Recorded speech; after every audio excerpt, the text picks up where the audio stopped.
Hello. How you doing? Welcome to the stream. How y'all doing? Welcome. Hey, hello. The fire button is broken. Please fix. I got rid of it. Hi, welcome. Hello. Wait, didn't I get rid of it? I thought I got rid of it. Is it actually still up? No, you're doing a joke. You're doing a bit. I get it now. Thank you. Hi. Hello. How's everyone doing? I'm out of it. Nothing's happening inside my brain right now. Thank you to everyone who tuned in to Preserve Play. It's still going on right now, so if you're watching this live, thanks for being here instead of supporting charity. Yeah, I was on the completion of the stream. Preserve Play, second time they've done it, I think. But it's a charity live stream, 2 days, supporting the Video Game History Foundation, which is an awesome cause. And they asked me to be on, and went out in Real Engine. I mean, we can talk about that stuff if you want. But yeah, I was on that stream for a couple hours, and I was like, okay, they want me to be on around the time I normally start stream, so I'll just stream late. And I thought I would do this, but I was not expecting to be as exhausted. Because for Indie Land, they do like, you know, like hot sauce and challenges, and are you guys eating the ball? Is that what that is? You want to hit him with a ball? We can hit him with a ball. Sell and stream chat. Oh my god, hi. I will absolutely not, Cave. I will absolutely not. What happened to Barmu? He deceased. He's dead. Yeah, so, I was on the stream, and, they don't do, like, hair waxings for non-Indie Land charity streams, so I was like, okay, that's safe. But what they were doing, for anyone who missed it, is they had, so they have a bunch of plastic eggs that they can open, and there's paper inside, and every paper has a food item. And there's a bucket for toppings and a bucket for delivery vehicles. So every 250 rays, they're like, okay, whoever's up, you grab one of each. And I was like, oh, this is gonna be a nightmare. And it was. And it got very heated for a brief moment. Oh, there you go, Gron. It fires in spurts. The camera doesn't stand a chance when you'll be riding Randy. Yeah. It fires in spurts. It fires in spurts. Okay. It fires in spurts. Here, Mr. Donkey Kong. It fires in spurts. A bunch of anger and faster. Put on your oh, thank you. Yeah, a bunch of people are posting clips. Thank you for clipping that. That might wind up in the April highlights. We'll see. But yeah, no, I had some hot sauce on a pickle. I had all kinds of fun things. One of them was salsa con queso on a Cadbury cream chocolate egg, which was abysmally terrible. But so I was like, okay, I know I would do like a late short stream, but it's gonna be actually not as late as I thought it would be, but it's gonna be short. I don't know how long I can last. I'm like, my brain is fried. I'm exhausted. I want to show this off. I want to answer any questions that people have, and then I'm going the fuck home and sleeping. So, yeah. Whatever. Chat's good eggs. This was not a good egg. Well, actually, no. The Cadbury cream egg was good. It was the combination of factors. Yeah, 20-minute stream. 20-minute stream, exactly. So, Milkshake, yeah, I think you're right. I used to know. My brain is empty. Thank you for the bits. You know what's fun? You know what's fun is while I'm like talking to chat and getting set up, I could probably just run it, and then it'll just work. It should. I mean, listen, things didn't all work. Oh my god, it's working. It's working. I consume Mr. Wavo. That's why. And I ate the peanuts that I give him. The head bobble. I was very happy when I got the head bobble in, because before I got the head bobble in, it was just up. Wait, the controller's not on. Hit. Controller. It was just like, oh, whenever I talk, I have to just, yeah, I just turn off the head bobble, and I was just like, okay, all I can do is just wiggle the stick. Raise a glass to the Thank Nintendo. The Nintendo 64, telling the story of it just works. It had 4 megabytes of RAM. Thank you. That bobble's on point. Thank you. Yeah, so it's like I hooked up the right analog stick to the head, which I can get. I'm basically. Here's the docket for the stream today. Here's what's on the schedule. Is I'm gonna run through very rough how things are set up. If you are completely new to Unity or code, a lot of this is probably gonna go over your head. If you watch the April 1st stream and you're like, that was great, I don't want to see how the sausage gets made, get the fuck out of here, because we're gonna dive head first into the sausage factory, and you're gonna see everything, how taped together everything is. Bye cuties, we love you. Exactly. Oh look, it worked. There's a key over here now. Look at that. Wow. Look at that. You get to see my terrible code. Oh my god. This is, I'm shocked that any of this works. So I'm very glad. Wait, let me boop. And yay! Listen, this is return the ball. This isn't meant to be part 2 of the April 1st stream. I'm very happy with how things went. I would love to add more stuff into this and do it against the time. I'm just running it because why not? But mostly I'm gonna be just showing people how things are done because, for one, I just think it's neat. And I want to show off what I did. Not that it's done well, but it works, and that's what matters most. But also, if there's anyone who wants to do something similar, you know, I'm not at all hiding from the fact that this was a direct inspiration from Doig Swift's stream. I watched the stream and I was like, this is the greatest thing I've ever seen on Twitch, where it's not a VTuber. Thank you. Look at that. That key landed. I mean, here's a fun thing. The keys have just a cube collider, which is why they're not as much fun when they bounce around, but I didn't want to explode my computer, so. Anyway, but it's like, the fact that I was watching the stream and I was like, I'm assuming it's running in Unity. It doesn't matter the engine exactly, but just they have a game that they can play, and it's like where they host their streams. Like, they'll work on stuff, and they have a separate scene set up where they have their desktop captures and they can work on stuff, and they have their little avatars like working on a Cintiq, and I'm like, this is just so delightful. And I want to try doing it because for a few reasons. For one, I'm a streamer and I think it'd be a fun stream, but also I want to make games. I've been learning Unity and Blender and C# bit by bit on and off for years, and this was a really good opportunity for me to try to actually express some of the things that I've learned, and it was very satisfying to finally, after so many, like, I started learning Blender and Unity. I think I actually sat down and was like, okay, I'm watching tutorials, I'm following tutorials, I'm gonna learn things. I think like 2015. I dabbled very briefly earlier, but 2015 was when I sat down and actually was like, I want to try to make prototypes, I want to try to make things. Thank you, Mithra, I appreciate it. What has more polygons? I don't know, I don't remember how many polygons are in Barvatar. Well, I had that thought too after Glow. I mean, I don't want to, my feeling on it is this can't become my main focus because I won't get anything else done. But now that it exists and it works, and now that you know about it, because I started working on this in like January, and I was like, this is a surprise. So I didn't want to talk about things or share ideas or work on it on stream. But now that it exists and you know about it, cat's out of the bag. I can work on it on stream.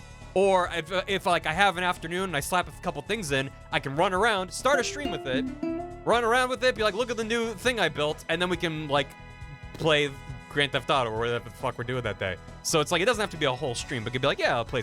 I just don't think it's gonna become recurring, like every stream we start with this. I feel like it'll be less exciting.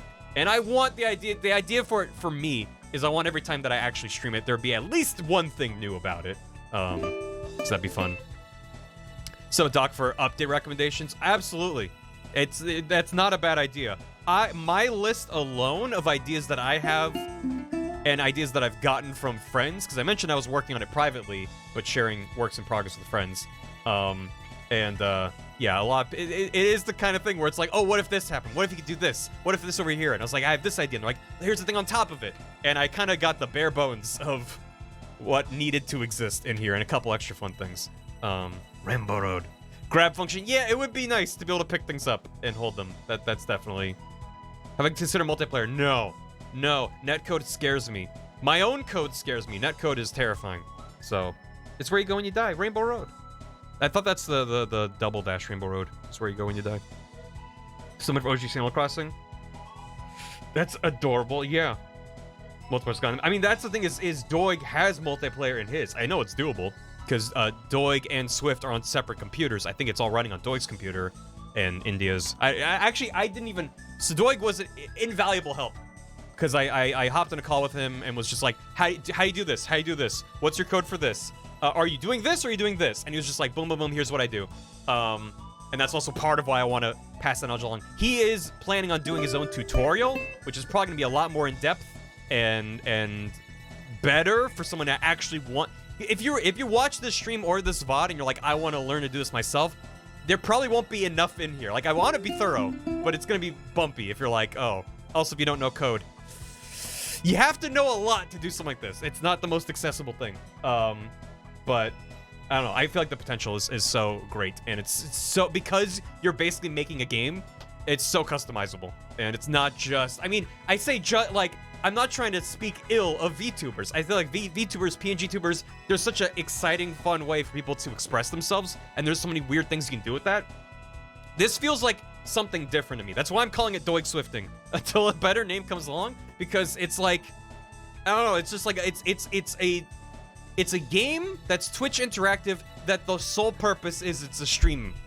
It's not like a game that you can get on Steam and play it, and then also you can type in a Twitch channel and things happen. It's like the whole point is it's stream, and I that's why, like, I wanted bits and subs to be reflected in. But most of my ideas were channel points. It's like, I'm glad y'all were excited and it was very fun. But I was like, no, I feel like the most fun things are like things with channel points and having people being able to spawn stuff in. I don't want this to turn into like not like pay to win, but it's like, oh man, boy, if only we hit this sub goal, guys, the door would open. I originally thought that the mystery Plinko door down that way, my original plan was for that to be a community channel point goal where everyone chips in towards large goal, but I was like, if we don't hit that, that would suck. And if we hit it 5 minutes in, it's like that to me, that was like the grand reveal. So whatever. Interatuber. So do you think we might get some streams? Are you working on the similar streams? Yeah, absolutely, Toasty Bar. I'm certainly less comfortable in this space than I am drawing in Photoshop or editing in Premiere. Thank you. But I'm certainly not opposed. I mean, I was thinking of even as like a demo for today, to try to at least like do one quick thing, just to be like, here's how you can make an idea happen. Something very simple. I don't even know. I have a couple ideas of what I might try to do, but just because if chat's like, what about this? It'd be like, oh god, that's like a week of work, and I have to just be Googling stuff, so. Anyway, we're gonna make a game together? I hope so. We've both been learning a bunch of game dev stuff in our spare time. It's actually something I've talked about with Bath, that like, it would be great because, you know, I had some help with this, but most of it was all me.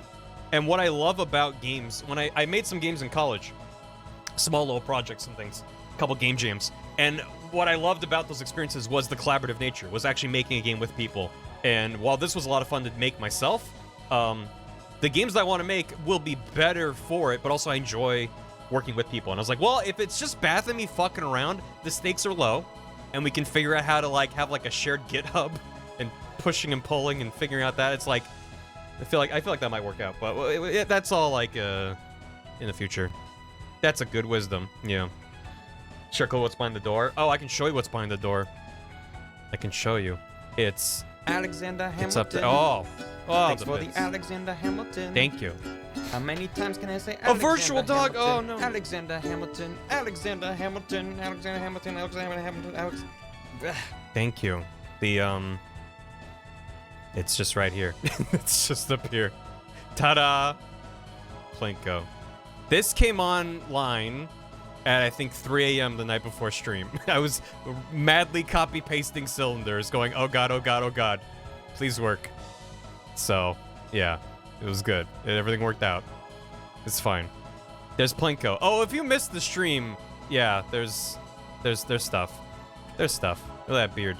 Anyway, I don't want to get into too much just yet. The immersion, I told you. If you don't want to watch the sausage get made, stay out of the sausage parlor. That's the name of this game, sausage parlor. Also, the other thing I was going to mention about the idea of it, like, it's not a full release game. Like, I don't intend to release this. I want to share how I made it, and I'll share code, whatever. But like last year, I made the program that reads Twitch chat, and I used that to write a script with a bunch of you fine people, and I turned into a video. That I released on GitHub. So if you go into the description, I think of the video, at least the VODs, there's a link to the GitHub, and you can download it and do whatever you want with it. Mithra helped me. I was like, Cynthia, how do I push something to GitHub? And she was like, okay, let me walk you through it. And I was like, great, thank you. 2 days later, Cynthia, I need to make a change. She's very patient, thank you. Yeah. Someone from chat copied it and claimed it as their own. Perfect, yeah. I didn't, like, go through the effort of actually, like, properly releasing it with an open source license or whatever, but I was just like, what? Please, if anyone wants this or any of the code, go nuts. This is not going to be released like that. I have no plans to. Partially because it's not that kind of project. Partially because it's taped together and will break. It's not intended to work for anyone else. And also because I intend for this to be a living project, and I don't want to be like, well, that's version 1.0. Now I got to commit and make like 1. Whatever. It's not about that. So, well, I need to add and commit. Yeah, I don't understand much about computers, so it's been good. Anyway, I think we're gonna get into it. Thank you for that hype train. I appreciate it. It's bar.0. Help computer. You just type /help, and then it helps. Thank you, Queen. Thought stop by. Appreciate it. Thank you. Yeah. The VOD went up on YouTube today, and the VOD watchers seem excited. I was like, I think it'll still be fun. I was watching some clips yesterday, and I was like, no, this is... I forget exactly which moment it was, but there was one part where someone rapid-fired, and then I laid there crumpled for a long time, and then I popped up and immediately got bopped in the face. It was like... There were so many moments of just pitch-perfect timing. That was incredible. So yeah, I feel like even as a VOD, even though it's not interactive in the same way as when it's live, I thought it was very good. I think a lot of people... I really appreciate the clips, because, yeah, it's as true for that stream as any other. The more people clip stuff, even if it's 5 clips of the same moment, if you're willing to clip stuff, it helps when we make the monthly highlights. Speaking of which, the February highlights will probably be out soon-ish. I just watched the rough cut that Gam sent me. He sent it to me before... This is a true story. Gam sent me the February highlights March 29th or 30th. And because I'd been working on this, and I hadn't made the intro and outro yet, Gam put in his own temp intro and outro, where he's just like, Barry, if you watch this before April 1st, I'm gonna kick your ass. I was like, you got it. I'll wait till this is done. Oh, I'm so glad Queen is. I appreciate it. One firewall. I mean, they were expensive, and I made them rare with a cooldown. I mean, it was, yeah. A lot of it was also like, well, I can't test this. I mean, we can get into that once we get into the nuts and bolts, but a lot of it was just like, I hope this works. And as for like how much things should cost, what the cooldown should be, that's literally we'll do it live territory, and we did. I'm really glad we settled on everyone gets 1 ball. I thought that was a great kind of pivot compared to just like everyone spamming to try to do the ball as soon as because then it's like, it's when do you want to use it, right? You're handed a ball. Todd's one shot was amazing. Todd's messed me up. Anyway, let me get comment alerts, and we're gonna actually get into the meat and potatoes. And if people have questions as I go, I'm not planning. I have like a rough idea of how I want to go through it, but I'm not gonna do like the walkthrough and then a Q&A. If you have a question, spit it out at me. If it's completely irrelevant, I might get to it later, and then you have to remind me because I'll forget. But this is more for you and future VOD watchers than for me to be like, oh, look what I did, because, yeah. Oh! Extended Friday night? 10 minutes of this? Yeah, sure. Happy Friday night, everyone. Viz getting a hype train offline, and I think Doig did as well. Yeah, that was amazing. So, Librarian, thanks for... Wait, actually, no. Spoke too soon. In between streams. Trumpet Wings, resub for 16 months. So thank you, Trumpet. I'm bragging. All I do is brag. Look at my spaghetti code. When we get to my spaghetti code, I'll have other thoughts to share. Lots of thoughts. MT Librarian, thanks for 26 months. That's almost as many weeks as I am pregnant. Here's to 2 more weeks of being pregnant and many more months of good barrel content. Hey.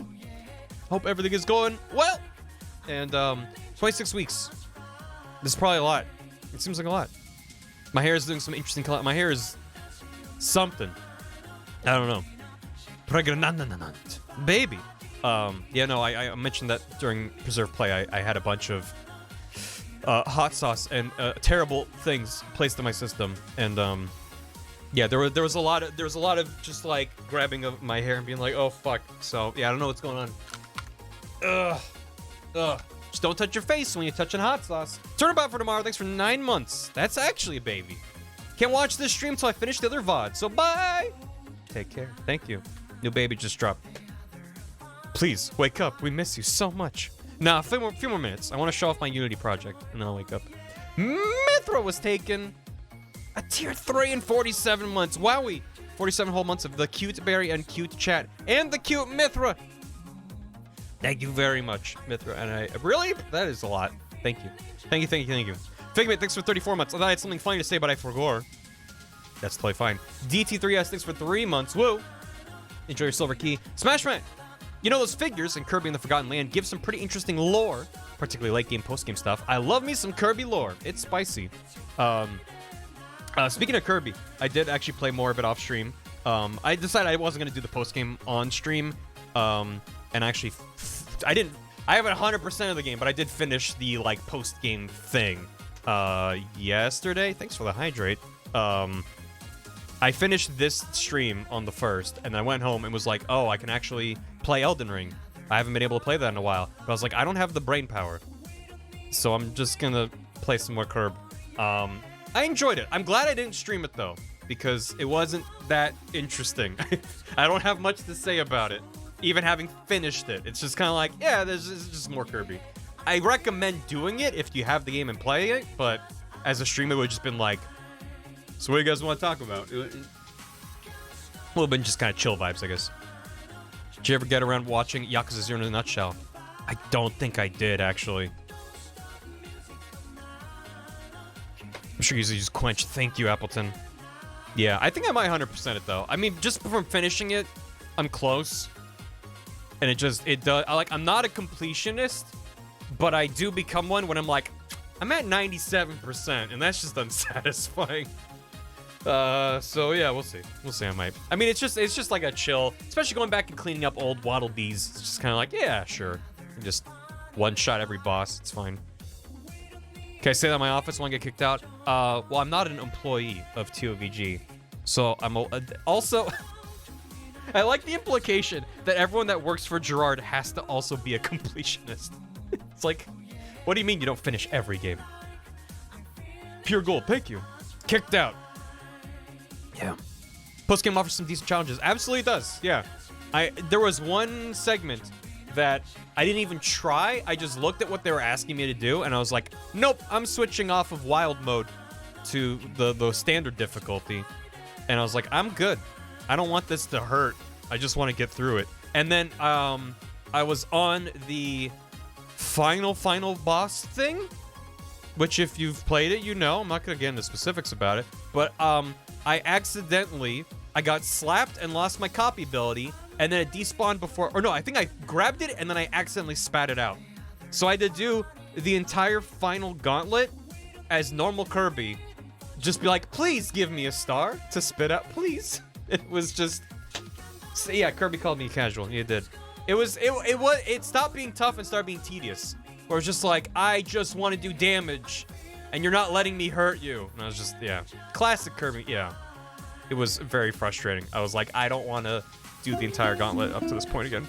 It hurt, but then I got him. It just sucked. It took forever. And I was like, Kirby games are not designed around not having an ability, and if you lose your ability, they do not help you if it's a boss. Anyway.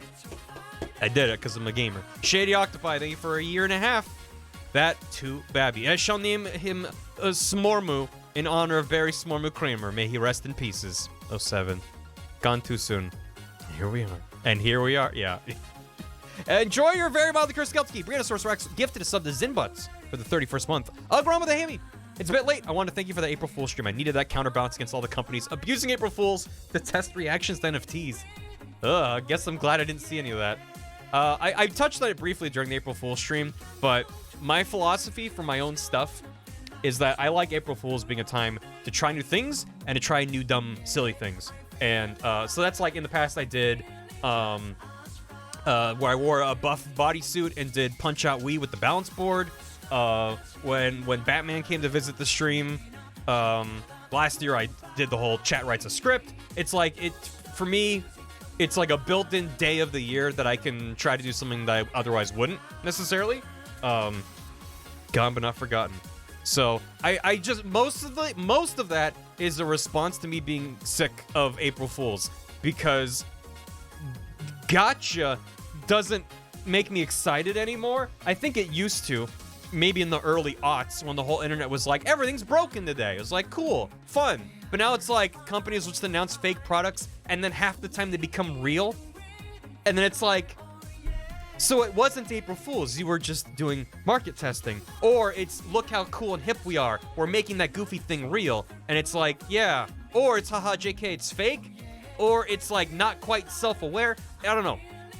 Corporate April Fools notwithstanding, just like internet at large, there's a lot of like pranks and gotchas and false excitement, like, oh, you didn't see what day it is. And it's like, okay. Like, it ends up being a bummer instead of a fun day, which I think it's supposed to be a fun day, isn't it? Maybe, I don't know. It's a weird holiday. It's not really a real holiday, whatever it is. So I just like, whatever. I want to do dumb weird things, and yeah, that's why it's like, okay, if companies were doing shitty things on April Fools and this was better, then that's just reinforcing that this is what April Fools should be. More stuff like this. Very elaborate, dumb ideas. That's what it needs to be. A cultural tradition die in real time, yeah. Yeah, awesome music out of it. Hell yeah. Yeah. Tumblr, does April Fool's good? I've never really been on Tumblr. For me, Tumblr is like TikTok. The good content percolates out of it and lands in the social media that I do use. I don't need to be on every platform, so I'll just get the greatest hits from this other sites, and I'm fine with that. I already spent too much time on the social media I am on, so it's good. Wokey, for 34 months? How has it been 34 months since SGDQ 2019? 34 a month. Been watching a lot of VODs lately, having a great time. I gotta play Minish Cap Rando on the GDQ channel. Speaking of GDQ, the GDQ channel on Friday. I've been riding that high for days. I'm sorry I missed that. That sounds awesome. Hope your vibes are impeccable, Barman. My vibes are doing good. My vibes are doing great until the Cadbury cream egg hits, and then you'll know. You'll see my face change in real time. I'm just gonna go from jovial and energetic to I gotta go. I gotta go. I've heard Discord has neat communities. I should join one. Why? Why, yes. Egg.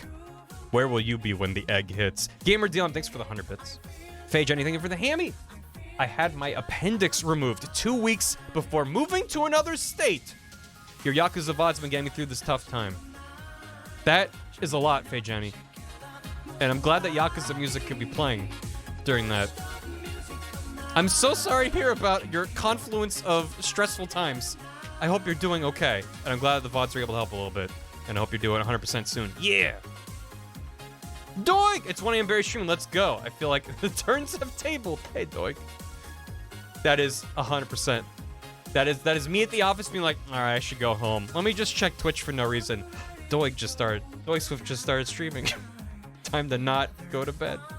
How you doing? I'm gonna show off my full disclosure.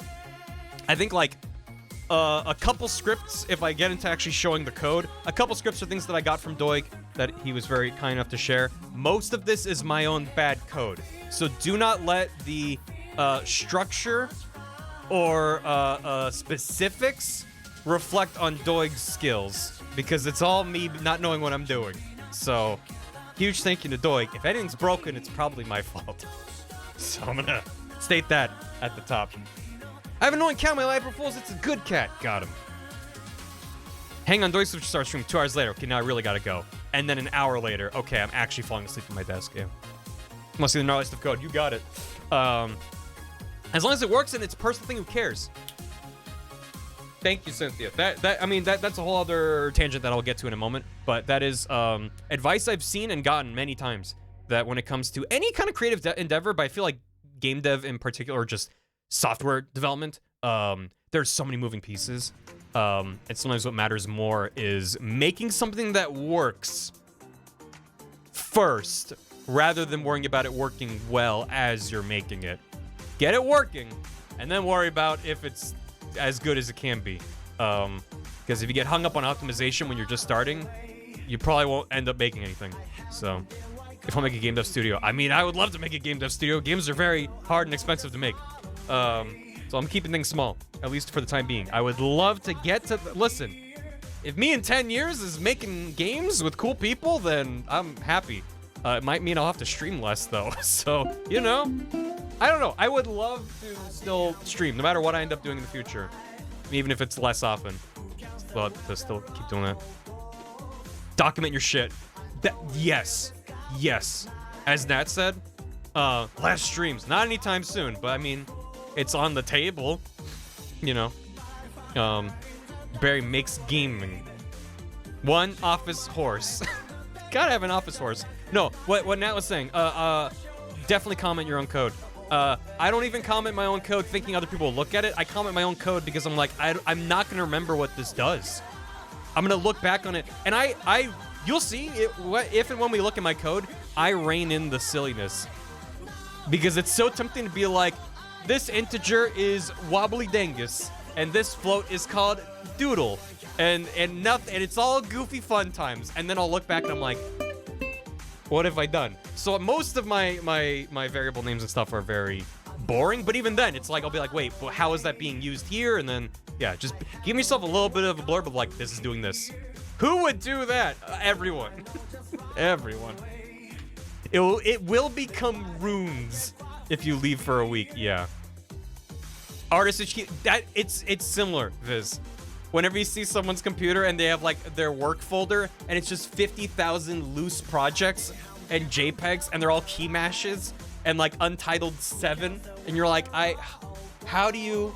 I cannot. I have folders within folders within folders. This project already is not the most. I mean, like, here's all my materials. Like, those are nice to look at, right? But like, man,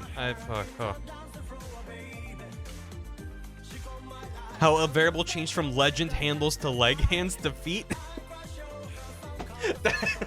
that is incredible. Legend handles to leg hands to feet. It's like, yeah, you can see the logic there, step by step, but then at the end result, you're like, what's this feet variable doing here? Anyway, Captain Kami, thanks for 4 months. Rip Ikendo, thanks for the Prime sub. Welcome, enjoy the emotes. Hit me, Pat, thanks for 100 bits. Return of the Bit Pit. I guess I can grab some of these while we're... wait. They got the... There you go. You can see as I pick them up, they disappear off this list. Because it's actually just destroying it. Which is good, because otherwise my computer will explode. Thank you for all those. Good. Lane Babe, thanks for 29 months. Meow. Smashman, thank you for 100 bits. Barry Kramer, the next Todd Howard. It just works. It just works. Wait, there's one here. It just works. No such thing as sleep. Thanks for the 100 bits. Mithra gifted a sub to Outlaw Eric for his 4th month. Eric with 100 bits. Smashman gifted a sub to Ross for his 7th month. Rosebud Wolf 500 bits. Smashman gifted a sub to Octopimp. And a gifted sub that went to Tree Congregate. Thank you so much. Manic 41 months. Duke Sweet. I was thinking for the hammy. All aboard the ham train. Thank you. Loaf of Brett 44 months. Friday stream was an absolute treat. I really hope you bring this back for future streams. Absolutely. As I said, I think I would love to do this every so often. I'm not even gonna put like a date or a time on it. It's not gonna be like an every week thing. It might not even be an every month thing. But an every so often, hey, I had a couple ideas and some free time and then slap some things in. Every 2 streams, you got it. Every Friday. Every Friday from now on. Me, Pat, thanks for 4 months. I absolutely love seeing behind the scenes stuff and seeing how people do amazing things, so I'm excited. I thank you and hope you're still... It's been 40 minutes. BLJ, well, thanks for 26 months. Back to Facecam. SMH my head. You can continue to April Fool us for the rest of the year. It was tempting, but webcam is way easier. Just plug in a USB cable and then I'm good. And I can go over here. Oh, I could turn on the head bobble. It's probably gonna be really bad. Bop, bop, bop. Yeah, look how delayed it is. That's why I had to add a thing. This was me losing my mind when the stream was supposed to start, going, how do I fix this? How do I fix this? It's so off, and it's driving me up the wall. And I don't want to relaunch the program every 5 minutes. And I added a toggle that just fixes it. Mostly. Mostly? Mostly. It's still a little sassy. How about now? Now it's better. Okay, good. Audio delay in OBS. It's not an OBS thing. It's something about how the microphone is streaming into Unity and then the buffer and yeah, I don't know. But I'm actually probably gonna, because I don't know how to fix this issue permanently. I just have a Band-Aid, so instead of having to tap a button to apply the Band-Aid manually, I think I'm gonna have a trigger that every like 3 minutes just applies another Band-Aid on top. So, you know, yeah, that's how you make things. Things get weird. Yeah, it just seems like the buffer just gets sassy or I don't know. I literally don't know. Feeling a buffer somewhere. Yeah, and I don't know because that's over here, and the buffer time is set to 1 second. This is a paid asset, by the way. I didn't make this. But this loudness right here, that is what I'm listening to, and that's what's driving the head bobble. So you can see it's like almost nothing, and when I talk, it goes up. But then over time, it just gets... It's like quaternions. Oh, let's don't talk about quaternions. Esra, thanks for 50 months. Hefty 50. More Tharos, thanks for 7 months. Just got access to Twitch after over a year with broken 2FA. Have this Prime. Holy goddamn. I'm sorry it took that long for Twitch to get their shit together and figure that out. But welcome back. So sorry that happened. They go upload 3D HD spin? You mean as a BTTV? I could probably. It's physically impossible to talk about quaternions. It's true. It's impossible. Also, I think the connection to Twitch broke because that should have spawned in a key, and it didn't. Thanks. Like, welcome to things just breaking. Although I think I know why the Twitch isn't connecting. I think I know why. Or rather, it's connecting and then it's disconnecting because I didn't make a thing. We'll talk about it in a sec. Pyro's here. Thanks for 5 months. Welcome back. Alex! Doig Swift, India, woke up. It was dark out. How strange. Doig wasn't in bed beside her. She climbed out of bed. Doig? She got no answer. And she walked out of the bedroom and down the hall towards their office. Carefully peeking around the corner, she saw Doig there at his desk ham in both hands, while a strange little scruffy man ran around in an environment very unlike their studio. Barry is streaming. Shoutouts to Ben. Thanks, Alex. Ping pong. Yeah, I'm not doing a ping pong. I should probably be doing a ping pong. Also, you can already see that the loudness is now delayed. If I'm like, bah! It's like, dude, just... I don't know. It's weird. But then if I tap a button, and all the button is doing is it's basically going, stop this entire script and reinitialize the microphone. And it happens in a single frame, so you don't even see any difference. I'm more you know the arrangement of our apartment. Enumerator, hilarity, timer wait for seconds 3, fire, timer wait for seconds 1, fire, timer wait for seconds 1, fire at will, break, start coding, hilarity. How did you know that that's how my code works, Gold here? I could do that programmatically, and I could do it just on like a timer. And there's probably a way to, I don't know if you could detect it getting out of sync. I would just, whatever. Alex, thank you for the bits. Appleton, thanks for 100 bits. Friday stream had me laughing so hard I had to keep wiping the tears from my eyes. I'm glad you enjoyed it. And Mac, thanks for 9 months. How's your tasty snack earlier? I don't want to talk about it. Hey, we'll cop alerts and things and good. Also, Unity Wiz. Welcome to the world of Unity. Let me get a playlist going because right now it's just YouTube doing YouTube things. Honestly, I'm fine with this. We can keep the Yakuza vibes going. There you go. We're all in a call fucking pissing. I'm glad. Welcome. So let's go through how this works. What is the best thing to start with? I wonder. T-pose Barry's great. He is T-posing. I guess we start with the model. I don't know if it's worth booting up Blender, but I'm going to for some reason. Because as little as I know about Unity, I know even less about Blender. Let's go. This is Blender. It's free. It's free. You can do anything in Blender. Anything in Blender. It'll do your taxes. It'll walk your dog. For the low price of 0. I'm gonna blend those bones. Can I make my parents love me? No. That's in Blender 3.5. They're still working on that. Let me hide the bones. Where do I hide the bones? I don't remember. I don't remember. Viewports, there you go. Now the bones are inside. That's good. He's just a little guy. Hand me your bones. Hands you a bone. Hands you a bone. I have followed a couple Blender tutorials, and then I made this. And if I can do this, so can you. It's very, very simple. The limbs are literally not even attached. Oh god. No. Now it's Terminator Barry. Oh god. Oh, that sucks to look at. Yeah, it's like it's like very old school. Like I didn't even extrude out from this mesh. It's just a ball. And then all these are like that. It's the B1000. Yep. And I can take the beard away, and that sucks. A lot of this is bad. Maybe there's a better. Whatever. It's fine. Ugh. Yeah, it's all bad. Thank you. And I also yeah. So it's like step 1 is modeling a lad. Step 2 is rigging a lad. Which you're not, if you're, this isn't meant to be like an actual tutorial, so if you're like, I don't know what that is, hopefully I can give you a thing to Google. If I give you the right thing to Google, then you can be off to the races and actually watch a good tutorial. So the modeling is making the mesh, that's this. It's literally just gray, or if you want to make it look fancy, you can slap on a matte cap and be like, I want it to look like clay or something. You can sculpt it, you can do meshes, like 3D modeling is the whole thing. And then you would probably UV unwrap it, but because I was just painting everything with a solid color, I didn't have to UV unwrap shit, which makes me happy, because I hate UV unwrapping. So then you rig it, which means if I go into weight paint mode, where is that? Studio, and then is that weight paint? So weight painting, sorry, I think I'm getting ahead of myself. You need to make an armature. You want to get some chrome? Yeah, let's make him chrome. Which one's chrome? Oh, well, yeah, there you go. Metal Mario time. You got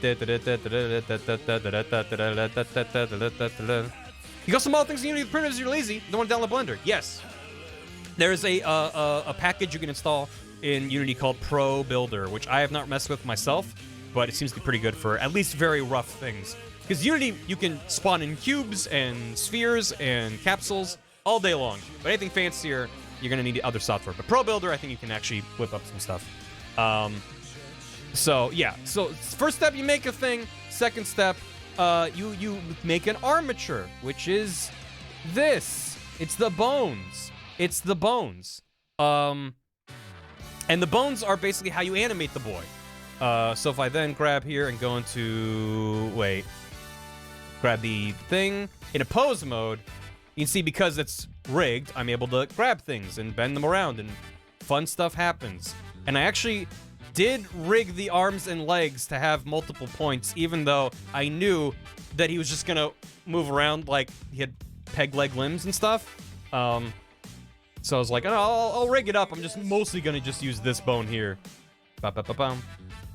But the way that this works in a very, very rough sense is you put the bones in the model, but then by default it doesn't know what to do. So you have to then go into your actual mesh, object mode, grab your mesh, and then in weight paint mode or something similar, you're basically then going bone by bone and saying, how much does this bone affect this mesh? And this is not a good explanation of anything, but where are my bones? Yeah, so like, for example, we're looking at how much the bones affect the torso here. So the spine one, which is the base one, is doing the bottom, and then there's sort of a gradient. The better way of showing this off would be, it's been a bit since I opened this, I've already forgotten what I'm looking at. I think I need to back out. Let's go into the arm. There you go. That's better. So, the weight painting is just a visualization of what each bone is doing. Red is 1-to-1. So that means if the bone moves, all of those vertices, all of that part of the model will move. And then as it transitions to orange, then yellow, then green, the blue, dark blue is 0. So it doesn't matter how much I move the upper arm, it's not going to affect the lower arm other than just that it's parented. So it's like you move your lower arm, whatever. I'm not explaining this well. Doesn't really matter. Just if you need to look up weight painting, it sucks for complicated meshes. But because I'm not even worrying about like blending it into the shoulder, so like all this moves realistically, it can get really complicated. Then let me give him feet. I can give him feet because if I go into pose, what? Why can't I? Well, that's fine. Whoop. I did actually give him feet. And they can kind of bend out there. Which, you can scale them up too. Give them big old feet. Royal Skies is legend for blend tutorials. Awesome. Yeah, definitely. You can give him feet. Shine, shine, shine. Toddly enough. Yeah, so, what a pose. More bones means funny ragdolls, right? Well, okay, that is... We're getting ahead of ourselves a little bit, but yes, basically... So, you go through weight painting saying, like, okay... And I gave myself more than I knew I would need. And also, yeah, there's all this stuff in here. You can step in first kinematics. You can send up... You can do really fancy stuff where, like, bending this bone makes this happen here. Like, you get really specific with it. It's very complicated. But I even get myself like the hand bone, which is connected to the arm bone, so you can be like, no. When someone's like, should you go first? And it's like, no, you go first. No, see you later. But I get myself these gross 2 bones because he's got mitten hands. But I was like, well, I might want to like be able to close his hand around things. And I figured, again, I didn't follow tutorials for this. I was just like, well, based off what I know, I feel like there might be times where I want like, oh, that's turning flat. There might be times where I want, like, this part of it to be different in order to, like, whatever. Give him the Amogus cheeks. No. And even, like, the thumb has, like, 2 points. Also, I guess I didn't rig that well. You can see that I'm bending that, but it's not fully following it properly. It's, like, lagging behind it. So, I bet if I looked at that, it would be like, oops, you screwed up. Whatever. It doesn't matter. But yeah. I knew I was going to animate it very, very simply and not get fancy with it, but that also, when I ragdoll it, the more bones, the better to a certain extent. It depends, but I knew, like, if he was just like a wooden figure and just landed still, that's less fun. You want him to be. And also part of it is the contrast, where the animations are very kind of rigid and like, hello. Like, I added a little idle animation so he's breathing, he can walk around and stuff. Thank you for the hydrate. But it's going from that to like that made it more fun for me. Fill him up with bones. Yeah, pop open the head and just have the shaker can of bones. So whatever. I don't know if anyone has more questions about Blender. Blender's the kind of tool for me that's like, I'll learn it, and then the moment I put it down, I forget everything I knew. Like, I literally have forgotten how to select different bones as I'm going through and looking at the weight painting. So I'm just like, I don't know. Wait, just, how do I reset the bones? I already forgot. Reset unkeyed. There you go. That's a fun thing. F3 is just like a search bar. Anywhere you are, you'd be like, how do I do this thing? And you just type in like, help me. So yeah, that's good. Object mode. Let's close that up. But yeah, he's just a little guy. The idea that Barbitard breathes makes me comfortable. He's allowed to breathe. Didn't know about F3. Yeah. If you hit F2, that renames whatever you have selected. So you can also do that in here. Or if you're just like, I want to change the name of, like, I spawned in a cube. Where is it? Mesh cube. I brought in a cube and I'm gonna do some stuff with it. I want to rename it. Okay, F2. This is this thing now. Boom. That's over there. Alt R. Alt. Yeah, it's Alt. So many shortcuts. Okay. Pretty global Windows thing. That might be the case. This cube's name is Miranda. Okay, Miranda. What a lovely cube. Get out of here. So that's it for Barbitar. So also, if you wanted to be fancy and smart, I would recommend 2 things. 1, inverse kinematics. It's a very fancy way of saying the leg bone's connected to the foot bone. It lets you move one bone and have it cascade to a bunch of other things. It's really nice for if you have eyes and you want them to both look at the same thing. You don't have to animate the eyes individually. If you want to have legs connected to the ground, Because for me, I didn't do any of that shit. So if I'm like, oh, I want him to sit close to the ground, I have to just like grab this one bone and then move these bones. I'm not even in pose mode, but it doesn't matter. It's like, it sucks. It's so bad. Be smarter than me. Also, if you have animations, you can animate in Blender, and it's a much better interface for that, for manipulating curves, all kinds of stuff like that. And you can export all that into Unity. So whatever. Don't save. We're good. Then you slapped it into this guy. You got a little guy. I did all my animations inside of Unity because I'm not very smart. And I'm not gonna get into all the everything. You need an animator. You might need an avatar if it's a humanoid. You need an animator which looks like this. But these are all my animations, or some of them. So, for example, I made an idle animation, which looks like this. These are my animations. Idle. And if I grab him and hit preview, there you go. You can see, it's just two poses. It's just this and this. And it just ends at the same, I just copy-pasted the same keyframes over. In fact, I have a bunch of other things that aren't even animated. It's great. And that just goes, it just loops forever. Finite state automata. State machines. Yeah, it looks scarier than it is. Let me go through it real quick. Yeah, download it, Don Bluth. So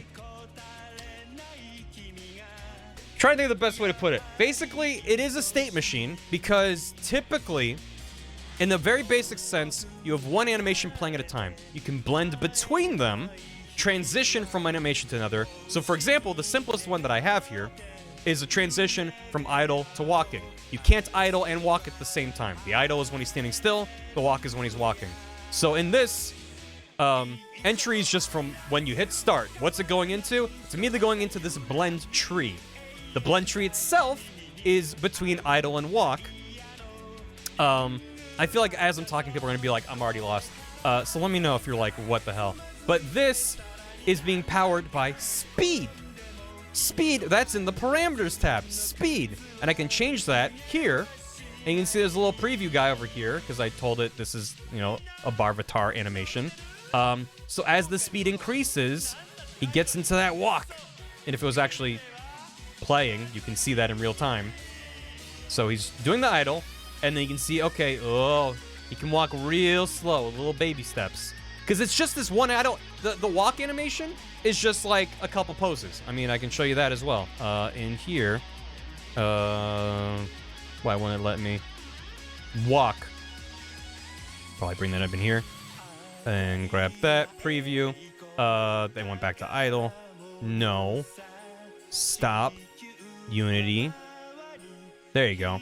So it's just speed. It's this, and then the opposite on that side, and then a couple other bits for the spine. The very simple version is like the arms and legs are going between this and this, and then the spine has a couple extra bits to kind of make him bounce side to side a little bit more. So he kind of like kicks up, and then kicks up on that side. Just makes it seem a little bit more alive than if it was just. Otherwise, it would just be like sliding in place. Yeah. So So thank you. The smarter way to do it is to do this in Blender, but you can do it in Unity, and that's what I did because I was like, whatever. I just want to get things up and running in Unity. In fact, when I first got Barvatar up and running in Unity, he didn't have any animations, didn't have any colliders, nothing. And so what I did, if I pull up the capture here, I have a bunch of captures I took, mostly to share with friends privately, but I can share them with you now. This was from January 29th. When I went, okay, I'm gonna he's in a T-pose, and I'm gonna slap a collider on him. Hey man, it's working. That was a good feeling. And that was the entire video. Was just slap a collider on him so he has some physics. Graceful. Beautiful. So then from there I then did the animations in Unity. I could have done them in Blender and ported them in, because you can import animations with.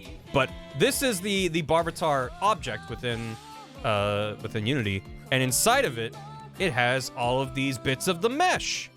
It's got the head, it's got the legs, all these, which I can just grab. Well, I can't because it's previewing an animation. If it wasn't, it's still not letting me do that. Because I've never actually tried to do this. I guess it's still trying to be connected, so that's probably fine. Because all of these are attached to the armature. In fact, if you look at... So, I can move these... Maybe this will be a little bit easier for people to see. I like to keep the hierarchy on the left, but anything you grab in the hierarchy is everything that's in your scene. This is the scene view where I can just kind of freely fly around. This is the game view, which is a preview of what will happen in the game. But I can just get rid of that even, because we don't need to look at the game view right now. Just the scene view. It got bones. Whatever you click on in the hierarchy shows you all of its properties in the inspector. So it's like, I want to know more about Barvatar? Boom. Here's all the nonsense that's in the Barvatar. Do I want to look at this chair that's up here? Okay, here's all the stuff with the chair. There's a point light over by the door that solely exists to add a little bit more shine in his eyes when I have that camera where he's looking at the door. Also, you can hit the F key to just focus in on whatever you've selected, which is very handy. F for focus. So, within him is all these things. Each part of him, this was all automatically done when I imported the mesh. It's going, hey, I belong to this bone in the armature, which is also a thing that's in here. So all the things that I made in Blender, they all live in here now. And then these I should be able to grab. Yeah, there you go. That's how I made Tallberry. Was literally doing that. Right, you have to manipulate the armature because these are inheriting their positions from the armature. So yeah, but I mean, I could do like this, for example. If I had more time, I might have tried to implement a big head mode alongside the rest. Can we see Smallberry? Yeah, we can make him small. It's just like a little rat running around. Look, he's so small. He's so tiny. He's just a little guy. Like, he looks the same until you zoom out. Like, wait, why is this? Oh no, the chair. He's fine. He's okay. Yeah, whatever. I'm just showing stuff. I need to cut to the chase already. I'm going like in depth into things that don't require the depth that I'm giving them. It's really hard to be like, wait, what do I need to? What are people gonna be interested in? Have him do a little sit. Put a key next to him for scale. Not a bad idea. So, what was I talking about? The animations, right? So, all the animations are driving how he moves. Okay, there's a lot of different ways to do it.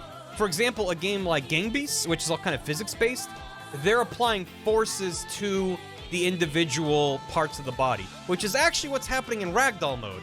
Is that I'm just letting the physics system take over. I can get into how that works in a second. But the very basic version is that this guy has a capsule collider on him. You can see it here. It's this sort of green outline that's got like a cage around him. That's what's all the collisions are. Is this capsule collider. As I'm running around and jumping and bumping into walls, it's called a capsule. It's a cylinder with rounded edges. It's a built-in thing in Unity, and it's great. I have played Elden Ring. Don't get me started on Elden Ring, or I won't say anything else about Unity. The blend tree, yes. So that's getting back to this. So there's this blend tree here. So the speed, which is a parameter that I'm referring to in code. We haven't talked about code yet. We will at some point. But basically, if he's not moving, he's idle. If he is moving, he's walk. On top of that, we have these other systems. So whether he's idling or jumping doesn't matter. But if jumping is true, which is all stuff that I built here, then he enters into the jump, which is actually just a pose. None of the actual arc or height are part of the jump. Those are forces being applied. He's just going yippers. He's just saying yippers. That's it.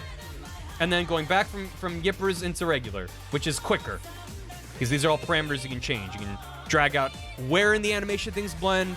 If something has exit time, then that means the animation has to finish playing before it'll transition.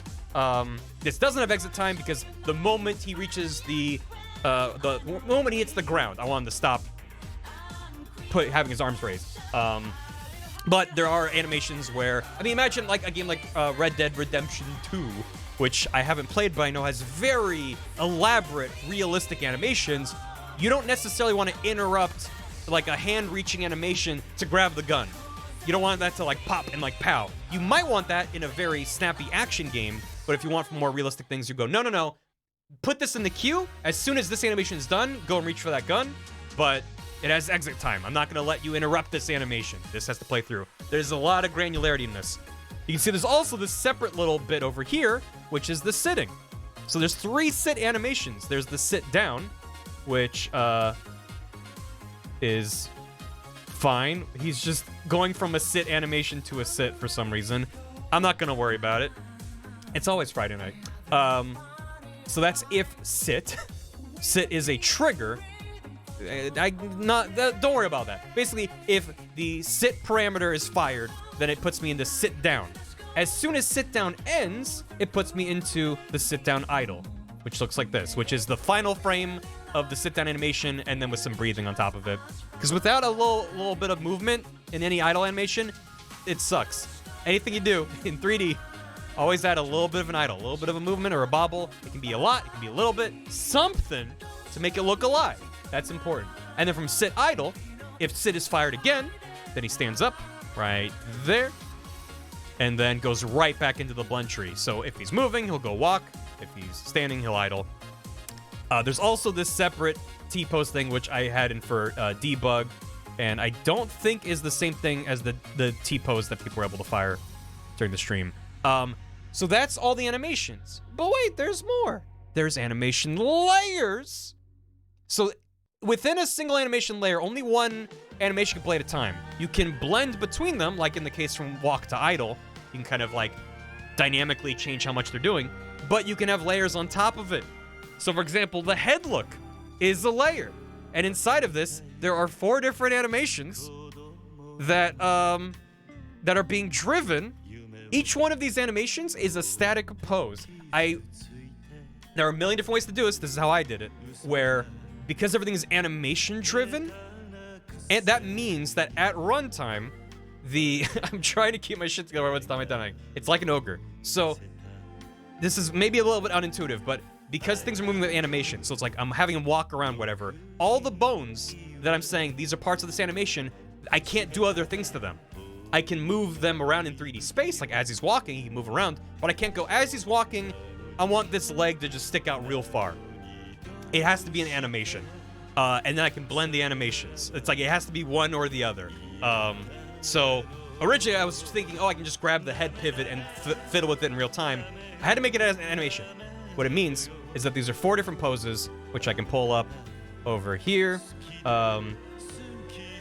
And these are just like this. Head look down. Preview. There you go.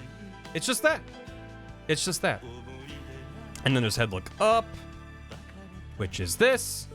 And then there's actually a very, very subtle amount of, anyway, it doesn't matter. And head look left. You get it. You get it, the idea. So I made these 4 poses. That's all they are. There's not even any frames of animation. It's just a single pose saying this is where I want these bones to go. And then in here, I have 2 parameters driving it. Look horizontal and look vertical. And as those change, there's this whole mess over here that is then driving them. So as these values change, it's changing this red dot, which is itself a representation of the blend between these 4 different states. And this is 2D simple directional. There's freeform directional, there's freeform Cartesian, there's direct. There's all these different things you can do, and it blows my mind because they're all very complicated. But this is very good for, like, you have these different states you kind of want to blend between. And these are being driven by the right analog stick for the controller. So as I move it left to right, it changes this, and up and down changes this. But because this is an animation layer, and in here, it's set to blending override, which is another thing. That's basically adding on top of the animation layer beneath it. So anything that's happening here, if there's head look, that's being slapped on top of that. Don't lock your gimbals. Well, this is not even like actual like math rotation. It's just changing poses. On top of that is the head bobble layer. The head bobble is over here. And that's when I'm talking. What I call it, bobblehead. I just called it bobblehead because I'm very clever. The bobblehead is just a looping animation of this. So it's not me talking that's driving it. It's just the animation. It just gave it some wobble. That's all that is. And that is constantly playing, but in real time, I'm dynamically blending in and out of it with the animator. So this is a layer above head look, but this, here's the magic. This is an additive layer. It's not override. Override just goes, I don't care what's happening beneath it, do this instead. Additive, it's like 1 + 1. You're going, oh, you're already looking the head up. I'm gonna bobble on top of that. Because otherwise, I'd be looking up and then I'd start to talk and the bobble would be facing forward. Because it's additive, it's able to add on top of wherever I'm looking, which is what I wanted. That's an important distinction. And then T-pose and become tall are basically the same thing. They're overrides. You can see that when I went into T-pose, I'm no longer able to head bobble because it's overriding that head bobble. Same thing with become tall. But become tall is only affecting the torso. So it's not affecting the head. They're just the way based on level list? Yep. Yeah, Doy's got it. So, it gets really fucking messy, but that is just the animation. So, what would be next? What's the next thing to talk about? I feel like I want to finish up Barvatar before we move on to other stuff in the scene. I can go through... Okay, well, we could talk about the Ragdoll. The various scripts. How can you shrink one Ragdoll when tall? That's a good question. So, the Ragdoll. First of all, the Ragdoll is a state separate to regular movement. That should be obvious. When I'm in Ragdoll mode, I can't walk around. I feel the same way, Doig. I feel like I would very simply just move the T-pose here. The problem is, in script, I hate this. In script, when you reference the animator, you have to reference the numerical index of the layer. You don't say, oh, take the T-pose layer and then do this thing to it. You have to say, animator, this is 0. Everything counts starting with 0. So 0, 1, 2, 3.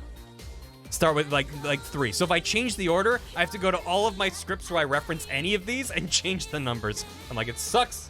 Whatever. Always start at 0. Arrays start at 0. Numbers start at 0. Mithra, thank you for hanging out. I appreciate you stopping by and resub and everything. You're wonderful. Take care. Mithra's been a huge help for me in the past when I've had issues with programming. So, it is a bit meticulous. Very fiddly. A lot of things can go wrong. Excuse me. Oh, God. Burping was a mistake. I forgot what I had eaten earlier on the stream. So, the main capsule collider is what I'm using running around, because in most games, you want a very simple object. Without getting into it too much, within Unity, it's true of most engines, but I'm just talking about Unity because it's what I know. You have these primitive objects, which you can spawn in. So if you can right-click in here and go up to Game Object, and you can spawn in you can put in lights, audio, video, apparently, UI. There's a million things you can add in. Under 3D objects, you have these primitives. So a cube is a cube, right? It's very, very simple. By default, a cube has a box collider, which is literally just, you can change the sides of it, but it's very simple. And then you also have a sphere, a capsule, this is what I'm using for the collider. This is very common for colliders for characters, because it gives you this buffer around you, where you can bump into stuff, and it's round, so you can kind of like bump into a corner and slip around it. But the hell are we listening to? Oh, this is Yakuza 6 now. I don't know what this is. I just want this. I'm gonna change it up. Sorry. Where's the thing that I want? That is this. Yeah, there you go. Sure. Do. Mr. Krabs. It did kind of. I was like, I don't know what this is. So capsules are good for game characters because it's around the side. And also, the top and bottom are these half spheres, hemispheres, which is also good because it means if you're walking along and you bump into something, there are a million ways for you to nudge and get around it. Whereas if you were walking around as a cube, you might imagine that it results in much less satisfying movement, where everything you bump into just stops you. So it is a big pill to swallow. So That is this, let me hide this. That's actually the wrong collider. I was looking at that collider. His collider is actually pretty small. It's this bit up on the top. Like, that's the size of it. I made it pretty snug, mostly so it fits around the body. The head's allowed to kind of clip through stuff. The point of my BDSP method? I don't know. So that's the main collider. This trigger collider is a separate thing that I made. It's a little bit different. It's related to the Ragdoll. What I found was the way that I'm doing the Ragdoll is I'll have a ball spawn in, right? This is just an object that I've made. It's a prefab is the term for it. It's prefabricated. Already has like scripts and things on it, so it's good to go. And then at every frame that the game is running, it's checking to see if this ball has bumped into something. And the music has stopped. Why? That's fine. No, don't do that. Do this. There you go. It's trying to see if it's hit Prefabricate, exactly. It's trying to see if it's hit something. And then when it goes boop, I hit something. Although in this case my collider is smaller because it goes around the body. So it's like kind of like in the face of it where I've become a clown. Then I'm going, hey, I just hit something, what did I hit? And I'm checking because you can set tags on things. Barvatar is tagged with player. So in the code, which I can show you, we can look at code. Oh god.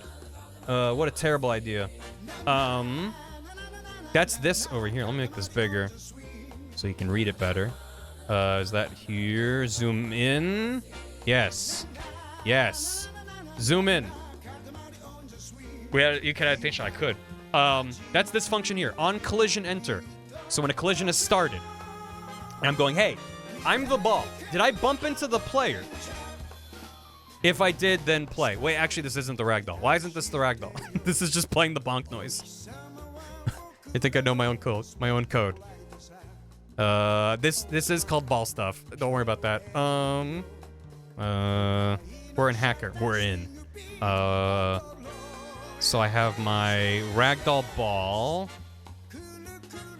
Is this it? No, that's not it. That's just firing the ball. Oh, that's it. Right, okay, right, okay.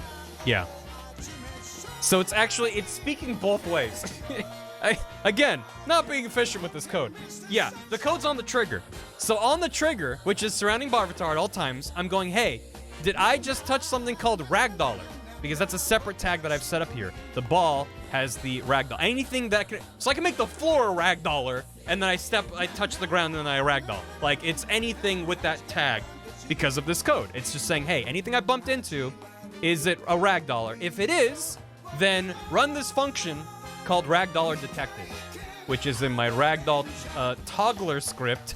I have Ragdoll ball spawner, Ragdoll detector, Ragdoll projectile, and Ragdoll toggler. So, we're good. We're good. So inside of this script has a bunch of nonsense attached to it because this is what's actually changing the Ragdoll and turning it on and off. So there's a bunch of stuff in here.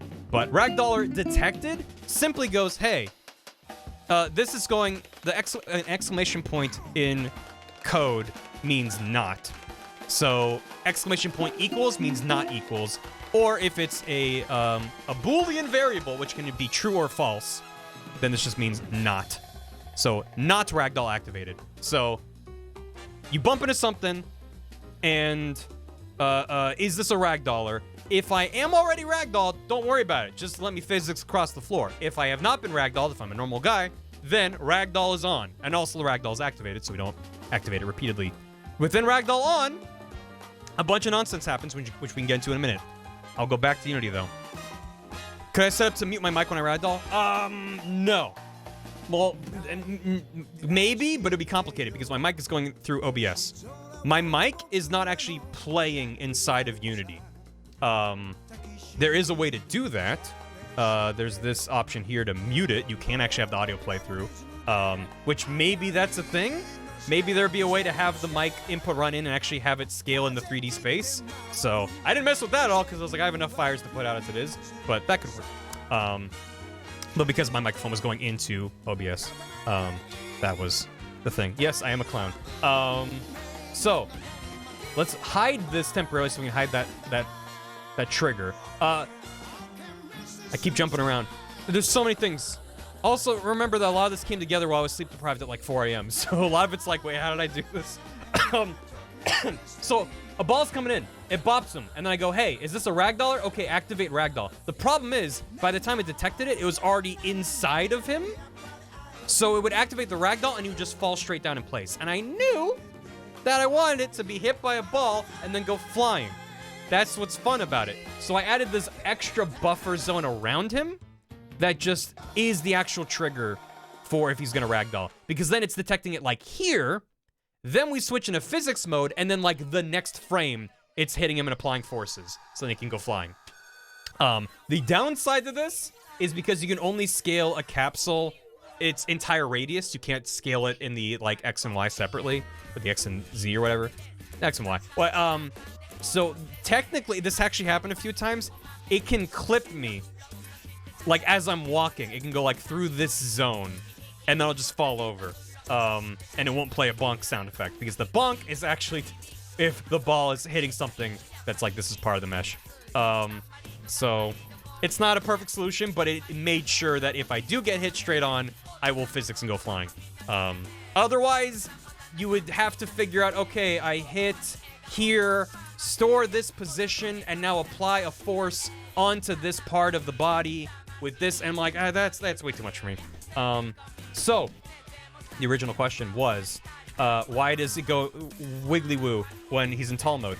So, the way the Ragdoll works, very simply, is inside, it's very faint. Let me see if there's a way I can make this more visible. What if I just select all of these? And no. Oh, because they have different colliders. Ah, jeez. Well, this is not ideal. And also barely is more visible. These are all these colliders. So every single part of the body that I wanted to have physics has a collider. They're capsule colliders for the limbs and the hands.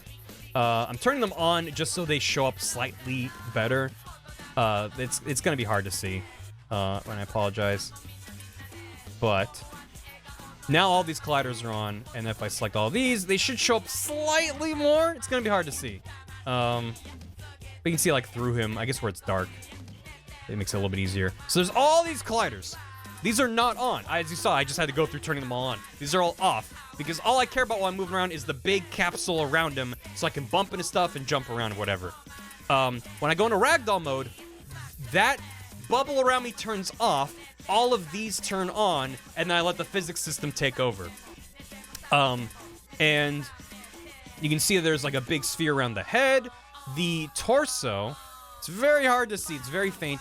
The torso has 2 box colliders inside of it, and that was because it's rigged up. Remember, I had 2 spine bones. So the top spine bone, which is spine 2, I can rotate, and then it does this like weird bean noodle thing. And I was like, well, I want that to happen when he ragdolls. Like, he's mostly gonna be upright, but if he like hits the wall and like slumps over, like I want him to kind of bend over like that. And I guess he can go back a little bit too. Can I hide the mesh to show the colliders? I'd have to go bit by bit. Yeah, that works. Oh, now I'm a Minecraft. I'm just Minecraft Steve. Actually, those aren't even the colliders. Those are the bounding boxes for all the meshes. That's extra fun. There you go. There you go. Yeah, now that's just the trying to show against the background there. So this is what the Ragdoller is doing, is grabbing all these, and then inside of every one of these bones is a collider, which tells it this is how big I am. There's a rigid body, which is where like the information about how it exists is stored as like an object. So the mass, if it has drag, angular drag, whether or not it's using gravity, stuff like that. Because using gravity is a toggle. For example, in Doigstream, they frequently have gravity off and they just go tumbling through space. They don't have ragdolls enabled yet. I hope that they do, but they'll have the gravity off, so everything's just flying around through space. There's also this character joint. This is what makes the Ragdoller actually work. If I put this on, it gives you this little visualizer. This is showing how the joint can bend. So it's saying, I'm connected. This is the lower arm, and it's saying I'm connected to the upper arm, and this is how I can bend. So you can't bend your, maybe you can. I can't bend my elbow that way. I can't go further out than like a 180-degree line, but I can bend my arm like this, up to this point. I can also bend it side to side, although a lot of that's my shoulder. The actual elbow joint can't do that much. So there's like a little bit of wiggle left and right. Mostly it's this forward and backward motion. And that's how you go through it. Oh, Doig is investigating. Hell yeah. And so that exists for every single one of these joints. The head, also, the head can do a lot. The head can go forward and back, mostly forward, but also pretty far back. It can go side to side and can turn left to right as well. And that's what the red axis, I mean, it kind of depends on the way it's oriented, but the visualizer does help. And also, these are little grabby bits, and you can just grab them. So, it is very weird and fiddly and awkward, but it does get the job done. What's nice about Unity is that, yeah, so it sets up all this whatever. I did not have to go through and bit by bit go, okay, add a character joint, add this thing, whatever. Unity, I didn't know this, Unity has a built-in Ragdoll wizard, which is somewhere.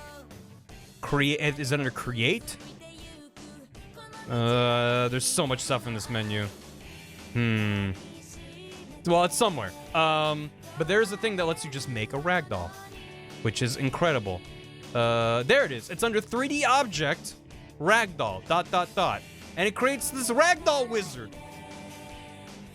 Thank you, Doik. So, within this, you say, okay, I have my guy here. I can re-enable those. Doesn't really matter. You want to grab the bones, not the actual visible mesh.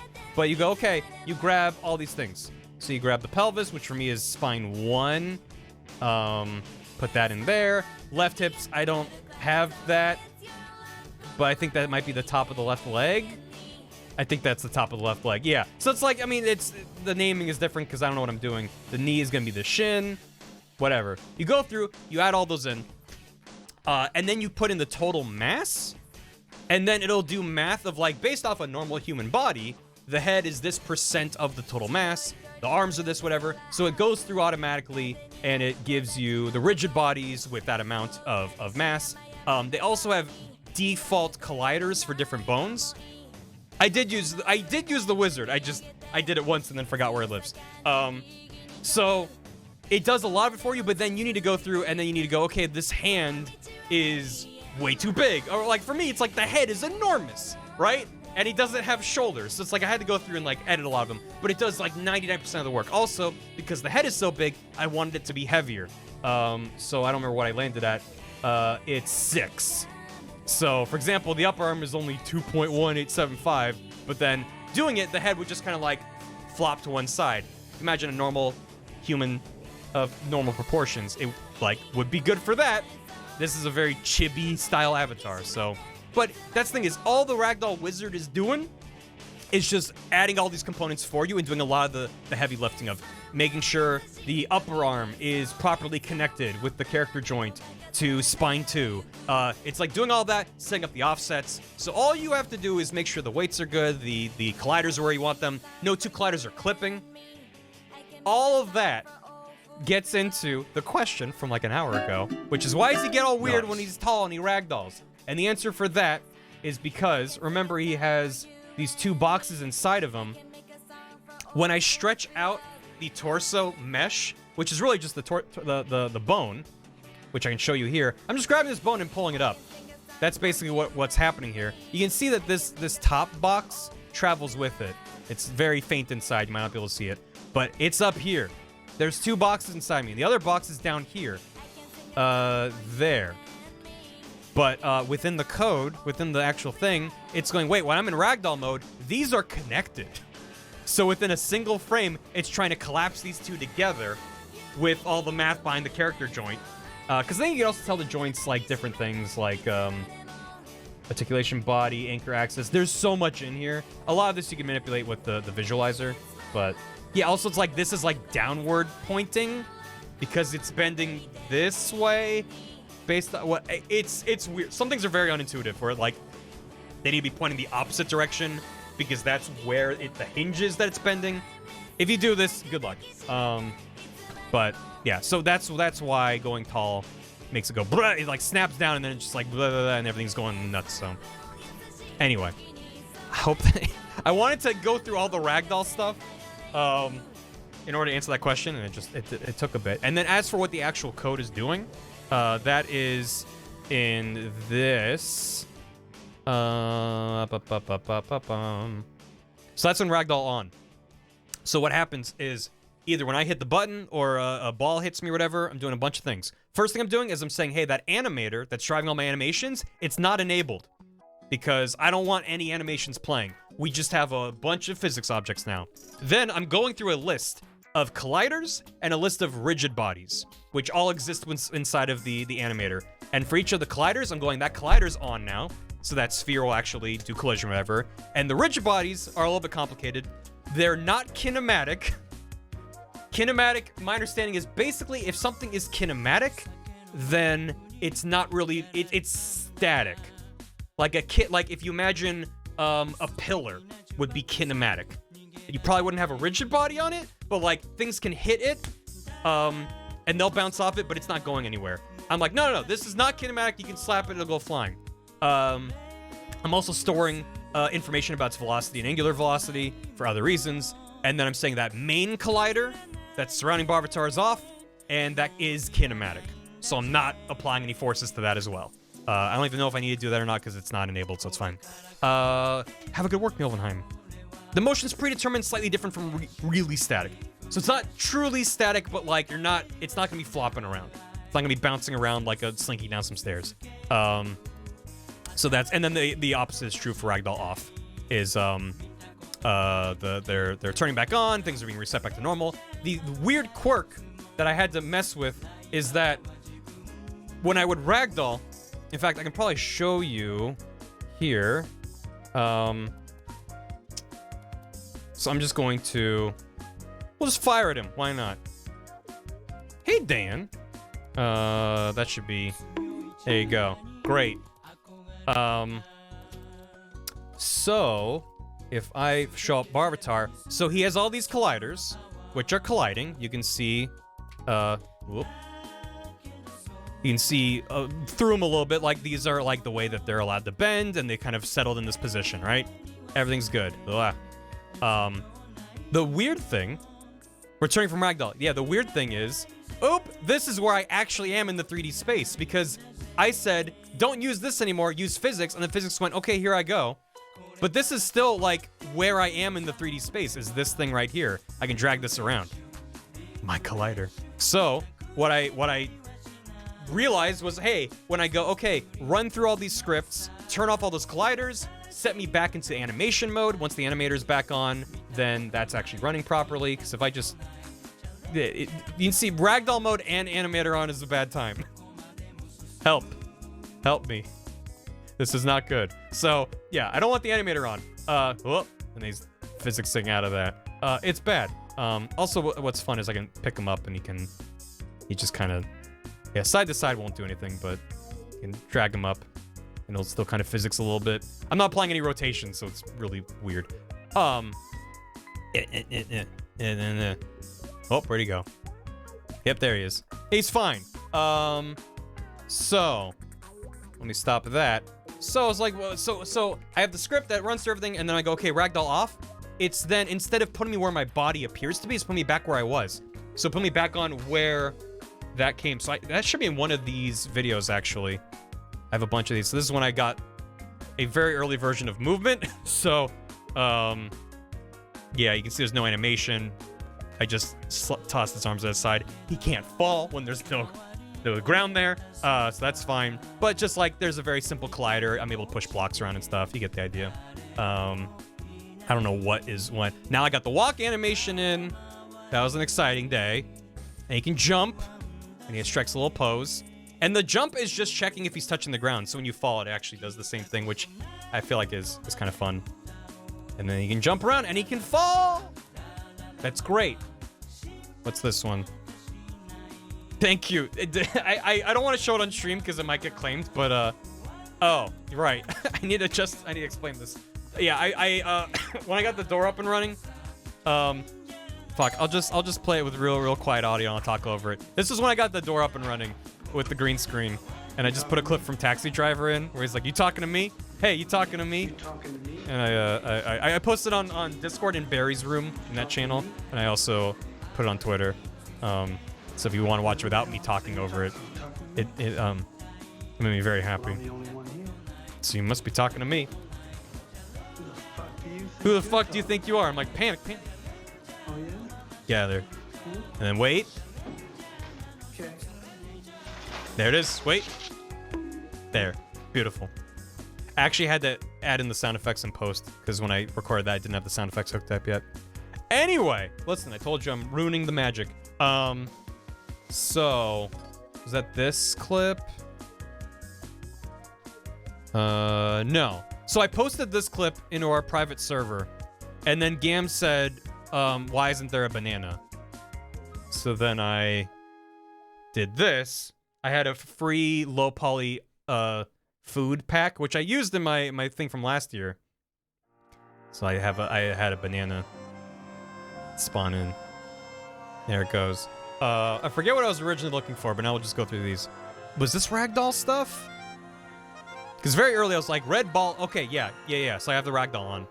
You can also see that because the head is very light, when I land like this, the head like rolls around a lot. Because it thinks it's this like giant light thing attached to this heavy body. So it like rolls around. Dear Mr. Donkey Kong, your fellow Deacon crew would like to know what you'll be firing. How? Fires in Dear spurts. Mr. Donkey Kong, King Hero doesn't stand a chance when you'll be riding Rambi. It fires in spurts. Coconut go. It fires in spurts. Coconut go. It fires in spurts. Dear Mr. Donkey Kong, you are the leader of the bunch, you're bigger and you're faster, but I'm stronger too. Thank you for the hammy. Beta, thank you. Today's my birthday and I wanted to give back.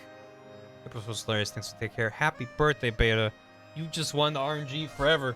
Thank you very much. happy birthday.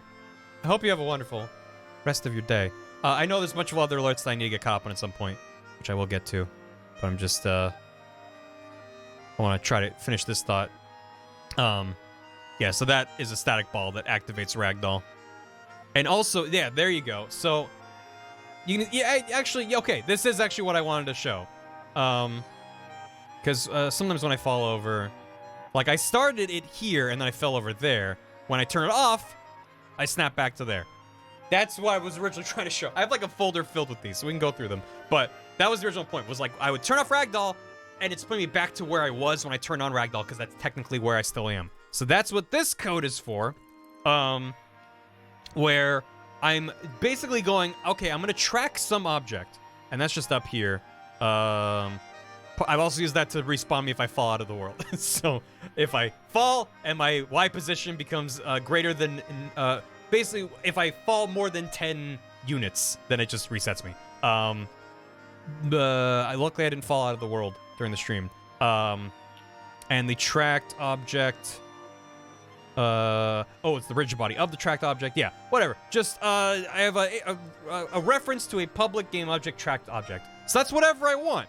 What did I set it to? Let's find out. In here, I need to go to my... Which script was this? Ragdoll Toggler script, which is here. I'm tracking the spine. So I just settled on the spine is pretty centrally located. No matter where I fall or how I fall, that's kind of where I am, right?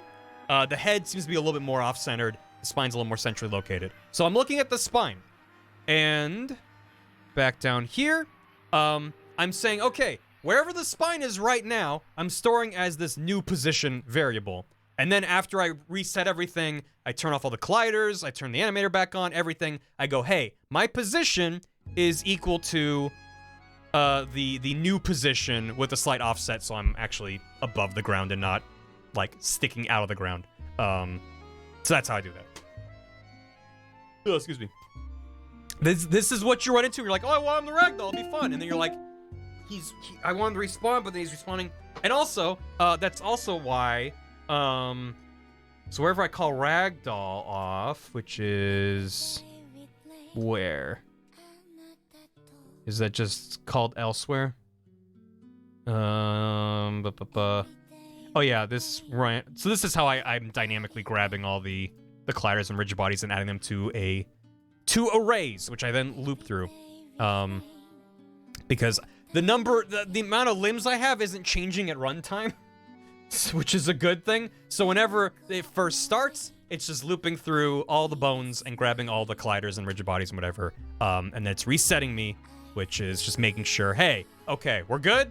I didn't accidentally like right now I've been like toggling stuff on and off. It's like, doesn't matter. Just reset it so the colliders are off, the rigid bodies are kinematic, we're good. Yeah, Mr. Film Watch. Yeah. So, what else was I gonna show? Was it the Ragdoll Pop? It's up here. Oh, it's because it's in a. Okay, yeah. So this is the other thing that was weird, is because partially because it's fun and partially because it masks some of the transitions. I set this up, as you might have seen, where when I turn off Ragdoll mode, so I'll just hit a button. I have it set to the left bumper to just Ragdoll. When I hit it off, he like bounces up in the air and then it's like, hooray! So it's like, pa. That was partially just because I knew it'd be more fun, and because going from a body crumpled on the ground to like, I'm standing now, would be awkward. So I'm like, okay, this is fine, right? Pow. So how did I set that up? That's the Ragdoll Pop. So the first thing is the Ragdoll Toggle, which is either being called by me hitting the button or from something hitting me, which is in Ragdoll Detected in the toggler, right? Where's Detected? Yeah. So it's the same thing. Because I didn't give chat the ability to take me out of Ragdoll modes. They're kind of like similar. So both of them are calling Ragdoll on, but then only this one up here. So this is the same, but then Ragdoll off is different. So I'm going, hey, did I hit the button for the Ragdoll? Am I already Ragdolled? Then I'm turning off Ragdoll. So first we do Ragdoll Pop, as I called it, which is very simple. It's just taking all the rigid bodies in that chain and just giving them some force. It's just kind of pushing them up in the air. This is just a function that's built in. It's going along the up direction times 18, because that just was a good amount. It's dependent on the mass and the gravity and all kinds of stuff. Force mode impulse is just like, it's all at once. It's just like a big push. So it fires up in the air. And then we invoke, which is a very fancy word. Basically, it's saying, hey, we're going to wait half a second, 0.5. Don't worry about the F. We're waiting 0.5 and then do Ragdoll off. So Ragdoll Pop, half a second later, do Ragdoll off. And then Ragdoll off is turning everything off. And then we're saying we're good. So that's that. Make it sound fun. It is fun. What's not fun is going, wait, I broke everything, I don't know why. Which happens a lot. What else with Barvatar? I wanted to just cover all the bases with him because it's probably the most complicated thing. The third-person controller script is a thing. I got a lot of variables going inside. This is so he can move around and stuff. It's all done with physics. So there's a million different ways to move around a character in a game, especially in 3D. Probably the two most common are either physics, like I did, or direct manipulation of the character's movement. It's immensely satisfying and very frustrating. Code working when you know it shouldn't. Yeah, it's like, wait, I commented out the code that should have broken it, but still, okay. So think of it like this. If you have a grid and your character's in the middle of the grid, you could say every time I tap the right arrow, move it to the next coordinate over. You're like directly moving. It's called translation. Not like language translation. You're translating its location within 3D space or 2D space. So it's very, very one-to-one. You're not worrying about applying forces. If there's any kind of acceleration or deceleration, you need to kind of code that in yourself. The other alternative is forces, which becomes very fiddly, and it becomes very difficult to fine-tune, because you're just like, how much are you pushing this thing? And there's so many different knobs that you can fiddle with. So it's really gnarly, but that's what I landed with because, whatever. I figured, why not? If a lot of the tutorials are for physics-based with Unity, and that's what I did. F equals MA. C#. Yes, all this is a C#. I have never done anything in C++. I know they're very similar, but I can't really speak to the specific differences between C# and C++. Other than C# is understandable to me. The fact that I went from not knowing anything about code to being able to do all this, without it hasn't even taken me that much time. It's been like a very gradual, slow burn. So if I can do it, you can do it. And most of it is not that complicated. It's just keeping it in your head. Coding is mostly problem solving. They're not very similar at all. Excellent. Well, I know that C# is object-oriented. I don't believe C++ is, but I could be wrong. I'm gonna shut up before I say something wrong. C++ is the best that ever make new things, just make a thing once and point at it. Right, because I think you don't have any garbage collection in C++. C++ is object-oriented. Great. It is OOP. C# is more like C++ than it is like Java. Yeah. That's why I'm like, I'm not gonna be able to speak intelligently about it. I have a million different things going on in here. What probably matters mostly, this is a mess because I'm using Unity. This is a thing I could talk about real quick. Unity has always had an input system that's very simple, where you just go, hey, look at, this key on the keyboard, or look at this button. And you can define that in the editor. It's great. It has limitations, and so Unity has implemented a new optional input system, which is what I'm using in this. There are pros and cons. The new system requires a lot more setup. You need to do bullshit like this, where you're subscribing to a do jump method, and then detecting if the jump has started, and then you're listening for that. And then if it's been disabled, you're supposed to unsubscribe for it. It's like, it used to be very much just like, am I hitting W? And now there's like all these extra layers to it. What's nice, as someone who doesn't know what he's talking about, is that this is what the new input system gives you. It gives you this window called input actions. And this is where, not everything is in here, but for example, move is in here, and I have this assigned. This is very small. I apologize. I don't think I can make it bigger. I have this assigned to left stick on the gamepad. Rotate is right stick on the gamepad. These then become names for actions that I'm then referencing in code. I'm just saying, hey, did I move? And I'm looking at move. I'm reading the value of move. What it means is that you don't have to remember which button does what. Probably more importantly, is it trivializes remapping of controls. It makes it so, instead of having to change every single reference in all of your script anytime you do any kind of a thing with a button, and changing it to be like, well, it could be a variable that can be changed, you already have that built in. You're already referring to it as the name of what it is. And then in here, I can just go, okay, rotate can also be upright, left down, composite, and we can just change these to be, up is W, like this. Like I can just change this on the fly. Yep. And left is right. I don't think I have anything mapped to these other keys. It's probably fine. So having literally just done that and nothing else, I can go back in, and now WASD should rotate the head. Should. If I know what I'm doing, which I don't.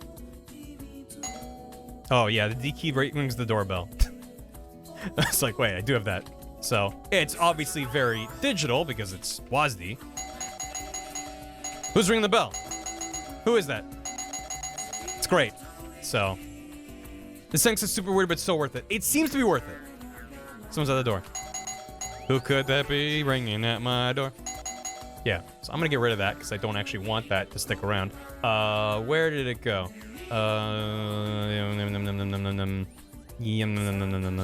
Is it in here somewhere? This is why I just leave it docked so I don't have to think about where it lives. Input debugger, no. UI toolkit, visual scripting. I don't remember where it goes. Well, I can just open it again. Where'd I save it? I mean, it doesn't really matter. I'm not going back into it right now. How much experience in code do you have before working on this? Some. As I said before, I've been watching Unity tutorials and Blender tutorials, and I've been learning code on and off for years. But it hasn't really come together until the last, couple years. But also, before doing this, I hadn't so much as touched Unity in almost a year. So, it is kind of like riding a bike. The more you do it, the more things make sense. You don't have to understand everything I'm talking about to make a thing. You can make something knowing 3% of what I'm talking about. But one of the things I like about Unity, I don't have experience with other engines, really, so I can't speak to them. But Unity has this component system.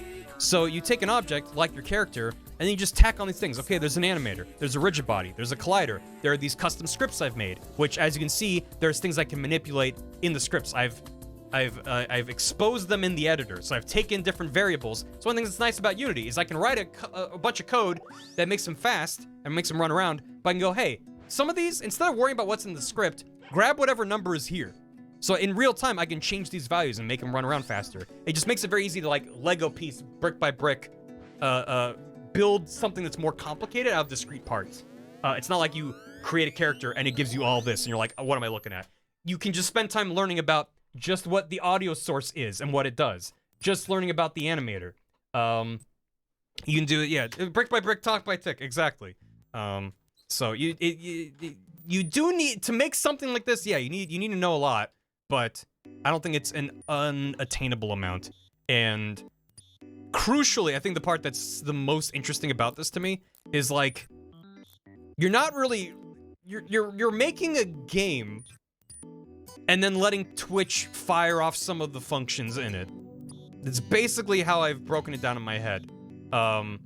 It's not really a game that you can win. It's more of a toy box kind of a thing, which is dumb stuff in it. But you don't have to worry about, oh man, like, are people gonna understand how to play this? Like, I don't have to tell any of you what the controls are. Like, there's just a bunch of shit I do on the controller. There's a bunch of shit I do on the keyboard.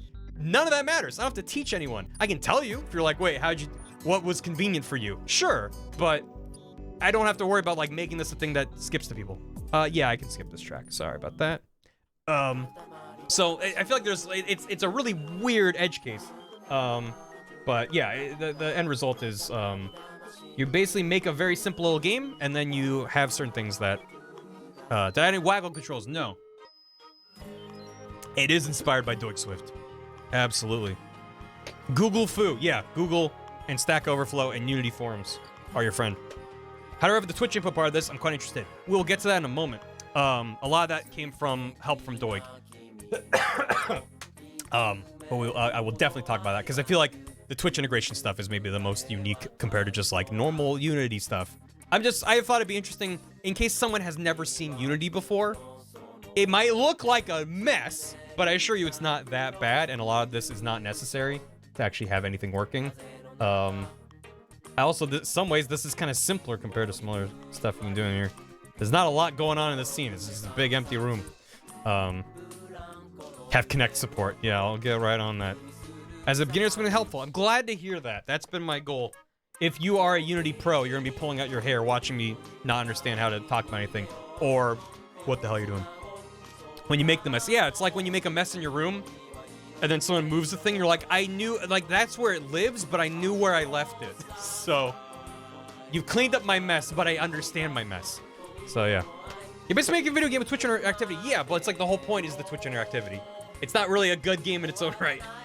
But yeah, what was I talking about? I was trying to bring back the input manager, but I don't remember where I saved that file, that asset. Wait, it's in my scripts folder.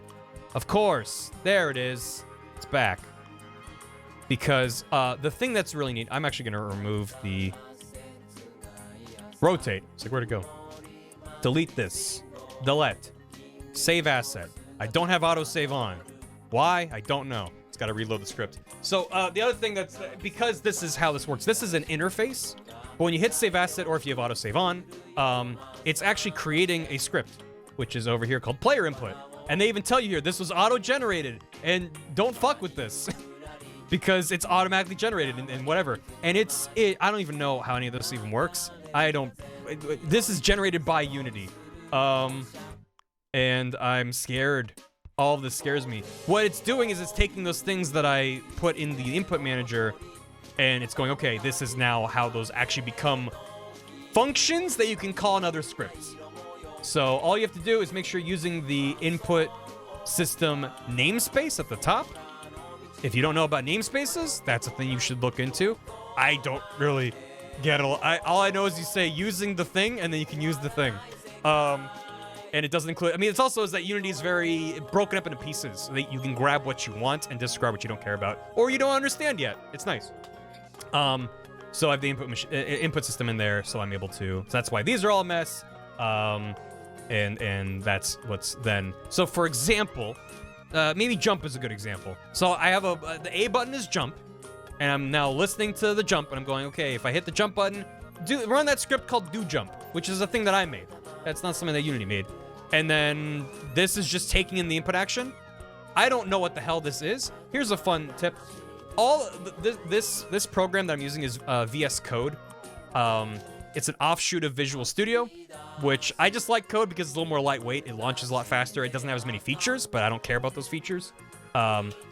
Visual Studio is like bundled with Unity. If you download it and you're like, give me Visual Studio as well, if you're on Windows. If you change it to a different program, things will break, and it's a nightmare.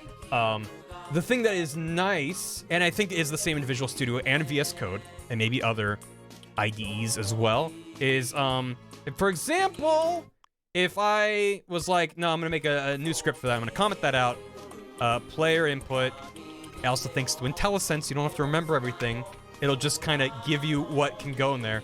So I'm going jump.started, plus equals, I'm gonna say, do a jump. This is a script that doesn't exist.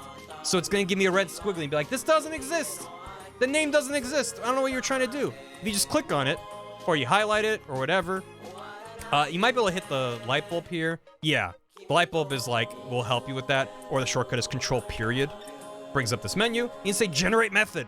And it knows the kind of method it's supposed to be, so it already has like input action dot callback context object. I'm like, I don't know what the hell that is, but I don't have to remember it. I can have Visual Studio remember for me. That's an all VS. Okay, yeah, I didn't think that was unique to Code. I don't know if it's outside the Visual Studio ecosystem. So it's like, I don't have to remember what fucking parameters it needs. It'll throw me this thing, which I don't need, so I can get rid of that, and then be like, all right, do a jump. Whatever, all the code that I need for that. So that's nice. And I'm gonna undo that back to normal. So, my do jump script. Do a jump. I'm just using this thing on the right, because if you highlight it, it shows you all the times it pops up. So I can find it again. So to do jump, I'm first checking, am I on the ground? Because I only want to jump if I'm touching the ground, which is this thing over here, which is a raycast. I don't think that counts as ray tracing, but it's the same principle. You fire a thing and see what it hits. So I fire a ray at the ground, and then I go, okay, did I hit the ground? Is the ground real near to me? That's the I think I stole this code off the internet. I don't think I wrote any of this. It's just going pachoo, shooting straight down from Barvatar, and is the ground right there? If it's not right there, then we're grounded. If the ground is not right there, then we're not on the ground. So if we're touching the ground, and I hit the jump button, then we are changing our force direction, which is code used in the main movement script. And this is what is actually... So force direction is each frame, I'm taking all this different nonsense and going, how is Barvatar moving? Because I'm applying forces based off how the stick is moving, a bunch of nonsense I can briefly touch on. But I'm also applying upward force. So I'm not actually changing it. I'm changing what that force is in this. Whatever. It's fine. And jump force is just an extra variable I have out here. It's going to process... No, it's not. So wherever that is, third person, jump force. I have it set to 50. Pretty big. Because otherwise the gravity would just be stronger. So, but that's just a thing I can change in here. And I can jump around and fill with it. One thing you should know, if you are new to Unity and you're messing around with stuff, this is considered play mode when you hit the play button and you're able to do stuff. Also, if you're like, what the hell is that? I don't know what this... Actually, I don't know what the next arrow does. Pauses it. Oh, and then you can increment frame by frame. That's what that is. But you can pause it at real time, at runtime, and then you can be like, what's going on? You can unpause. So that comes handy if you're trying to go frame by frame and look at stuff. Whatever. When you're in play mode, you can make changes to all this stuff. So I'm gonna be like, I'll make the jump force 20. Make it half as much. So now his jump is pitiful. He can barely jump. or the jump force is 75. And now, oh my god, we got moon gravity, kinda. So that's fun. What you need to know, if you're messing around in Unity and you're new to it, is that changes you make in the editor do not persist outside of play mode. So you see, I made this 75. I'm gonna hit play to exit play mode. It goes right back to 50. That's a good thing, because it means you can just fuck with everything and you don't have to go, oh god, I broke my game. But what it does mean is if you're using it to find values, if like, I want to have this much movement force, this is the rotation speed, the max speed, all that kind of stuff, whatever it is, you can right-click while you're in play mode. You can just write them down and memorize them. If you're like, oh, 20 was a good value, you can write it down, and then outside play mode, you'll save it. Or you can right-click on this and say copy component, and when you're out of play mode, you can right-click again and do paste component values. So it's storing what all those values were at play mode, at playtime, and then you're able to paste in whatever changes you made.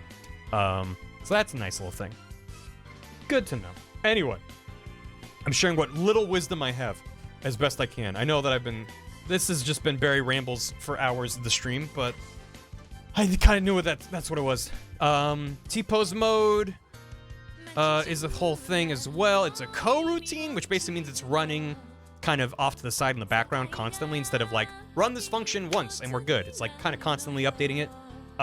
This is a whole mess that I wrote. So this is what I'm using to change the animation layers. So when I'm going, hey, put on tall mode, this is what's happening. It's sort of moving towards 0 or 1 if it's turning on or turning off. It's damping it over time.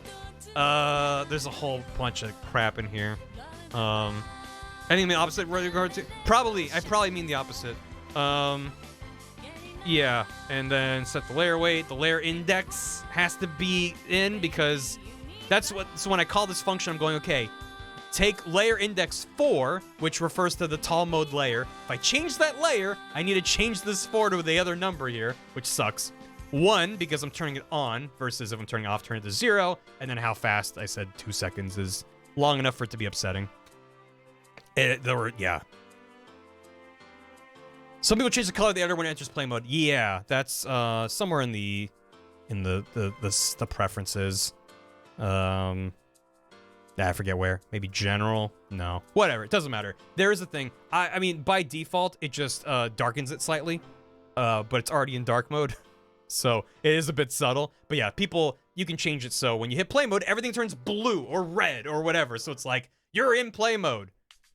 But it's like things are moving. I can tell that it's play mode. Sometimes sometimes it's useful.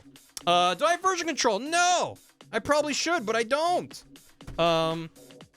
This was a mad rush to get it done before Friday, so I didn't have time for anything else.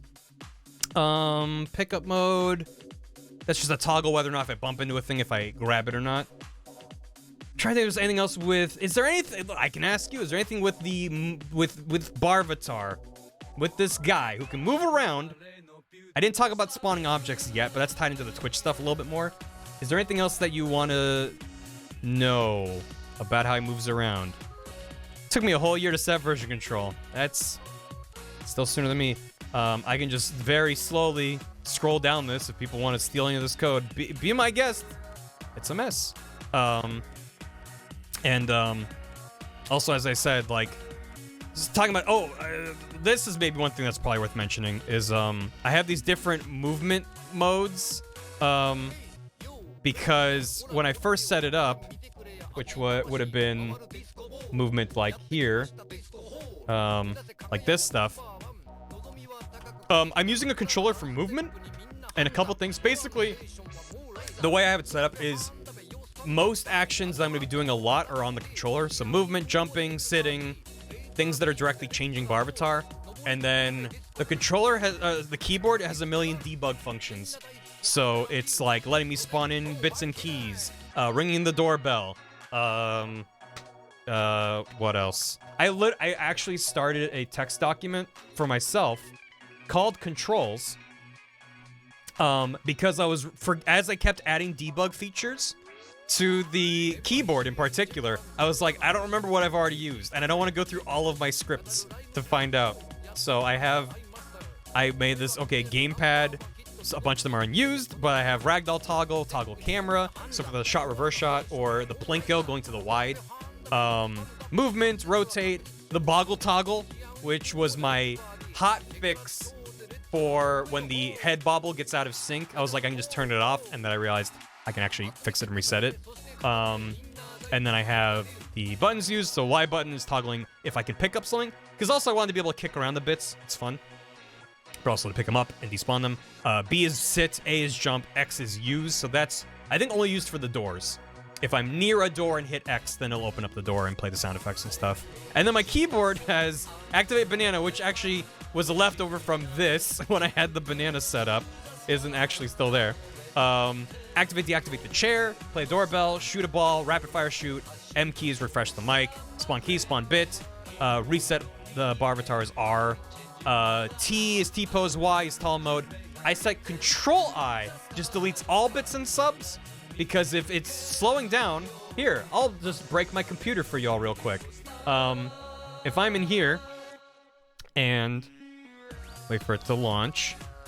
So actually, if I scroll down, that was timing. Look at that. Key spawn, and thank you.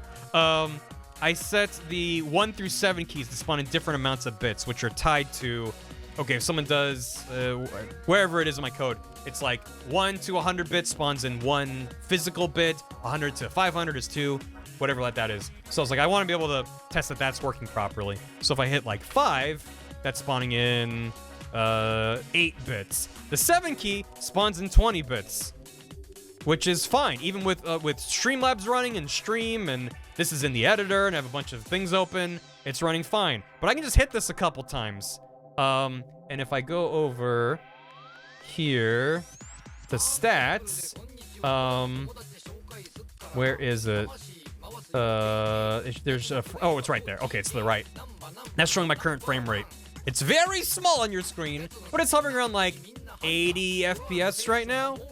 With nothing, for comparison, it's over 100 FPS on average.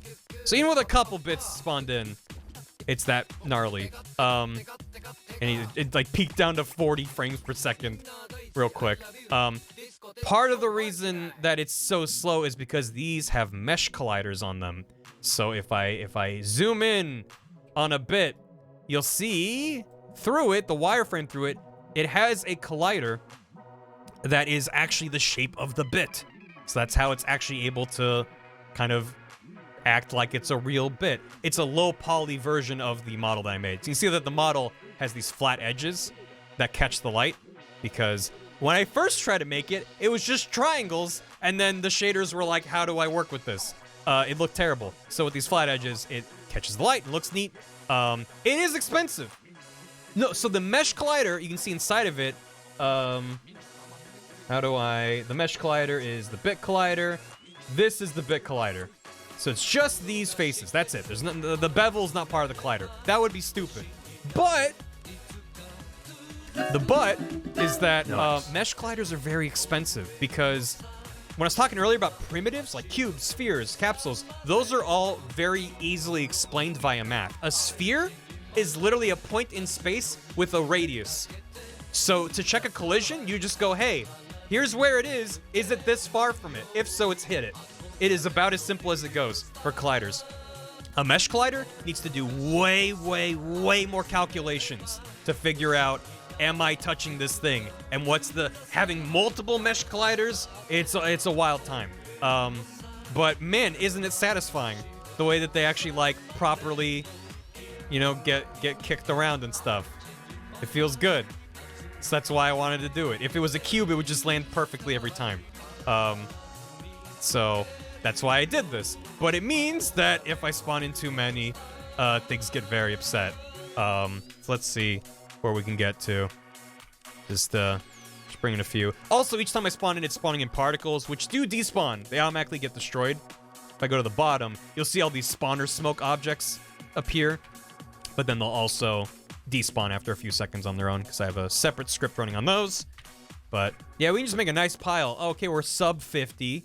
And if I kick them around, it goes down to 30 FPS. So, yeah, you know, doing pretty good. Doing pretty good. It's not so bad. Could be worse. Could be a lot worse. Yeah. Yeah, break the computer. Oh, 17 FPS. Mostly around 20. Oh, yeah. So in testing, I was like, this is fun, but also will kill my computer. And this is also why I don't have bits spun in 1-to-1. And I don't recommend anyone do anything like that. Like, someone cheered 100 bits. I'm gonna spawn in 100 things. If these were cubes, maybe. In fact, I can... So that's why I added... And I made it Control-I, because I didn't want to accidentally hit the I key and then despawn everything. But Control-I just deletes them all.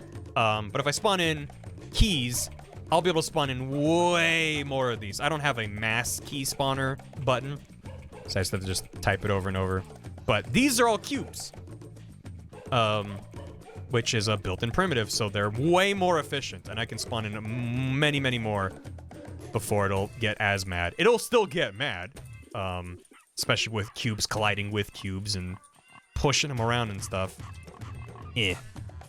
But, yeah, your head explode. But yeah, we're hovering around like 30 FPS. It's fine. So, anyway, I got very... Whoa! Why is this? Why is this? Type camera has been destroyed, but you're trying to access it. I destroyed the camera? It seems to be right there, guy. Well, let's just refresh the project, shall we?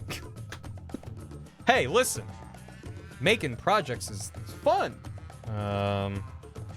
Bump. I don't have CS Source. Oh, I gotta install CS Source. Obviously. Ugh. What did Doig say? Who would have bits spun in 1-to-1? Yes. Yeah. Yeah, Doig. I don't even know how your computer doesn't explode. What do you have on those? Is that also a cube? A box collider? Take better care of your camera. Yeah. Camera's fine. Pow. Dear FBX was speeding this. Dear did send me a Dear FBX, and I did forget. I think it's a sphere. That makes sense, so they kind of like bounce around better. Okay. What else? Oh, God, yeah, so this whole mess. So, that was over here. When I first set up the movement, the way I had it set up, because naturally, there's a million ways to set up a character's movement. You can have it where up moves them forward and left and right turns them. It's kind of tank controls.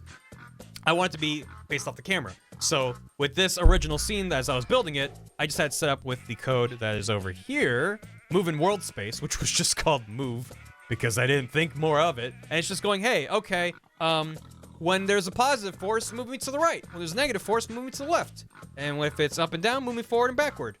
So easy, because the camera is just aligned perfectly forward in world space. But then, I started adding in more cameras, and then the movement became a nightmare, because now, on camera cut, I'm holding a direction, and it's like, now I'm like, the camera's facing this way, and if I press left, I move forward, because the camera is at a different angle than the world's position. And I wanted to do a bunch of stuff with cameras, so I had to change the script entirely to move relative to camera.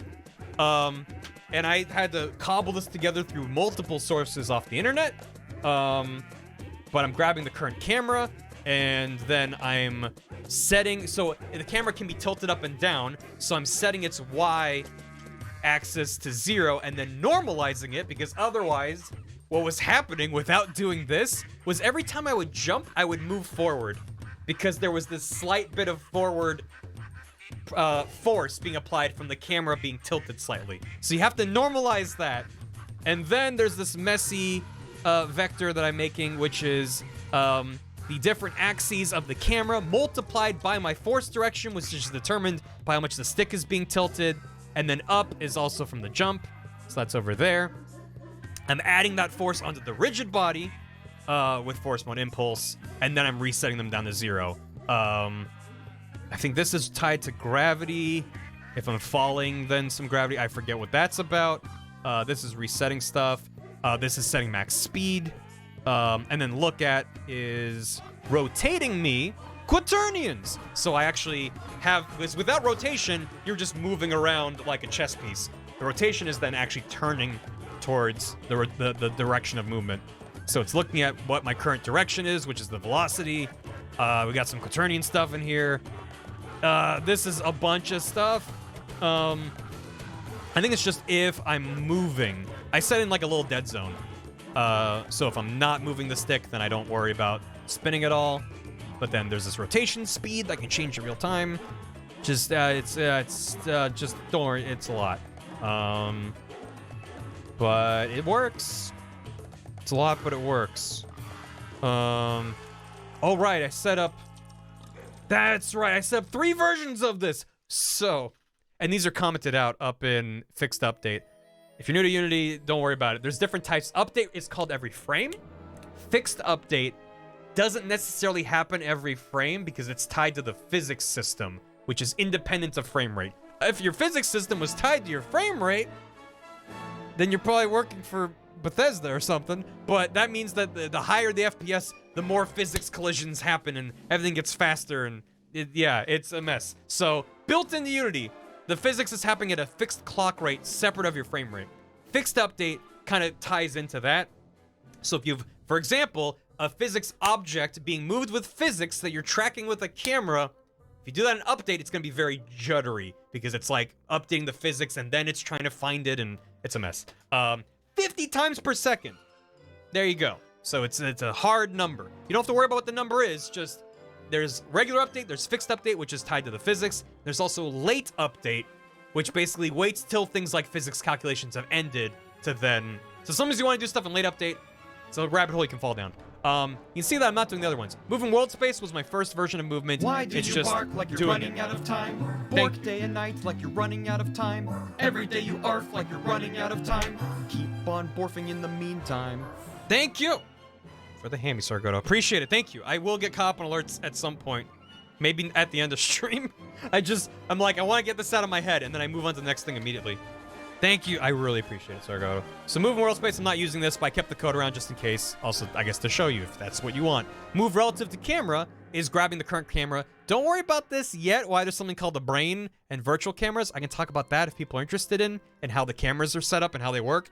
All I need to know is I'm just going, what's my current camera? Because I have a bunch of different cameras that I'm cutting between. And then I'm, based off that camera, making the forward and the right vector, doing math, applying forces based off of their axes. So as the camera's turning and facing me, right always turns me. So if a camera's following me and turning, I'm moving in like a semicircle because I'm always moving at the same kind of angle as the camera. So up always moves me away from it, right moves me right based off the camera's facing. So this is happening every frame. What I ran into, though, was a very fun problem where, it's a fixed update. Nice, though. Well done. So the fun problem is, hey, the camera, so now it's working where if I walk into a different zone, I'm able to move where up, face me, forward, whatever. But the moment I walk into a new area and the camera cuts, I'm immediately going in a different direction. Example, if I'm holding left and I'm walking over to the door and then it cuts, so now you're facing the door, I'm holding left, it's moving me left. So I walk into that zone and immediately start walking like to the left of the door. And I'm like, no. I should be able, this is true in a lot of fixed camera, like Resident Evil style tank controls games. Actually, tank controls solves the problem because up always moves you forward. This music is very dramatic and I don't need it right now. How about this? This one's also very dramatic and over the top. So it's a common problem in a lot of modern games. It's a difficult problem to solve.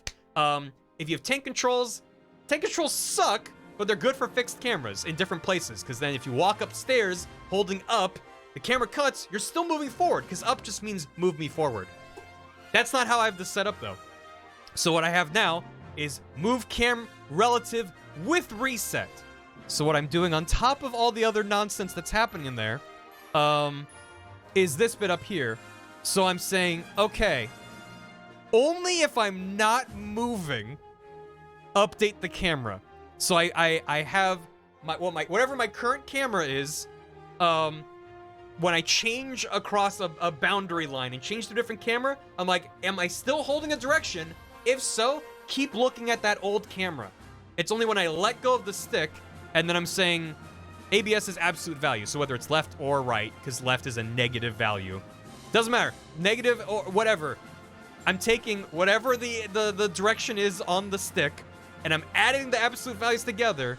If that's 0, then it means I'm not touching the stick. There's probably a better way to do that, but whatever, it works. I'm just going, okay, I'm not touching the stick, then update to the current camera. So the result of that is that it works, and it means that it behaves as you think it should. It is weird because, so if I walk over here, the camera cuts, I'm holding the exact same direction, and I walk all the way in there. Great. Same thing with this. I'm still walking that direction based off of the door's camera, but now if I'm like, I don't want to let go of the stick, I'm holding left right now. Now I'm holding down. It's like, everything's weird. But the moment I let go, and then press again, now right is right. So, I found that works. It lets me do all kinds of weird camera stuff. And I still have to stop in order to, like, get my controls back, but I'm able to. And because it's still looking at the old camera, it's not just like, you could do it, like, just keep applying that direction till you change it. That's what a lot of recommendations were online, but it's like, no, this way, I can still, like, walk around and turn and jump and do everything. I have to hold down right now until I let go. And I feel like that works.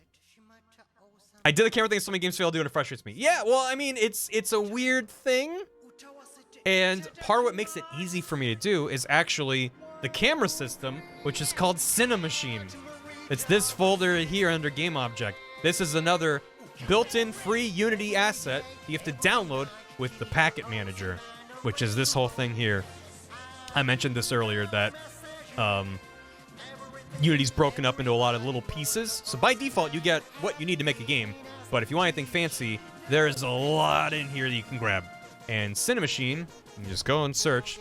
Cinemachine is great if you want to do weird stuff with cameras, which I absolutely did. I'm glad it's giving you ideas. Like, that's cool. Gamma Sutra changed their name to Game Developer, MacMog, which I understand but also hate, because Gamma Sutra, is it a cheesy name? Sure. Is it memorable? Yeah. You know what's not memorable? Game Developer. That just doesn't sound like anything. Every game engine has its pros and cons. Yeah, and every system has a trade-off. Like, you know, that's why.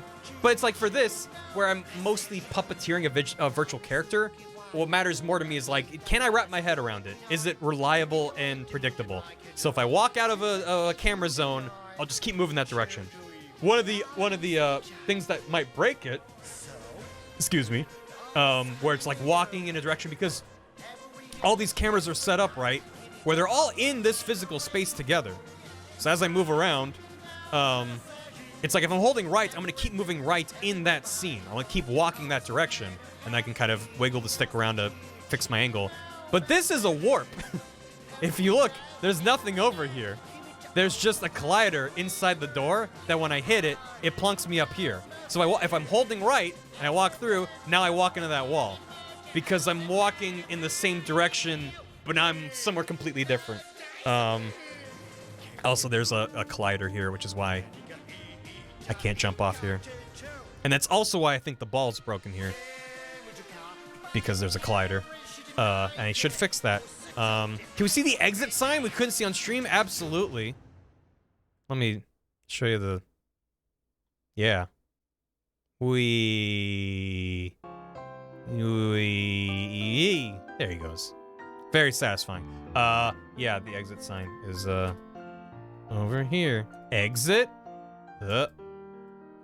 Exit? I don't know. Whoa. And on this side was the... Oh, whoa. This way to the activity room. Which I could just make that text whatever. So what else was I talking about? Yes, the camera relative movement. Maintaining the motion through camera cuts was the whole thing. I could talk about Cinemachine. I think we're done talking about Barvatar. It was a lot to get through.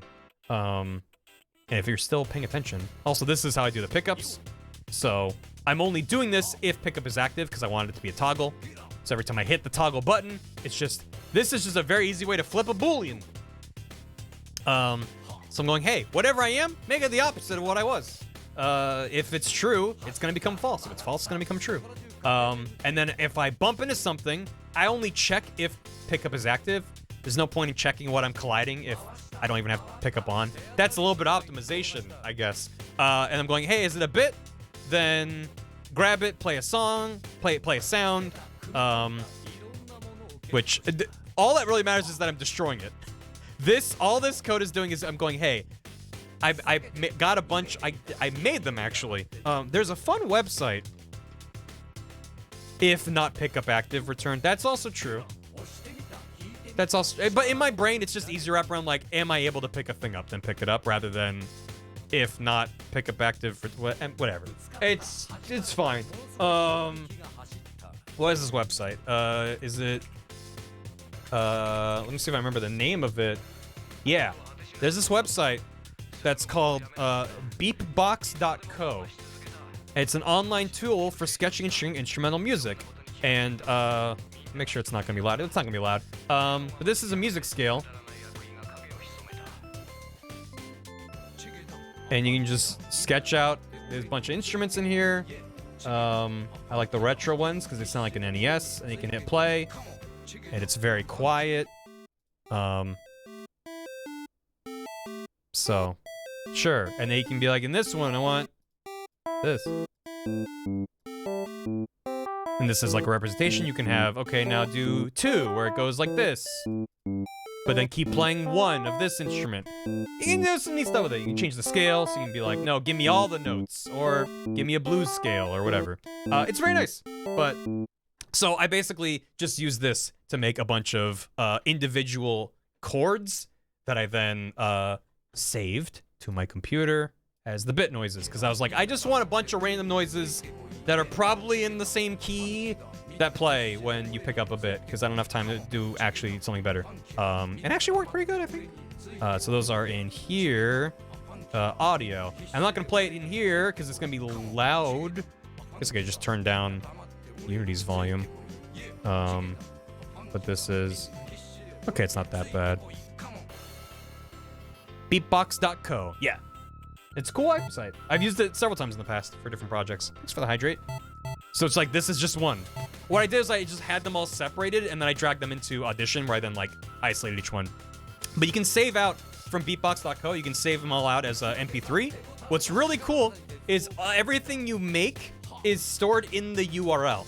So not only is that easy to, like, bookmark and be like, oh, come back to it, but also to share it. You can be like, literally just like, here's a link, and it has all the notes, all the instruments, everything you've done. Which is just nuts to me. So yeah, I have these different bleeps, as I called them. And that one. Great. So they're all just slightly different. Just because, I mean, the bonk is just a bonk, right? Thanks, Gam, for sending that to me when I asked. As well as the Half-Life noises and death and AM noises. I was like, Gam, I know you have these. And he's like, I got you. It's also jumbus.bitbucket.io. Okay. Oh, nice. It looks like a fancier version of it. Cool. It's a modification of the original beatbox. Nice. Very cool. Thank you. So what that is that in the bit? It's not in the bit. Oh, it's on Barvatar, isn't it? Because that's the script I'm looking at. Pickup sounds. There you go. So you're able to make an array of objects and expose it in the editor, which is what I've done here. No, the top. So this, I'm saying, hey, I'm the hard angled brackets are how you reference an array. So I'm saying make an array of audio clips. An audio clip is a single sound file. Confusingly, an audio source is not a source of the audio in terms of like where this is on your computer. An audio source is a thing that can make sounds play. It's the source of audio within your scene. But its audio source plays an audio clip. So in here, I have an audio source attached to Barvatar, which has no audio clip assigned to it. So if I played it, nothing would happen. But what's happening is in this code, all the way down here, wherever it is. So I'm going, okay, if I touch the bit, because all the bits are flagged with the tag bit, so I'm able to know what it is, it's a bit, destroy it, and then make a random number between 0 and however many sounds I have. Because I could hard code it in, I know I have like 6 or 7 sounds or whatever, but it's like, no, smarter to just have the computer do it for me. So I'm randomly grabbing a number, and then I'm saying whatever that number is, grab that number from the list make that what my audio source clip is, and then play that audio source. The nice thing about this system is that because an audio source can only play one clip at a time, and there are a bunch of settings on it you can change. You can change the volume, the pitch, stereo pan, 3D sound settings. You can change the Doppler. Like, it's nuts. But they can only play one at a time. So if I grabbed 50 bits at once, it would only play 1 bit sound because it only has one audio source. Whereas the bonks are each unique to the ball. Every ball can create its own bonk. So that's why it's like, just like when it's rapid fire, it can just become a nightmare, and it becomes really loud, and it can clip out your speakers, and it can be terrible. But that was kind of by design, because I am an agent of chaos, I guess. But the volume is set very low. It's set to 0.15 out of 1. So that's fine. It's got the bonk right there. Every ball has its bonk, but every bit is attached to a single audio source. So I can just grab a bunch and it'll be like bip, bip, bip, bip, bip, but they won't overlap over each other and sound gnarly. And then the key, same thing. In fact, it's doing the exact same function. The reason I separate them out is because theoretically in the future, if I keep working on this, what I want to be able to do is store them and then be able to deposit them separately in like a bit pit, for example. Would you not need a -1? Your length starts from 0. No, because the length also counts from 0. I think. No. It's because ranges is inclusive. Min inclusive, max exclusive. So we're good. It's because length starts at 1, not 0. If you have a thing in your array, the length is 1, but that index is 0. But range is smart enough, so it includes the first number, 0, and it excludes the last number. So it does end up actually... yeah, okay. I was like, I thought I was crazy. No, you're right. You're good. That's a good question, though. Some things are inclusive, yeah. So it's like you want to include the 0, but yeah. Anyway, but yeah, so I separate them out because if I have an inventory for bits and keys, I want to keep those separate, and that's where I would presumably do that. In order to be like, hey, I'm holding 5 keys and 10 bits. I want those separate instead of I'm holding 5 things. I don't know what they are. Anyway, that's the third-person controller. Holy shit, how are we doing? People still paying attention? Is this still interesting? I'm sure it's a lot more granular than some people were expecting, but I did want to explain things. I love this. I'm glad. Taking notes. I feel like the last thing with Barbatar would be the camera stuff. Because some stuff should be self-explanatory, I would hope. Of like, the chair is just an object. It does have a mesh collider, but there's only one at a time, so it's not very heavy. I'm not spawning in a million. And I'm actually only taking the same one and disappearing it and reappearing it. I'm not spawning in new chairs. A fun fact is, what I learned is, so I made a low poly chair, which I can probably show you on my models tab. The chair collider. So I made this chair, which is a really bad model, and once I'm better at modeling, I'll definitely make it again, because it sucks. But I was looking at my drawing of a chair, and I was like, how the fuck do I make this in 3D? And I was like, I don't know how to do this. Scribble on notes, yeah. Full programming goodness. 87 banana, low poly. Yeah, so I made this, but I was like, okay, I want this to be, so you can collide with this. You can sit in the chair, whatever, and you can walk into the armrests and not just clip through it. So I made a low poly chair. So it's the same shape, but far fewer polys. Basically, like as many as I felt like I needed to get those shapes in. What I learned in Unity is a very fun thing, where if I spawn in this chair, first of all, the scale between Blender and Unity is a little bit not identical. Things in Blender come in pretty hot in the Unity. It's a little bit large. So this needs to be more like 1 by 1 by 1, not 100. It's fine. It's a large chair. Yeah, I mean, there are settings when you import a model.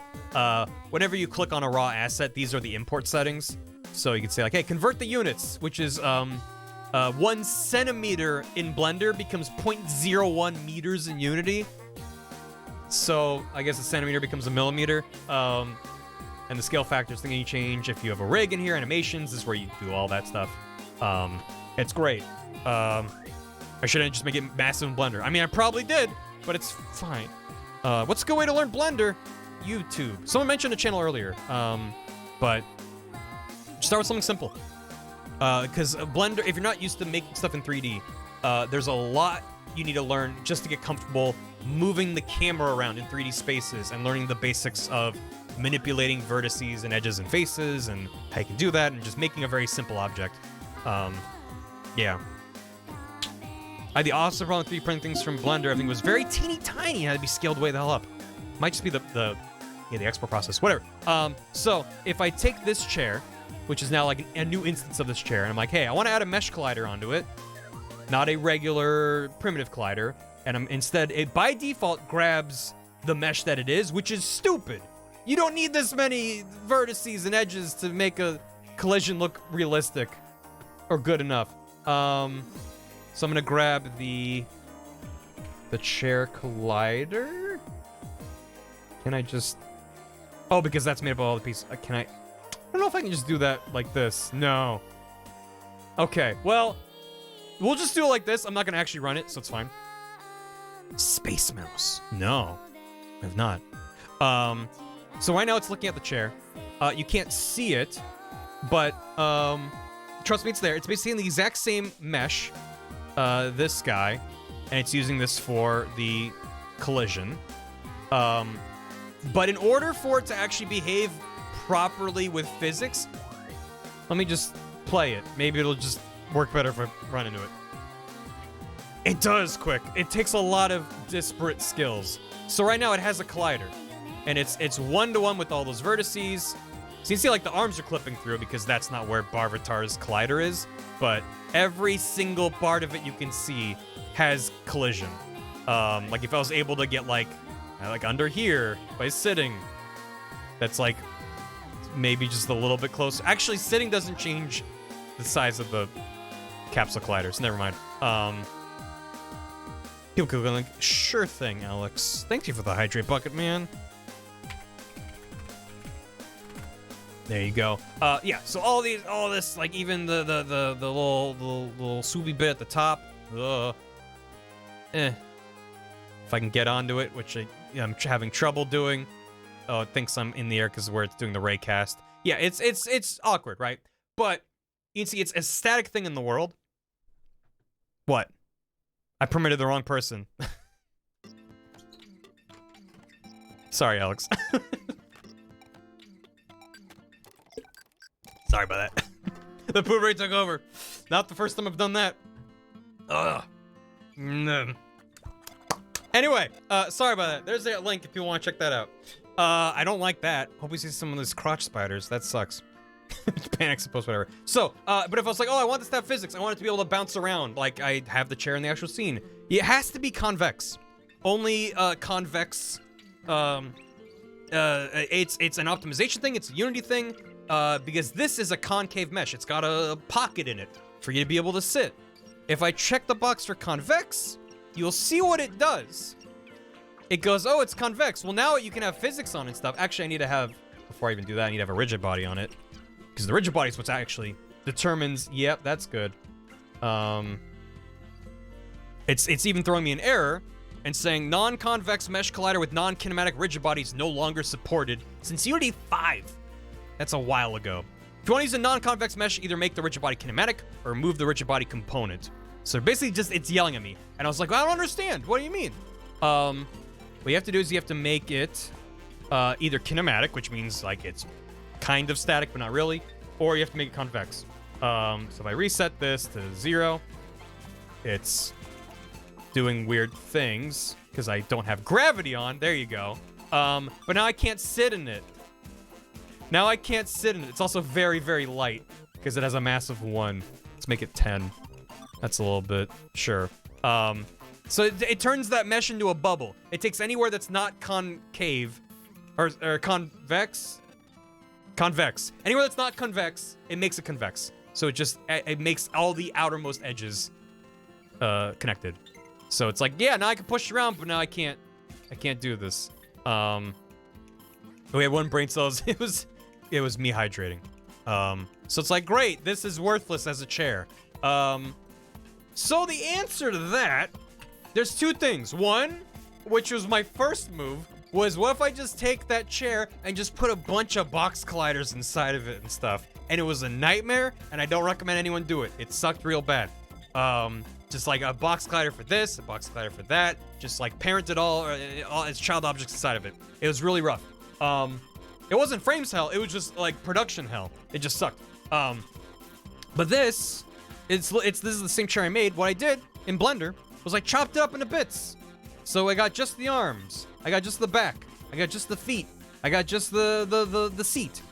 All those pieces, which individually, I mean, this does have a bit on the inside, which you can see actually does get rounded out.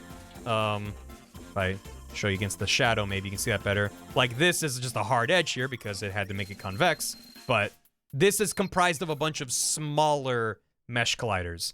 So it has the intended result, which is, yeah, the top part is flat. It doesn't follow that. So now that I know how convex works, when I make the low poly collider for any stuff, I know I don't need to have that amount of detail. Just make it hard edged.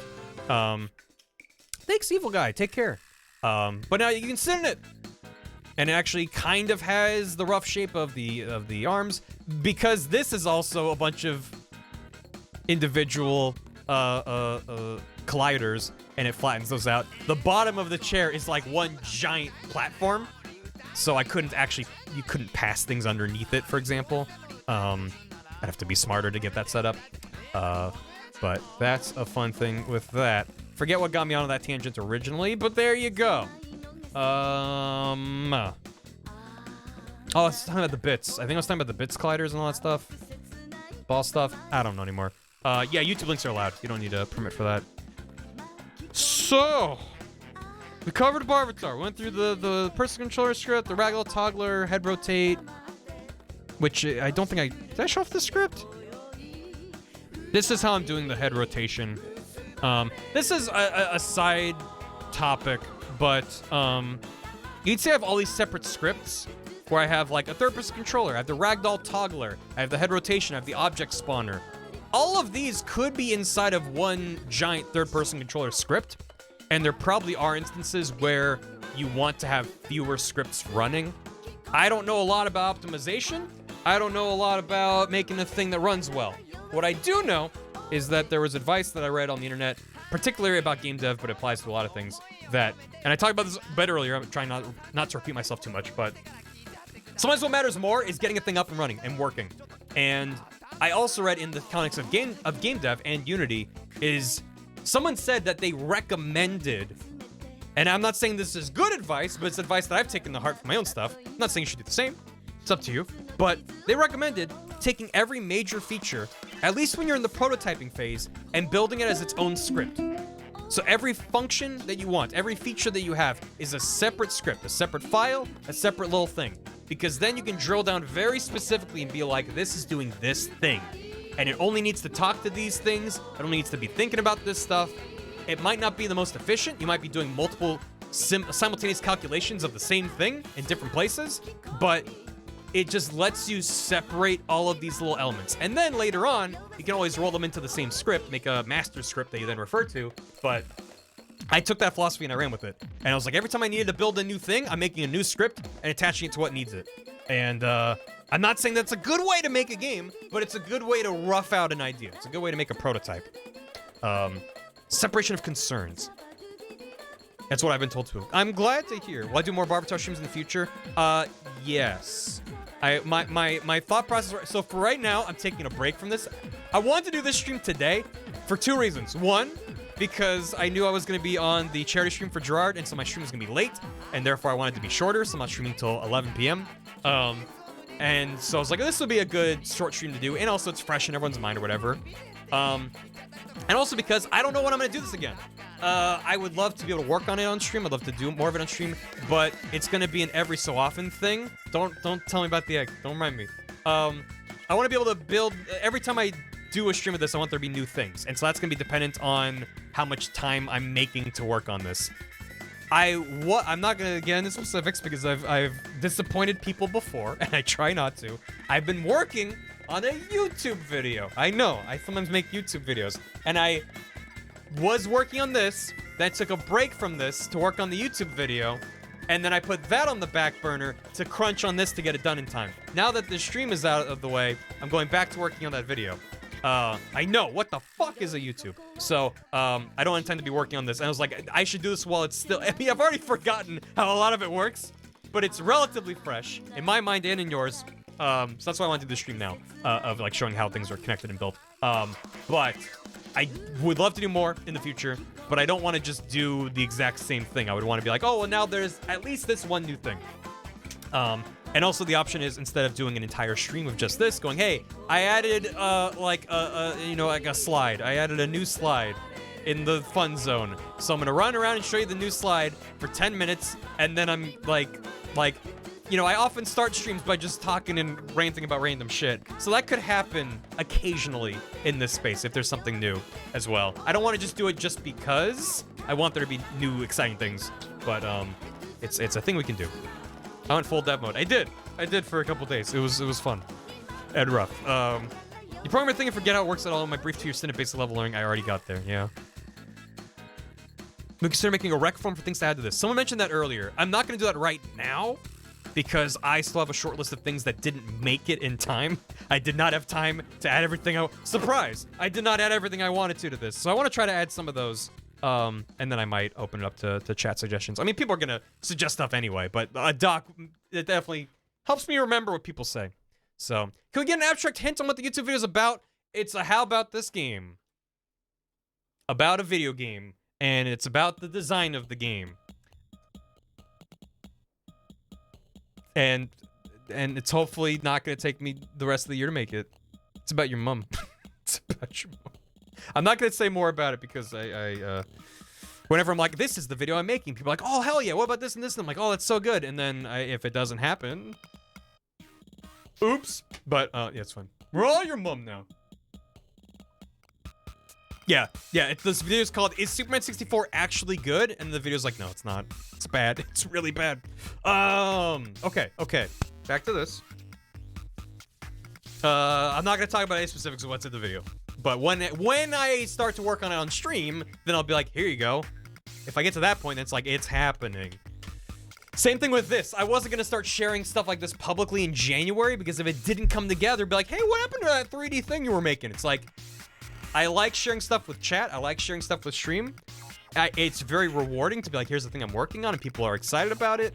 That fuels my own excitement for it. But if I share things too early, plans can and do change. So it's about finding that balance. That's been how long I've been streaming? 4 years? That's been 4 years in the making of me finding the balance of how much do I share and when, because I don't like being a black box that you can't see through.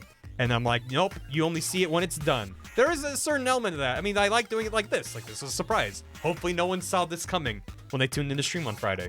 But yeah, when it comes to some other stuff, it's like, oh, I'm okay teasing things and revealing things and eventually working on things on stream. But you love the streams, thank you. I appreciate it. I mean, just by the raw numbers, there's fewer people in any editing or art stream compared to a normal game. But that's fine. It's time.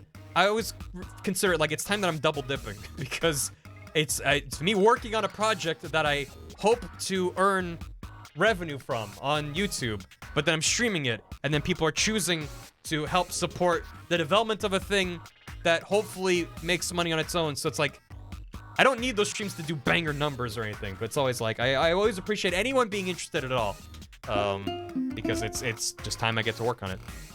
So I do like working on stuff on stream, just not all the time, but it has been a bit. Yeah, also I do like when people are able to join me in a call and just have nonsense happening, so I'm not just in a void. Infinite starting to screen day as full anyway. Yeah, no.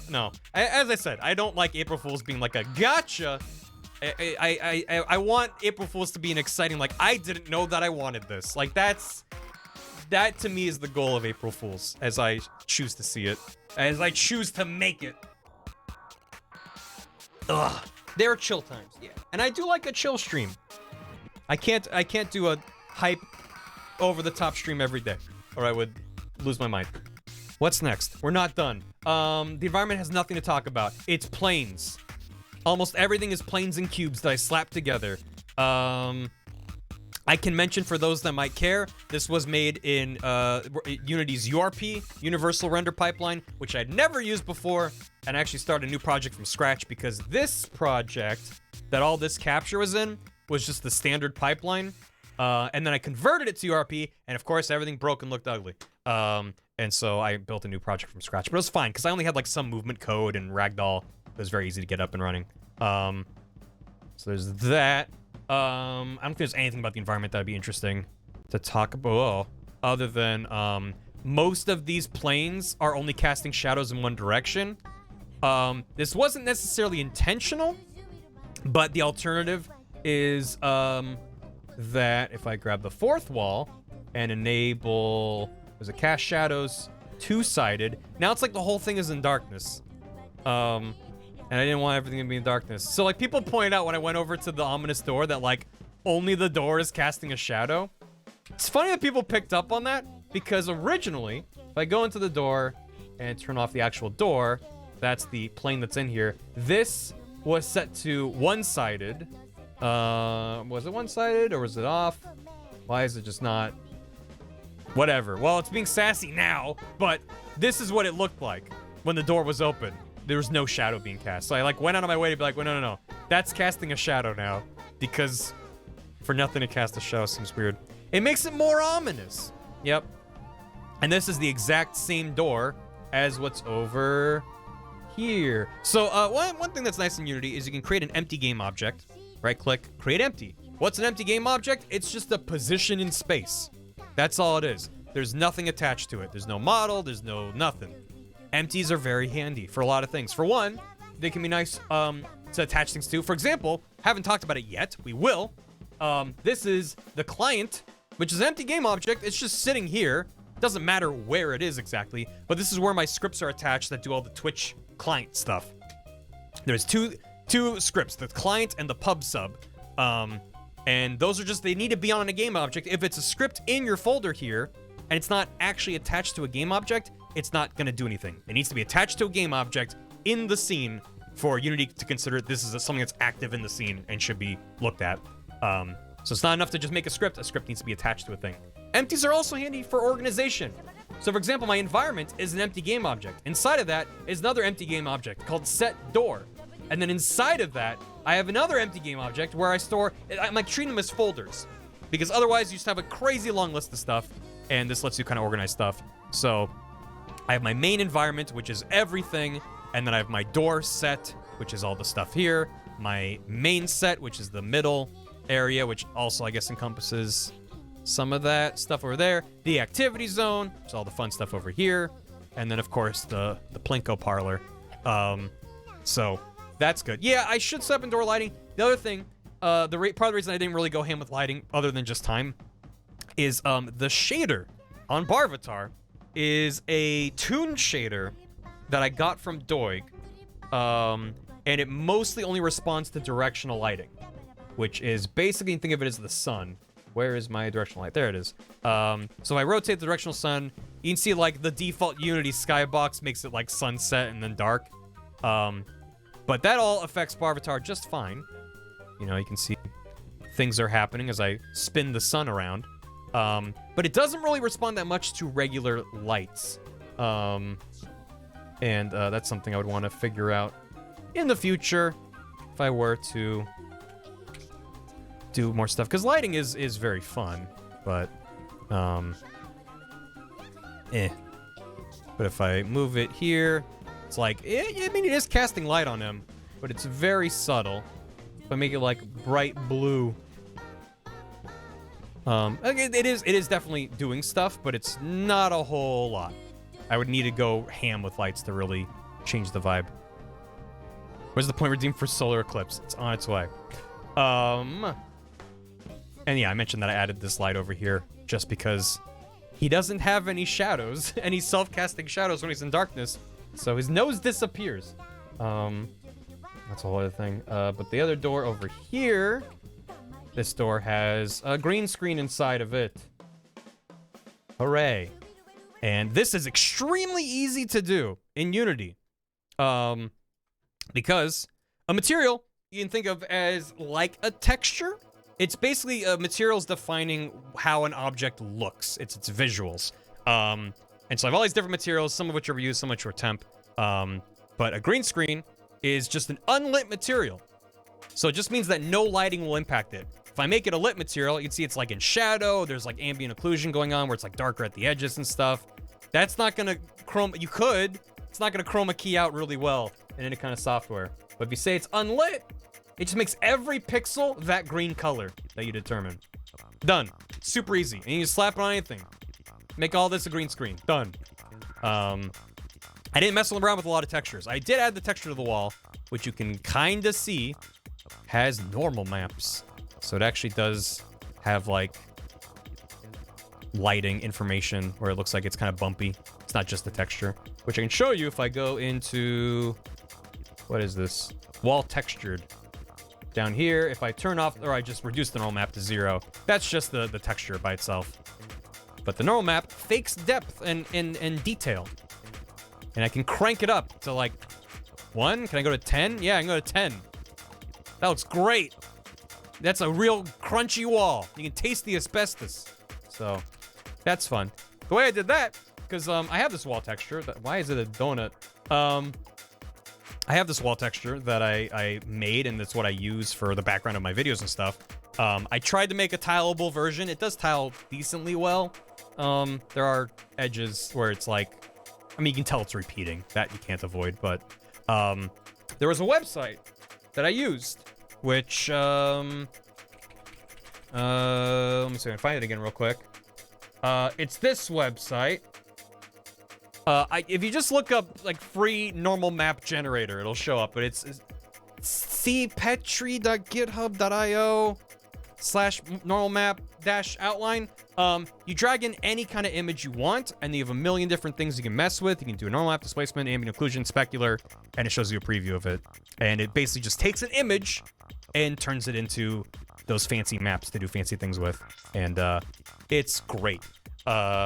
Definitely recommend doing this instead of, I mean, obviously if you make, yeah, it's got displacement, so it's doing that. If I turn off the displacement, then it's just flat. Certainly if you want to be smart, you can learn how to make your own normal maps and, or make a high resolution mesh that you then turn into a normal map applied to a low poly mesh. I don't know how to do any of that. You can slap a JPEG into the website and it spits out a normal map. And you're good. You're good. It just adds a little bit more. I mean, you can't really tell, but compared to nothing, just with and without, it makes a difference.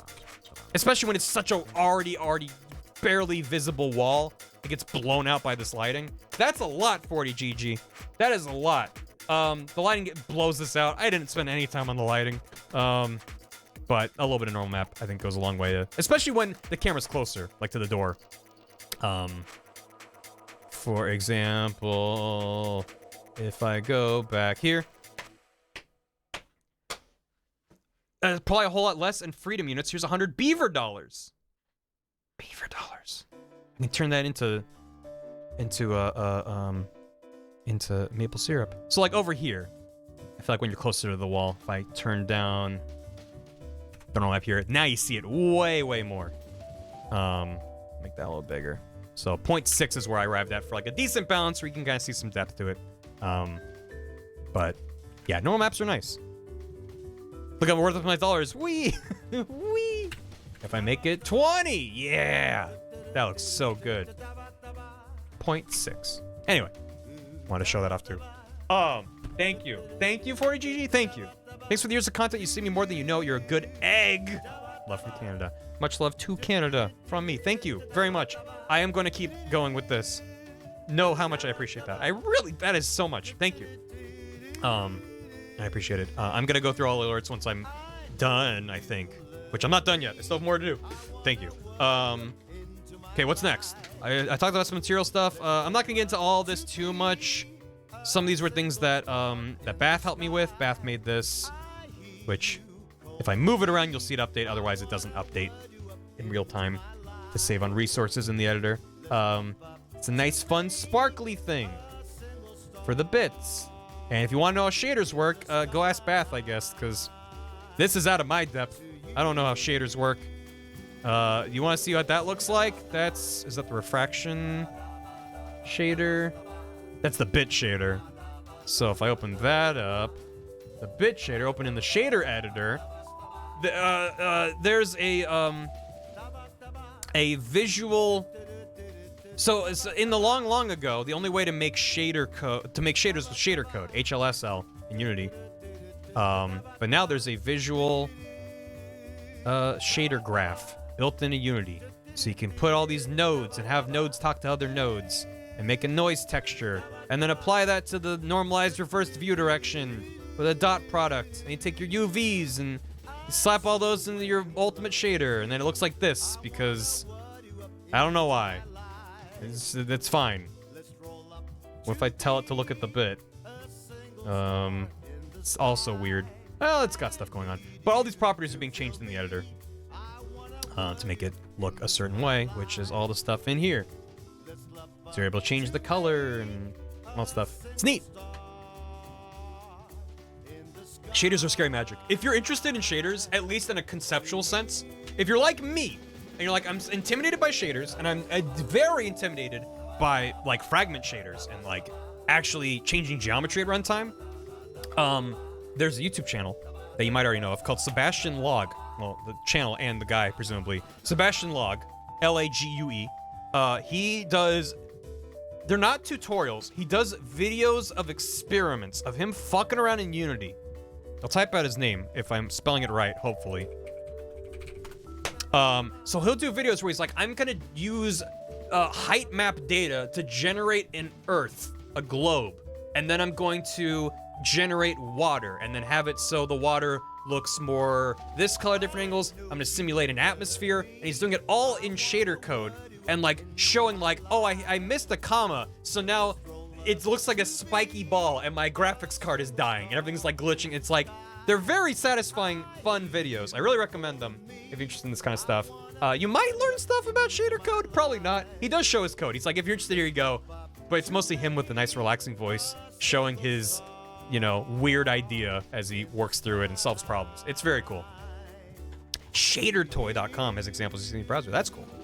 Shader graphs are exclusive to ERP and HDRP. Yeah, so out of the box, you cannot use shader graph, but if you switch to URP and then download the shader graph packet, then you can do that. If you're like, I don't know what any of that is, you can Google it because it's a lot. It can be a bunch of steps. I recommend making a project in URP or HDRP. When you have the Unity hub, which is this, and then you're like, I want to make a new project, then you get all of these presets, which you can download. So you can download a 3D URP test scene, and then it's fine, and you can run around and be like, oh, here's how it's set up. The default 2D or 3D is what we're talking about, like where you won't be able to have some of these features. And if you're like, I don't know what the fuck any of this is, don't worry about it. Just follow tutorials and mess around. It'll be fun. URP is default. I think it's going to become the default, but not yet. Thank you, Anonymous. Gift not sub to Calamity Nolan. Slowly becoming the yeah, not yet. I'm also glad that because originally they released it as the lightweight render pipeline and the high definition render pipeline, and then at some point they changed lightweight to universal. And I like, even though it's exactly the same thing, lightweight makes it seem like, oh, I'm not making a game for a phone. I don't need URP. This is for a computer. It's like, no, URP is like, are you making a game? Use URP. Do you want it to have really good graphics? Then use HDRP. I think that separation is much better than like lightweight versus HD or whatever. But anyway, so I can go over the cameras really quickly. I feel like I covered the environment. I don't think there's much to say about the environment. I can't believe you're still awake, Doig. Thank you so much. I'm not going to be going that much longer. So definitely you should sleep. Thank you for everything. The door has this big old bubble around it. And when I'm inside of the bubble and hit the button, I have this interactable door script. Here you go. This is the thing. I'm going, hey, there's a big old bubble attached to it. And if the player is the thing that walked near me, because I'm the door, this is attached to the door, did the player walk over to me, then thing nearby is true. Why is it called thing nearby? I don't know. That's what I called it. And then, if the player hits the button, if I hit the X button on my controller, that's use thing. I have a use in the player input. That goes into use thing, and then use thing goes, hey, is there a thing nearby? Then use the door, and use door has some script here, which is just playing the sound effect basically for open or close, as well as changing the volume for them. I think. Oh, I delayed the door close because the animation has the door closing and then it shuts. So I was like, okay, it's gonna play 0.35 seconds after the door animation starts. That seems to line up with the sound and the animation. Thank you for the hydrate. And then also the animator set trigger use object, because this is how you tell the animator to change animations. You go into the animator and then there's set trigger, there's set float, there's set bool. There's different value types, different types of data that you can plug in. A trigger just fires once. It's just going, hey, use the thing. Then in the code, I'm saying whether or not it's opening or closing. Animator doesn't care. The animator's just going, hey, you told me to use the thing. Let me see what I can do with that. Pretty straightforward. And because it's localized to this door itself, I was able to very easily basically copy and paste the door over to the ominous mystery door, which is the same exact door, flipped around with different materials applied to it. But it also has that same kind of volume around it, as you can see. Works much the same. And I did get rid of the actual door. And that was a fun thing that I had to figure out was, by default, things rotate around their origin point. So I can show that real quick. For example, like a cube. If you try to spin, like, there's like its origin is in the middle. And if you spin it, it's spinning around the middle. But a door doesn't spin around the middle. A door spins around its hinges. So I made this, I actually modeled this in Blender. I probably could have found a free door, but it was a quick thing to make, and I actually learned quite a bit doing it. So the door is itself parented to an empty game object that's a pivot. You can create empties in Blender as well. And the pivot is just in the corner down here. So this is what I'm actually rotating. And this is what I animated with the animations here. So I made a door open animation, as well as a door close animation attached to this door, or any door. There you go. But what I'm actually animating is you can see very small right down here is the pivot rotation. That's what's actually changing. Because if I spin the door, if I close the preview and go to the door, and I'm like, I want to open the door, it just spin in place. And yeah, you can make a revolving door, but there you go. You did not miss Twitch. I'm kind of saving it for last because it's the most technical. But I have not gone over Twitch integration. We're getting close, though. I'm running out of other things to talk about. The slide has a box collider on it, which is fun because the collider is offset inside of it. By default, box colliders can't rotate. You can change the dimensions of a box collider, can't rotate it. But by making an empty game object, parenting it to it, and then spinning it around, hey, guess what? Now we're able to have the sides and the bottom angled. That's a fun thing. The pit is just I grabbed these off the asset store. Unity has an asset store where there's a lot of paid assets and things you can buy. There are a lot of free assets as well. And I went into the free, I searched by free, I searched playground, and someone made 9T5 low poly playground, and there's just a million bits and bobs of a playground that you can make. And they're all huge. It's a very big playground. So that's good. And that came in handy. Because before I had those in, I was like, wow, this room is more empty than it should be. Like, it looks sad and empty with all this stuff. So without it, it was even sadder. It was just welcome to the activity room. Yeah, I definitely want to have more stuff in the activity room. It's called the activity room. It's got to have activities in it. And then this, the door here, there's this warp script applied to it. And the warp script is very simple. You put in a warp destination, as well as references to the cameras. I could have been smarter about it, even left myself a comment here that I could grab a reference to the active cam, but I'm lazy. So I just hardwired it where it's like, I know which camera will be looking at you at the door here, as well as the new camera to swap to. Go, hey, did the player just bump into me? Okay, warp the boy. This function is called warp the boy.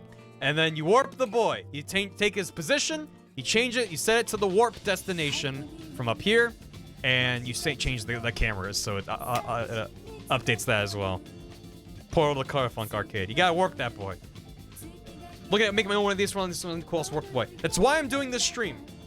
I'm obviously not going to be able to answer every single question and set you up to do everything perfectly, but if I can at least give and most everything up to this point has been useless if you just care about the Twitch stuff, which I respect, and I do intend to get to that. But I wanted this to also serve as, hey, I'm new to Unity and 3D and everything. It's like, I don't want you to be completely lost. A lot of this is gonna go in one ear out the other, I understand that, but if I can just give you a brief overview of like, here are some of the basic systems, here's how things are talking to each other. I'll show you some script and code as well, but you don't have to worry about that too much. Most of the code that I'm showing them, like, here's code I wrote. A lot of it I got off of forum posts. A lot of it's knowing what to Google, and so I'm trying to give you at least some terminology as well, if you're new to all this. But keep in mind, I didn't pick up Unity and then do this in a day. I mean, it looks very simple, but it was quite a lot of work to get up and running. This was the culmination of several years of on and off development to know-how coming together into a thing. Let me quickly talk about the cameras. I did talk about that. So I'm using a package called Cinemachine. Out of the box, when you load up Unity, you have a camera. It's this little guy, this main camera. Ignore all the things on top of it. It's just an empty game object with this camera attached to it. And you can change the FOV. Actually, I can't because of reasons I'll get into. But you can change the FOV. You can change some settings. In URP, you have this rendering stack. And there's things, all kinds of advanced stuff here you can do. Also in URP is this global volume, which I'm only using the vignette, which is very subtly applied. You can see if it's on or off. A little difference. I can make it much more explicitly clear. It's basically that at a very low opacity. But I don't know. I was just looking. I was like, it makes it a little bit less harsh. I don't know, maybe a little bit ominous. But you can make it real. You can just be like, here's my vignette. There you go. Boop. That's fun. But this comes built in with a bunch of features. You can add an override, post-processing, bloom. I'm gonna crank up the bloom. I'm gonna just threshold should be well, yeah, there you go. So I can just make it look like this. It's great because you used to have to do all this by hand yourself back in the day. But now it's all just built into this global volume asset. And you can make local volumes as well. So you can go, hey, when I'm in this area, change all the color balance and the tone and the bloom, and you know, you do all this very easily. Lens distortion. Give me that chromatic, give me that, fisheye. That's not chromatic aberration. Isn't there also a chromatic aberration? Yeah, there is. You know there's a chromatic aberration slider. Yeah, this looks great. I know, the game design is my passion. Let me run around with this. Yeah. Hey, welcome. This looks excellent. Oh man, I really should have just run it like this. This looks so good. What's in the, oh god, it's so green in there. Great. But where are the bendy bones? I don't have bendy bones set up. This is beautiful. Dude, let me bring in the chair so I can sit down. There you go. Yep. Beautiful. This looks excellent. Let's do a quick, oh my god, the text is so bad. Oh, because it's just like distorting that edge. Ugh. Be happy I'm not running this in full screen. Bye. Let me in. Let me into the plinko. Bye. Oh yeah. 'Tis a thing of beauty, it is.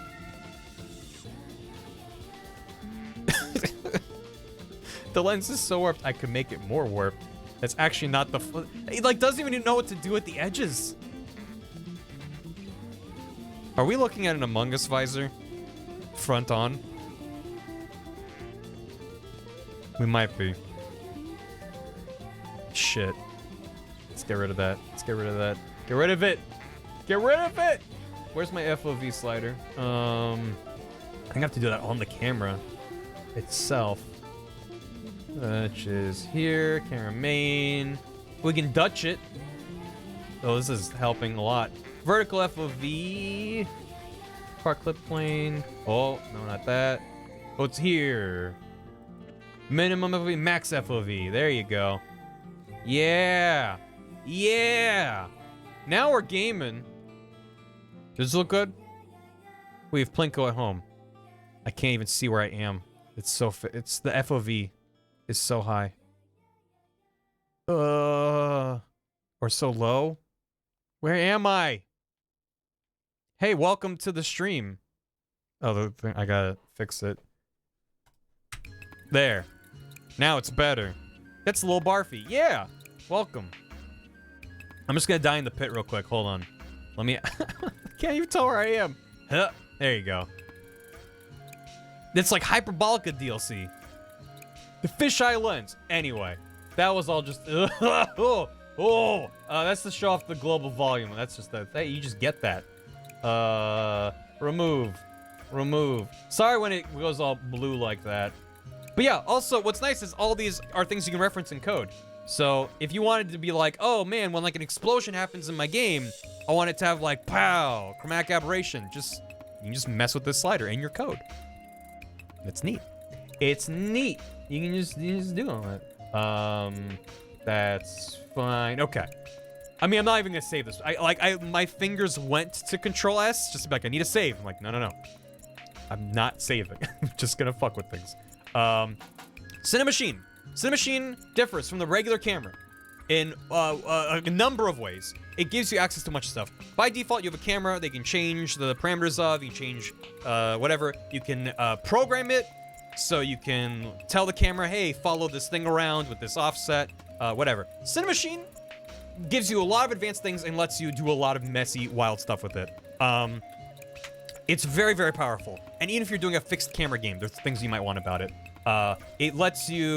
It gives you access to the Cinemachine folder here within Game Object. You can see there's a lot in here. Virtual camera, freeload camera, blend list. I don't even know what half of this is. The way, in the simplest sense, Cinemachine gives you access to virtual cameras. What does that mean? It basically means instead of having to create a bunch of cameras all around the place and then figure out a way to be like, okay, well, switch to this camera because I walked over here and making all these references, it handles a lot of that for you. The Cinemachine is comprised of two main pieces, the Cinemachine brain and the Cinemachine virtual camera. The brain lives on your main camera object. It's right here, Cinemachine brain. This is what handles all the fancy stuff. And this is what's saying, cut to this camera, cut to that camera. Here's what we're doing. It handles how you blend between cameras. So my default was set to a cut because as I'm walking around, I want to cut. But also, you can set up custom blends. So I have this thing over here, this asset. So I say, hey, if I'm going from my camera over here, the one that follows me around, and I get near the pit, which has a, where is it? Activity zone. I have a pit trigger. Let me turn that back on. So I have this box around here, and I cut to a different camera. I'm not moving the camera. They're actually two separate cameras, one here and one here. And when I get over here, I say, move to this camera. But unlike everything else where I cut, instead of that, if I go from activity dolly to the pit cam, ease in, out. There's all these different transitions. 2 seconds, ease in, out. And then if I'm going back, ease in, out that way. So it's actually blending between these multiple camera states. That is the simplest version of it. So you can see I have the main camera set up right here, which is also happens to be where the regular camera is. I have these cameras over here. So I have a wide camera that cuts to when you're within this box. So when I walk over here, it cuts to this wider view. And then when you get to the smaller view, where you get to really close to the door, it cuts to the closer up camera, which looks like this. And then I also have this other camera over here, which is the shot reverse shot. And then I'm using a different script to toggle them. So you can put down cameras all over the place. Every camera is its own object. So I have all these different objects. They can see have different settings. I have different FOV on them. You can set post-processing on them. So this one is black and white, and this one is super high saturation. And you can blend between them, as well as cutting between them. It gives you a lot of power. The only thing you really need to know is priority. The higher the priority, the camera with the highest priority is the camera that becomes the active camera. So right now, we're showing this in my game view because I can just grab it over here. This camera has a priority of 10. But if I took this camera over here and was like, this is the 11, that's my camera. Now, if I started the game, it would just show this camera. So What I'm doing in all of my code is I'm going, hey, I'm looking at all these different, I have my camera, my camera scripts. My camera switcher script, which I've attached to every place where there's one of those trigger volumes. That's the other thing that's important to note, is wherever one of these triggers are, it's a big old box. It's a box collider. That's what it is. You have to check the box is collider. And by default, that box is not checked. So, for example, if I uncheck it, this is what happens. We're like, okay, I'm gonna set up the cameras. I have a box collider. When I walk into this, it's gonna cut to this camera. I got all that set up. But you didn't check is trigger. So you walk over, and then you just bonk into it. Because it's just treating it like an actual collider. So you have to check is trigger. And then that defines the space without it being actual collision, like with physics and geometry. So now it's a trigger volume, which is useful for tons of stuff outside of cameras, as you've seen. But you want to make sure it's a camera.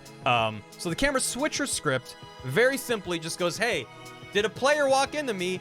Then set the cam, which is a reference to a Cinemachine virtual camera attached to that trigger. Set that cam's priority real high.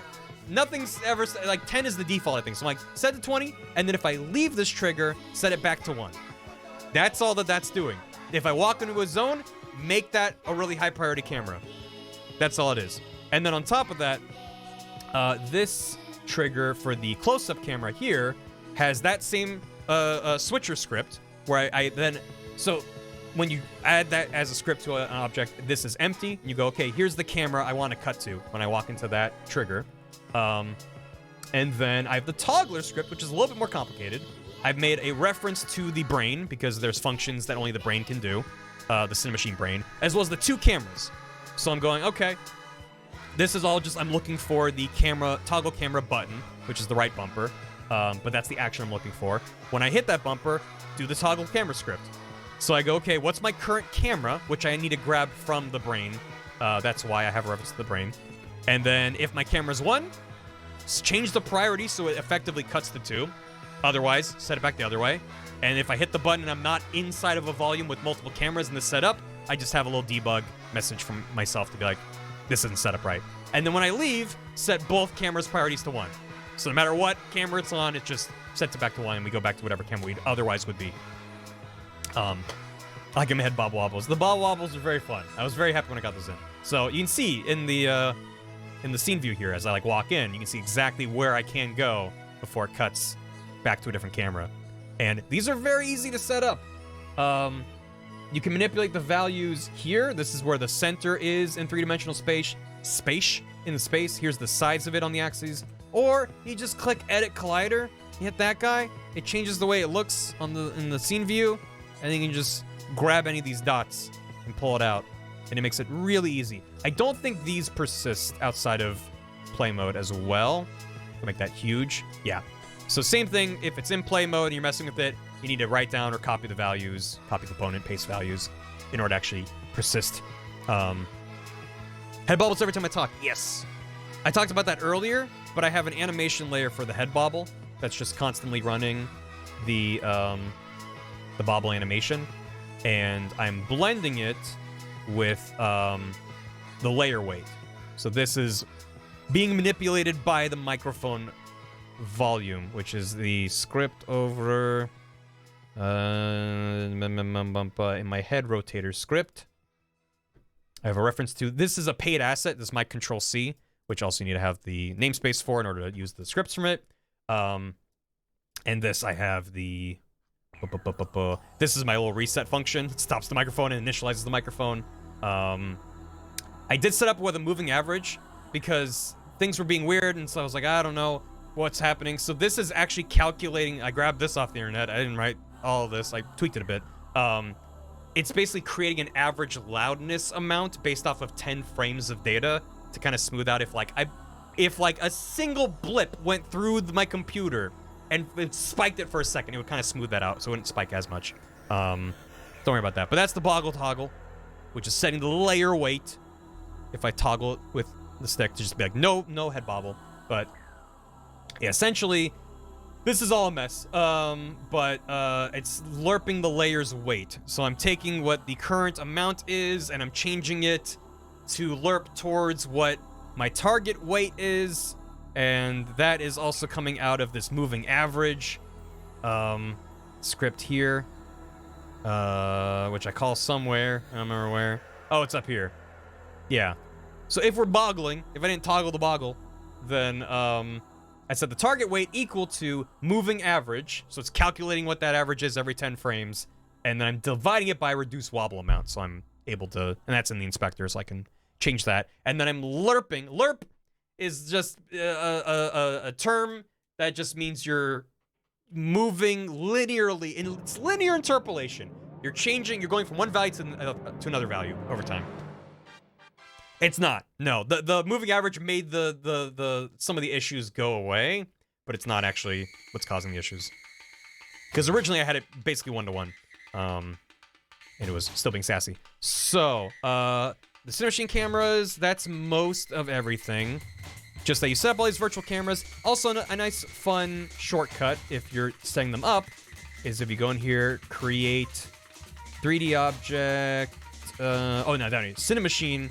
Virtual camera. You can move in the inspector, or in the scene view, sorry, where you want to go.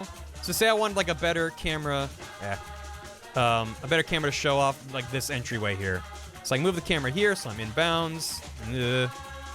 And then, as long as I have that camera selected, you can go into game object and at the bottom, align with view, Control Shift F.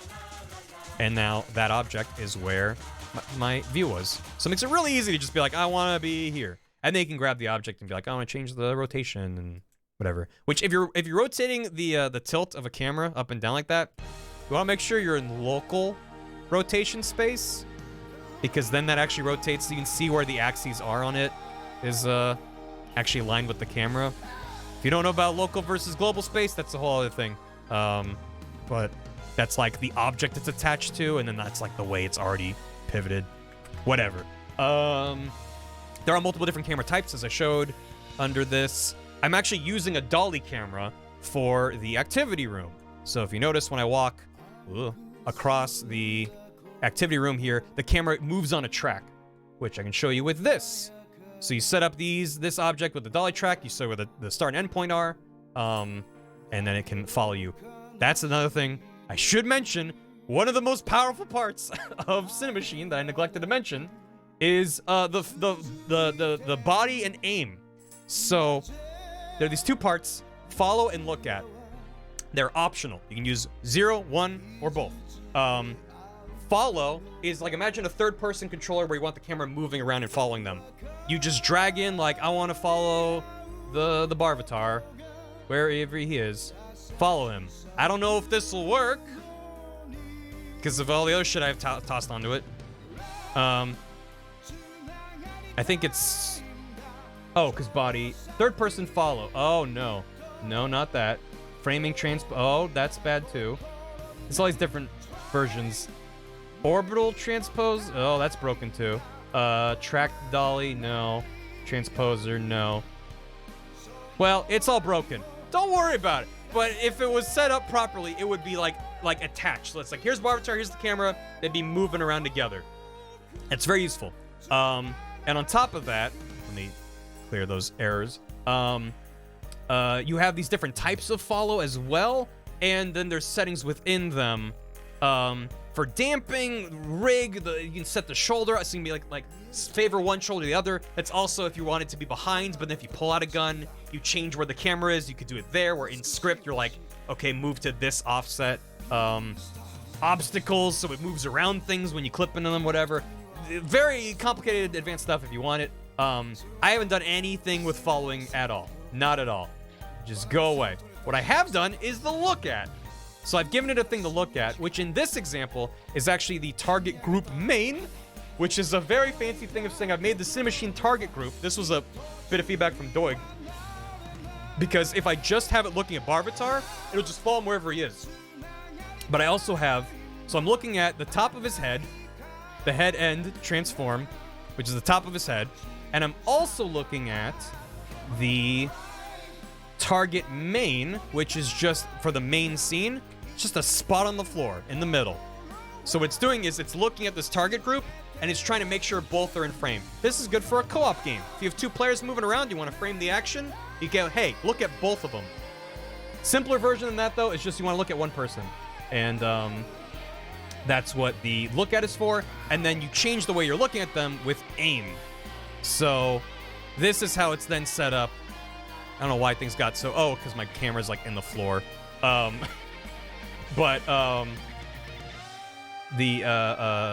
Yeah, everything's a little bit broken. But within this, if I open up aim, it gives you this whole overlay, which I know is very confusing looking, but this is what it's actually trying to do.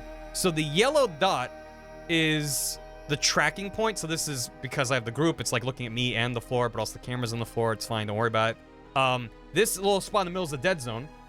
So I can change that. So that changes like how far, like the camera's not moving. Right? I'm going to turn off the head bobble. It's a little distracting for this. So it's not going to move until I get into the blue zone, and then it's going to start to move until it brings me back into that dead zone. So you can have it with 0 dead zone, and then it's going to, you know, I have some damping on. So if I turn off the damping, then it's 1-to-1, although it also has that point on the floor. That's why it's not snapping directly on him. Don't worry about it. But then you can turn on some damping, so you can put on a lot of damping, so it's like, oh, here I go. The red zone is the do not go. So you can see, like, even with all of this damping, it takes so long to get to me. But as soon as I go to the red zone, it's like, no, we need to catch him. He's gone too far. Cinemachine's very powerful. I also think there's a way to edit these, but yeah, you can drag it around. This is the screen X and Y. So you can go like, okay, I give him a little bit of room to walk around in here, but also I want you to favor one side. Like I want him to mostly be like framed like here. So I've done this on some of the cameras, like where he's like kind of framed in a certain part of the shot. You can change what the soft zone is. So it's like, no, he's not allowed to go that far. Like I want him to really stay in there. If you had the default Unity camera and wanted this kind of functionality, you would have to write so much goddamn code. It is wild how powerful this is. Oh, now it's following. Oh, God. Oh, this is bad. This camera is so broken. Oh, boy. Anyway, we can leave and go to a different camera. Another fun... Oh, God, no. Oh, no. A very fun thing, especially because my movement is based off of the way the camera's looking, so this is exceptionally awkward.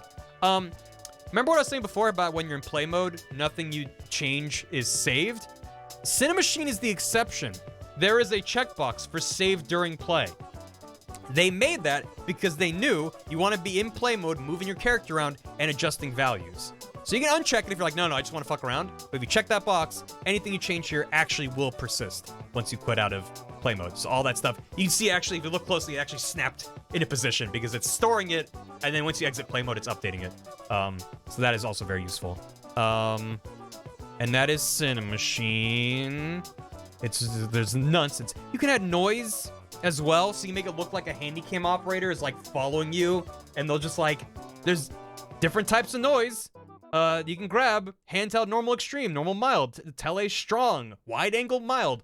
It's just built in. It's just package manager, Cinemachine. They're like, here, what kind of Steadicam operator do you want for your game? It's like, it's nuts. It's nuts. But just for my uses of just wanting a bunch of different cameras I can cut to, some of them I want to be a hard cut, some like up here with the Plinko. I knew I wanted to have the reveal, so I have the main camera here that I cut to when I warp here, but then I have also the wide view over here, which, oops. If you hit the solo button, it just shows you that camera. So that's a static camera. It's not following anything. It's just pretty far away with the FOV cranked up or down or whatever. I forget. Just to give you that look. And then I'm just blending between the two. I'm not doing any animation. I didn't code any of that. I'm just like, hey, go from this camera to this camera with ease in, out for this many seconds. And I think I even said it where, wherever I find the Zen settings, or is it this guy? Main camera. So I have the Plinko close-up and I have the Plinko wide. When I go from the close-up to the wide, it's 2 seconds. When I go from the wide to the close-up, it's 1 second. Because I had a feeling I was going to want to walk out and be like, oh, what's over here? Oh, no, the grand reveal. Cut back. No. Oh, God. Like, you want the camera to move faster when it's like, panic, nope, I'm out. So I wanted that to be a little bit shorter. To make a camera change on a keyboard when there's a multiple on a point. So that was what I had for the camera switcher script. So that's happening here as well. So that should be in the trigger. So I have this giant box here. So this is why when I fall out of this box, it cuts back to the regular camera. Because I've gone, hey, if I'm in here, then do this with these cameras. I have the camera toggler. So I only have it set up to toggle between 2 different cameras. You could expand the script to be like, you have multiple, you can hit like D-pad left to go this one and D-pad up, whatever you want. But I have these 2 different cameras, which are the wide and the close-up, and then the reference to the Cinemachine brain. And all I'm doing is if I hit the button, it's toggling between the 2. And it knows what to do based off of the settings in the brain, as well as the settings in the actual settings thing, which this is optional. If you want, you can just have every single thing use the default blend. Or you can make every single camera cut be an ease in out. I could do that. Things are already really broken with this camera. I'm using the new input system. But now if I walk, oh god, where am I? I have to use the scene view in the corner. If I walk in here, oh wait, this still has a trigger on it? Or it doesn't have the trigger? I broke this project so bad, showing off how things are set up. No, that's not, oh it is, yeah, it needs to be checked with is trigger. I think I didn't fix that. I need to fix this camera. It is bothering me. Main camera, VCam. That's also why I have all these Cinemachine CM folders for all of my groups and targets and triggers and stuff, just to keep it a little more organized. But yeah, let's just pull them back. Oh, this is fine. Yeah, all this is messy. Puppet Berry Plinko 1, it's coming out. It's on itch right now. Let's go. Now this is, it's janky because of this, all the settings I changed over here. But yeah, it's fine. But it's like for this, you know, I wanted it to give me a lot of wiggle room left and right. But then if I move up, I want it to tilt up to follow me. So I'll give it, you know, far less dead zone wiggle that way. But then because I set everything to ease in out, as I walk over here, it's actually gonna move the camera as opposed to before where it was cutting. But I wanted the camera cut. And then if I reverse shot, it's also just, like that's kind of awkward. The cut is instant and leads to better comedy. So yeah, this is very weird, but they're giving you a lot of power, and that's why it takes a lot of time to learn these things and to get good at them. It's just a lot of time to learn all these things, internalize them, figure out what's the right tool for the right job. You know, a lot of it's all working smarter, not harder. So grab scripts off the internet, grab free assets, pay for assets. I really like how collaborative the entire game dev scene is. People are just like helping each other solve problems, help each other with assets, and it's a cool thing. And this is my little way of giving back, of going, here's how I made some stuff. Is it time to look at the Twitch stuff already? Is there anything else? Okay. Speak now or forever hold your peace, because I don't know if I'll go back. Is there anything else in the physical scene or how anything works other than Twitch interactive stuff? Y'all been waiting long enough, and I appreciate your patience. Shader code? I don't have any shader code. There's some shader graphs, and I don't know how they work because Bath did them. You can hit up my fiance, Bath and Jan, on Twitter. I think they have an underscore in their name. If you're like, how do shaders work? They'll be like, oh, let me talk to you about shaders. So I mean, I can show this quickly. I don't know what any of it does. So there's this, and then there's some of this over here, and some of these with this. What's the biggest bug you've encountered? I can show a few more videos that I took from development. There's some very fun stuff in there. So, Twitch, timestamp for the VOD. I'm gonna try to remember that. I'm gonna write it down. Like, here's everything else, and then if you're just here for the Twitch stuff, what time is it? It's 3:39 in the stream. Also, I need to stop and have dinner soon, so let's get through it and get to it, because I want everyone to see how it's done. Bad engine. There you go. Bum, bum, bum, bum. Scripts. So there's 2 scripts. I'll say, hey, Rena. 4. Thank you, Rena. Before I show any of my own code, what I'm using is this library called TwitchLib. It is not made by Twitch. I think some of the people that have worked on it are current and former Twitch employees, maybe? But it's this larger repository on GitHub. If you just look up TwitchLib, it's got all these different versions of it. There's a specific version called twitchlib.unity. So if you grab this, you go to releases, and then you download it, and you toss it into, if you're like me, you go into a plugins folder, and you just drop all this nonsense in there. And I'm like, I don't know what any of this is. It's all different TwitchLib stuff, but now I can access it in my code. Isn't that cool? So I can go into here and using twitchlib.unity and client models and whatever the fuck all this is. So this is an invaluable, I don't know how you would do it without this. So shoutouts to whoever is making and keeping this afloat. In this page right now, hopefully forever, is a link right here. Fantastic guide by Honest Dan Games, Beginner's Guide to Starting a Twitch Stream Overlay Game using Unity and C#. This is a Google Doc that you can download and reference offline. It is very thorough and very useful. He's apologizing for not updating it, so some things might not be perfectly up to date. It's not going to get every problem solved, but it will get a lot of stuff up and running. And it's very well organized, and there's pictures and stuff. It's amazing. This was not even made by the people that made TwitchLib, as far as I know. So they're like, here's get TwitchLib Unity. Here's how to make sure it's actually, if you can use the Unity TwitchLib namespace, then you're good. You got that going. He recommends setting up a bot to listen to your chat. I will say, for the record, I was not able to get my bot working. It was throwing me a bunch of bad authentication errors. Even though I generated an OAuth token with all of the scopes that I needed, it was still being mad. So I just had to log in with an OAuth scope for my channel, for my account. There are pros and cons. Basically, if you have a bot that's posting messages in your chat, you don't want that to be your account, because you could get globally timed out and or banned if you write bad code and it's spamming chat. The light mode. Yeah, I don't know how to make this dark mode.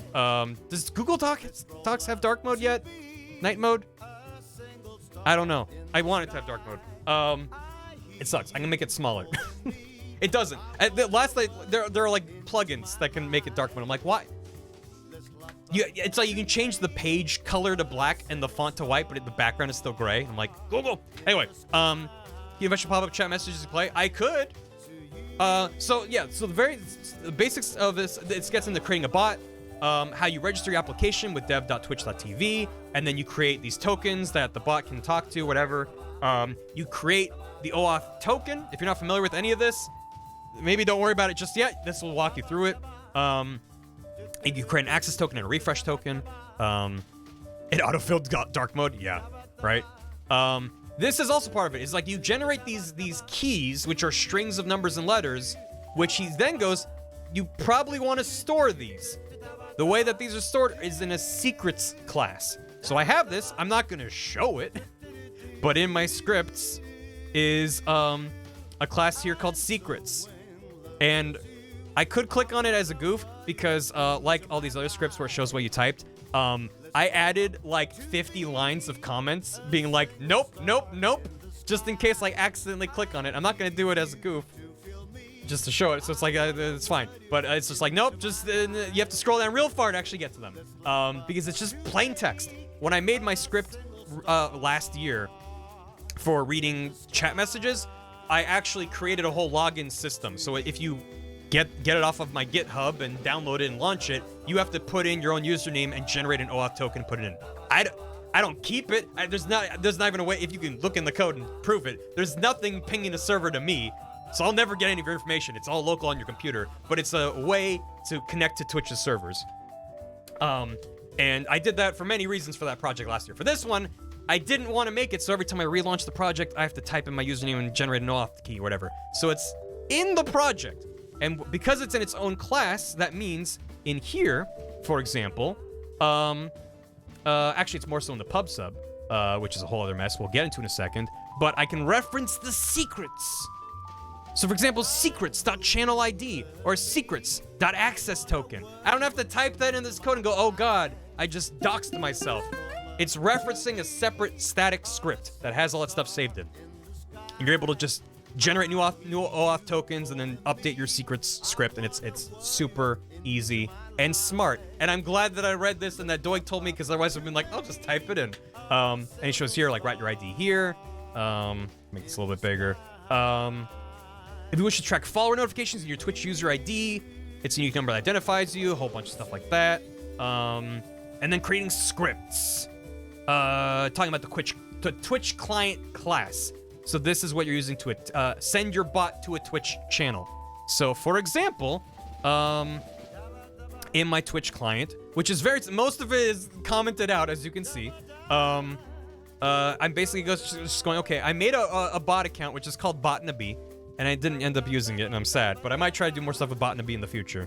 And if I do this and comment out, uncomment this, whoops, and I do that, right, there we go.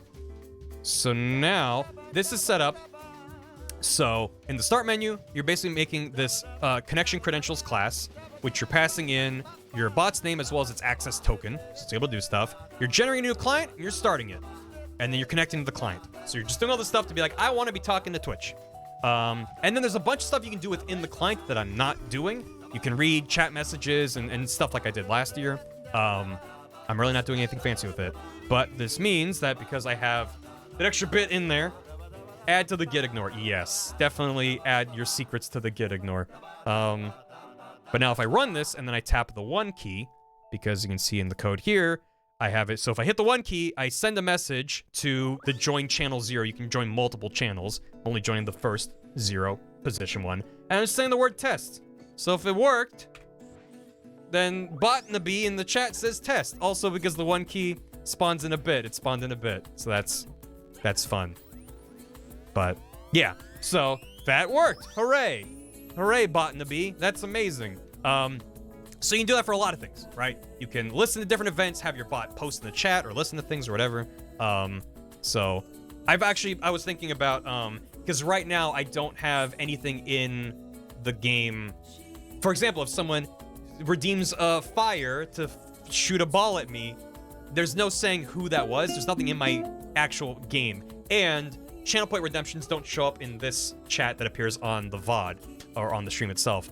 But I was like, oh, but I could just go have Botnabe go, this user fired, you know, or whatever it is. Like, I don't know if I will or not, but that's something I could do very easily.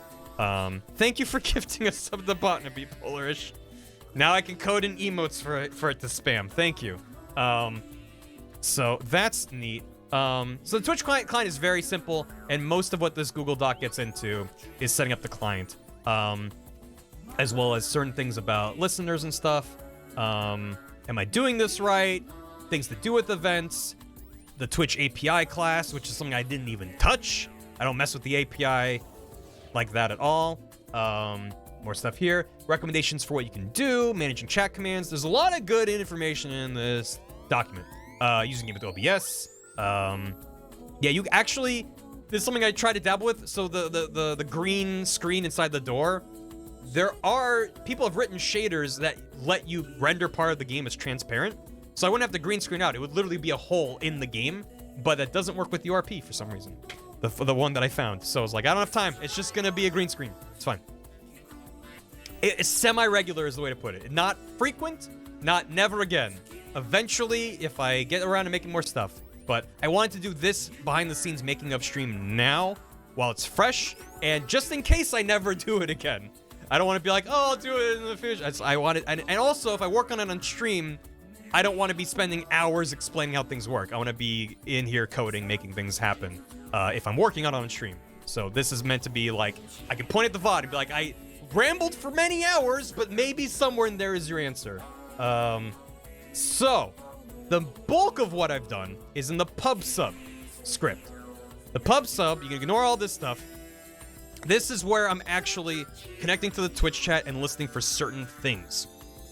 This became a source of massive headaches for me because things are weird and broken and not documented well.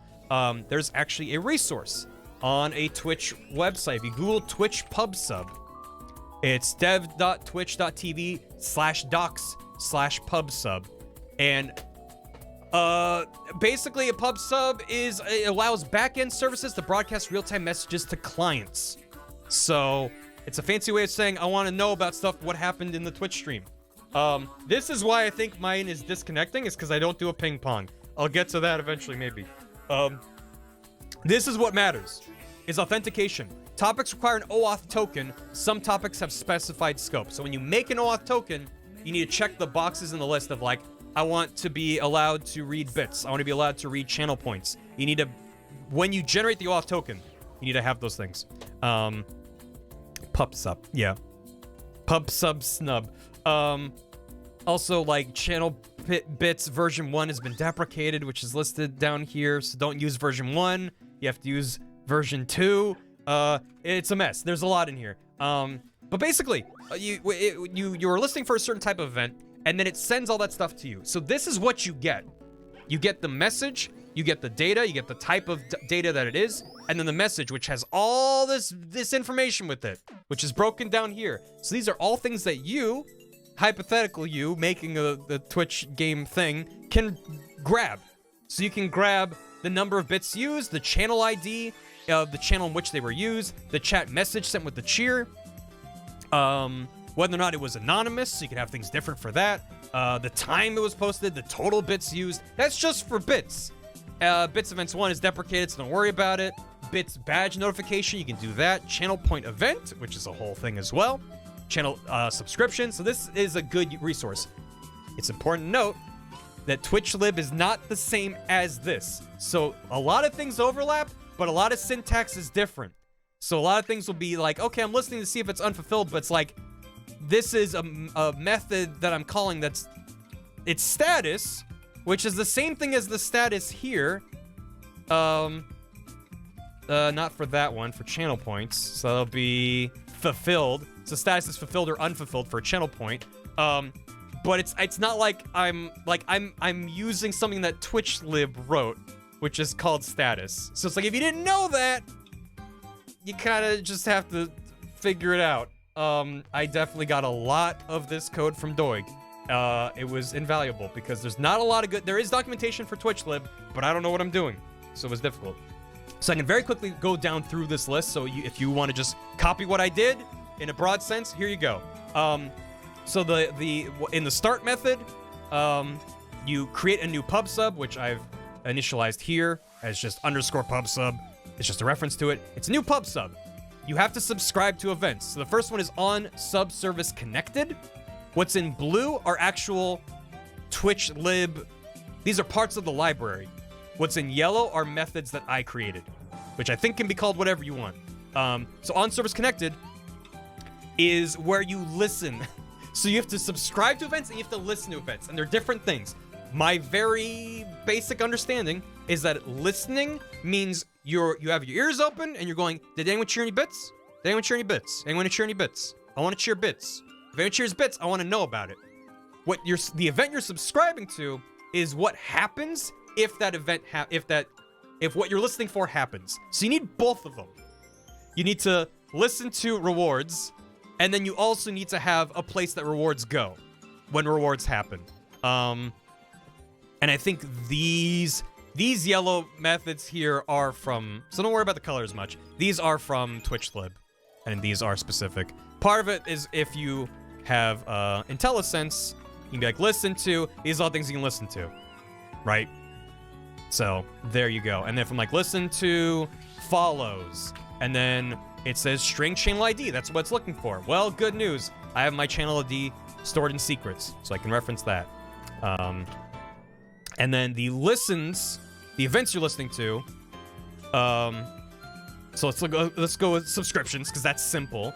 So when the service is connected, we're subscribing to on pub subservice connected.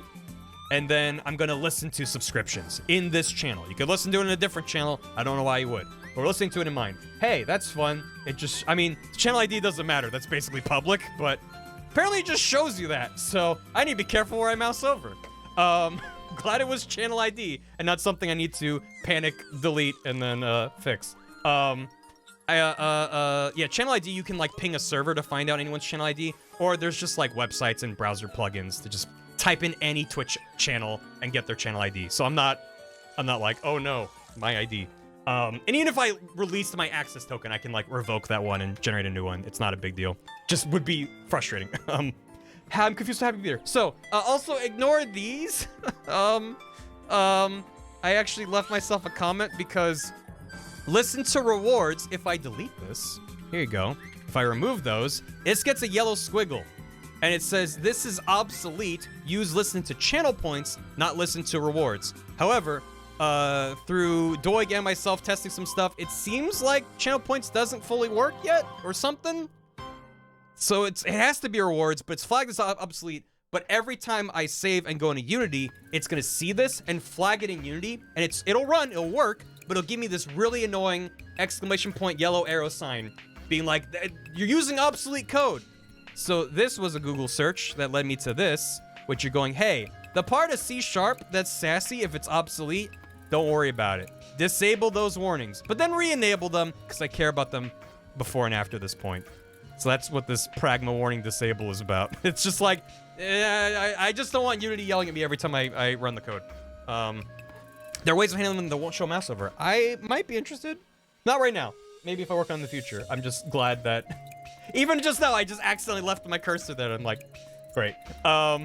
Everything. So, we're listening to events. Subscriptions! We're listening to a subscription. Let's go down to subscriptions. On channel subscription, spawn key. That's it. I have a reference to my spawner script, which I have up here. It's public, so in the inspector, I'm assigning it to wherever my object spawner is. And then within that class, object spawner, I have a spawn key function. So this is it. I have multiple key types, so I have like the bronze, silver, gold, and ruby key.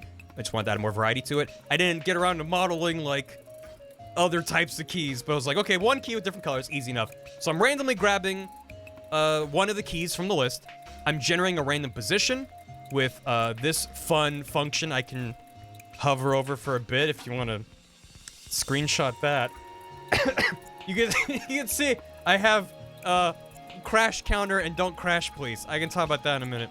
Line 88, use a switch case.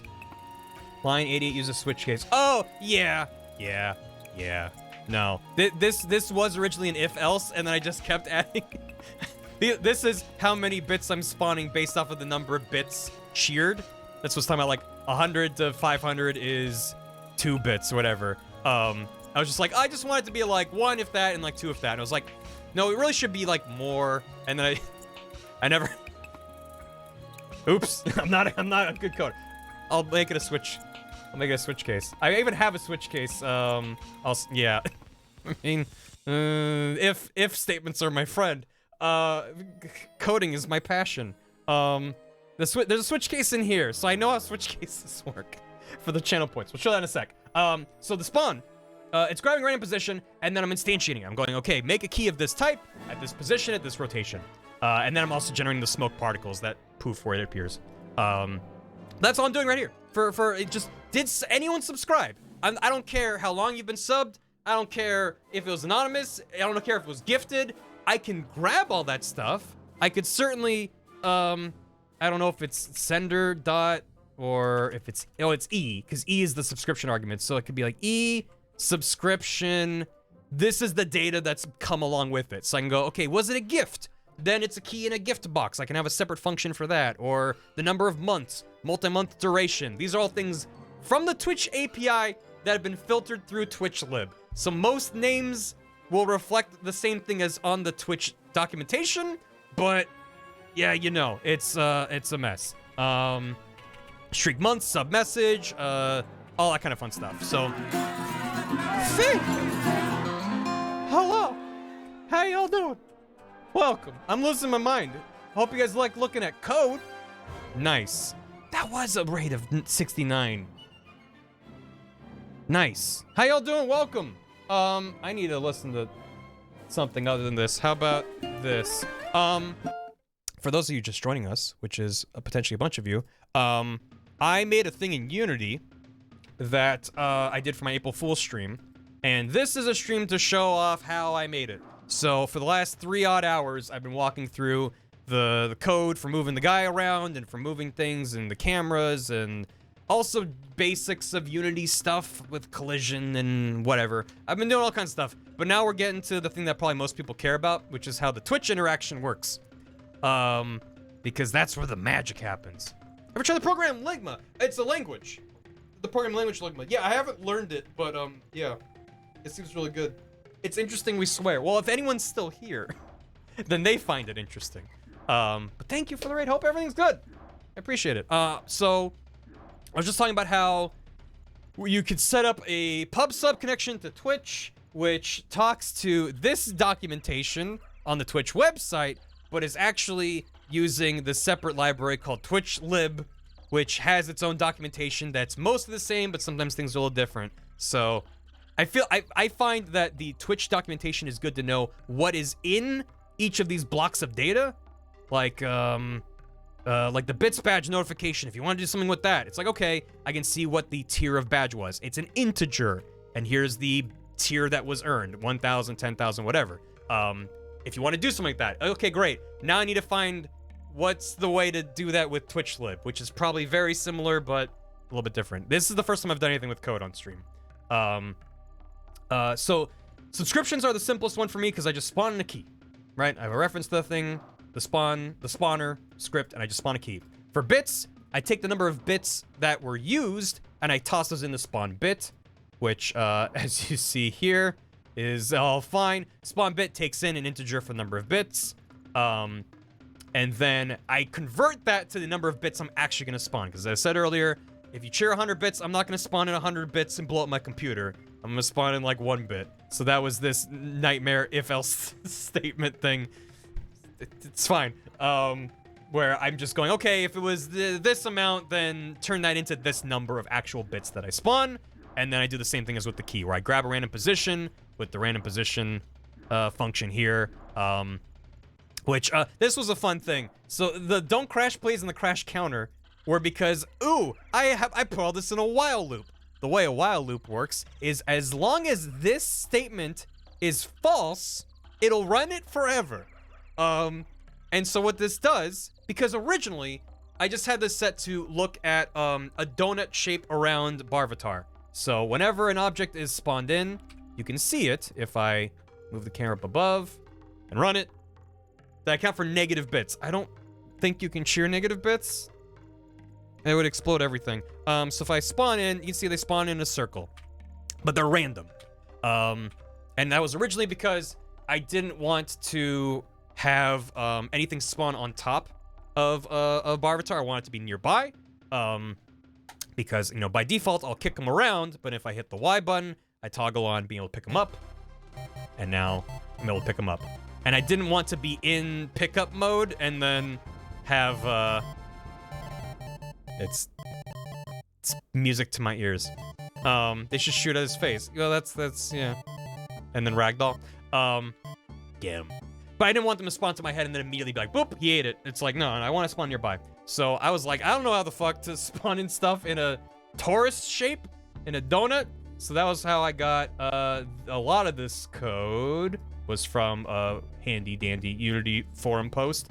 That's just saying, hey, you have this inner range and this outer range that you set, and you have a radius, which is math, the square root of your random range, which is ratio squared up to 1 times the outer range, and then inside unit circle normalized times radius, and then you get a quaternion, because the circle that I was looking at by default is like this, but I don't want to look at a circle like this, I want to look at a circle like this. So I rotate it 90 degrees, and then I offset it so it's above the ground.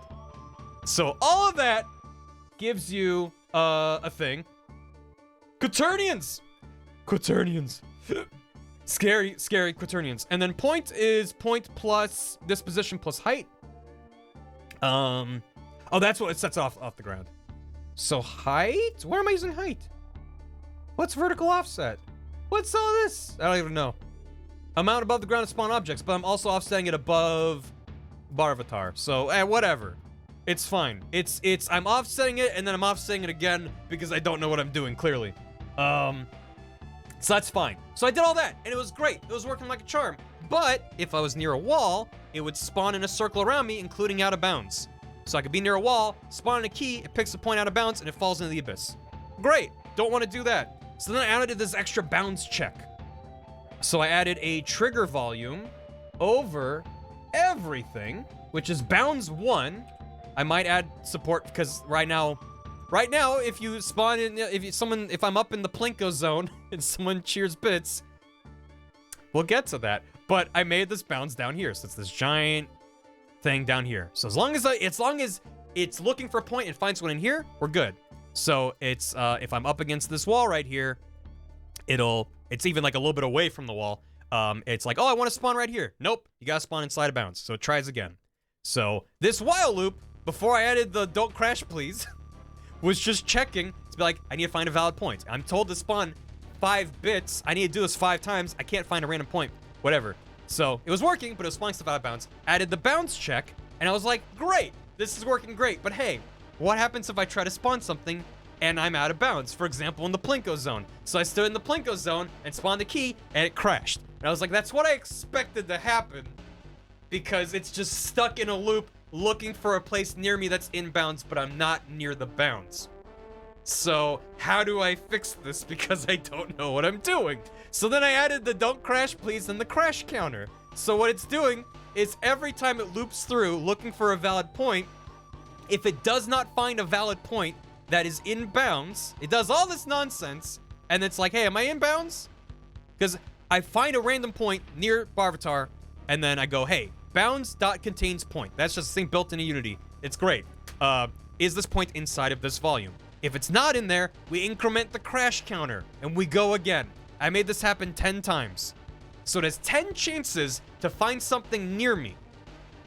And if it's not there, then that's this code. If we exit the loop without finding a valid point, spawn it in your origins. That was my get out of free jail card. I went, okay, if we loop through this 10 times, then just spawn it near the origin point of just a little bit above the ground. So that's what happened. If you go back and watch the April Fool's stream, if I was hanging out in Plinko Town and then fell back down, there was like a pile of stuff near the middle. That's why that happened. In theory, if you're standing by a wall, the key could spawn on origin. Absolutely. It has 10 chances. The chances, if I'm standing in a corner, right, only a quarter of the space is in bounds. Yeah, you could spawn 10 positions and they're all out of bounds and it would just put it near the spawn. But to me, it's like, that's still better than either crashing or spawning out of bounds. So it works. I mentioned this at the start that there's a lot of duct tape holding this thing together. Probably try catch would be smart. Do I look like I'm smart? It works. Back to the pub sub. So that's the spawn key or spawn bit with a certain number of bits. This was useful for debugging because I would try to listen to stuff and it was breaking and it had something to do with the authentication, and I don't know what's wrong. I still don't know what's wrong, but my bot was not able to. My bot was able to listen to channel points, but not bits or subs, and this was great because when I was testing, I started with channel points because channel points are free to test. If you want to test if you're able to read bit or sub messages, you have to cheer a bit or gift a sub. There's no way I can press a button to spawn keys. I can make sure that spawn key works, but I can't test if I'm actually listening. I don't know how. So I start with channel points and it was working great. And then like 2 nights before the first, I was like, okay, I'm gonna add in the functionality. I have the spawn key working, spawn bit working. Let me hook up the listeners. And it was just yelling all these errors at me. So I had to build in this whole thing of, there's a pub subservice error, which can toss out an exception message, as well as a failed to listen error. So that's how I learned, hey, if I listen to channel points, it's fine. But if I listen to bits or subs or both as well, then it tells me I have a bad auth error and something went wrong in generating my auth token. I don't know, I checked all the boxes. I checked more boxes than I needed, and it still didn't work. So, whatever. I ended up going with my own account. But if you run into that issue, this might be useful. The on-listen response to be like, hey, am I able to listen to this thing that I asked to listen to? What makes no sense to me is the fact that I tried, just channel points worked, but then if I added subscriptions, it failed to listen to subscriptions and channel points. It's like you do not have the authentication to listen to channel points if you also want to listen to subs. I don't get it. I don't know. You can do some fun things with geometry, calculate if it air nears and bounds. No idea. Yeah, I don't know. A lot of this is just like what I know slapped together. When I was thinking, how do I check if it's inbounds? I didn't go, let me go Google it. I went, I'm gonna put a volume, and then there's dot contains. It will do that. So I have, yeah, I added these two at the bottom. I don't think the order of them necessarily matters. Maybe if things are breaking, the order matters. But pub sub servers connected, list response, pub sub servers error. Those are just the pub sub servers. On reward redeemed, channel subscription, and bits received V2 because V1 is deprecated. Those are the actual the content, if you will. And then in pub sub servers connected, listening to them at the channel ID that you've specified. And then also there's this send topics thing, which yeah, I left a message for myself of like, when I did this with my bot access token, it's mad. If I do it with my channel access token, it works. So something broke. Hey, Liam. So I don't know why. And I forget exactly what send topics does. It's needed for it's in the documentation over here. Send topics? No. Topics? Send topics? Listen topics? It might be in the Twitch lib documentation. Whatever. It's needed for some stuff. And that's about as far as my understanding of 99% of this goes. Channel points. So channel points are fun because Doig informed me that if you don't check for its status, a lot of them can fire twice because the status is whether or not it's fulfilled. When someone spends channel points on a Twitch channel, by default it's unfulfilled. It goes into a queue, and then it's on the streamer or I think the mods end to then go, this was fulfilled. I'm checking off the box because if it's like, hey, I want you to record a message for my voicemail, and it's lewd, and I'm like, no, I don't want to do that. I can hit the reject button and send you your points back. If it's automatically fulfilled, which is an option you can check and go, nope, this is automatically fulfilled, then it skips that queue entirely. I have everything set to unfulfilled, even though most of my stuff is just like automatic or whatever, and this is all automatic. It still is unfulfilled. So, but what Doig noticed was, I think if I remember correctly, they were saying they didn't do this check. So they're just like, hey, did someone redeem chat as cute? Okay, then do this thing. They go, great. They do the thing. Or it would automatically trigger something in their scene. Then they would check the box and go, this is fulfilled. It would fire a second time. It would like keep it in the system, be like, oh, it's still there. So this just makes sure that the first time it comes in and it's unfulfilled, your code fires once. It doesn't happen multiple times when you then fulfill it on stream. So it's fine. And you can see that this was my test. If anyone had my chat open over the past week at like 3 a.m., you would have seen a million BarryIsStreaming redeemed chat is cute. Just non-stop. As I was like loading stuff up and testing it and whatever. Because that was there. And then I made a couple, which I think are still in the code actually. Yeah, I made one called Test 1 and one called Testing Yeah. And this one shot a ball and this one toggled the chair on and off because I wanted to test that as well. It was like just in case someone has my chat open and he's either watching it or alt tabs back and it's like, what the hell is this? I didn't want to give away what was happening other than something with channel points, but I didn't want it to actually be. So I didn't know that if these would work until we went live. I was like, I hope I typed it right. Because this has to match. The case, everything has to match 1-to-1 with what the channel point is called on Twitch's end. But then the rest is probably self-explanatory. You just type in what the channel point is, and then what happens when it is. So my shooter shoots a ball. My shooter shoots rapid fire. The chair toggler toggles the chair. Just references to the different scripts, and then what needs to happen within them. And yeah, and then there's a default, which is, I was like, I don't know what it is. And that might be it. Test 1, yeah. Well, yeah, it was also, you know, I wanted to make sure that, like, okay, the spacing matters and capitalization, numbers, all that stuff. I might miss something else with that, but that's essentially it. But yeah, I mean, this is very, very simple because, as I said, all I'm doing is I'm grabbing, like, what's the name of the channel point? Okay, then do this. Obviously, you could get very fancy. You could keep track of how many have been done and change what it is over time. You could grab, this is just reward title, but as I showed in here, there's a bunch of different things you get along with these messages. Channel points are channel subscription, whispers. You can do stuff with whispers as well. You can have a bot that whispers to people, which is creepy. That's an option. Auto mod queue, whatever it is.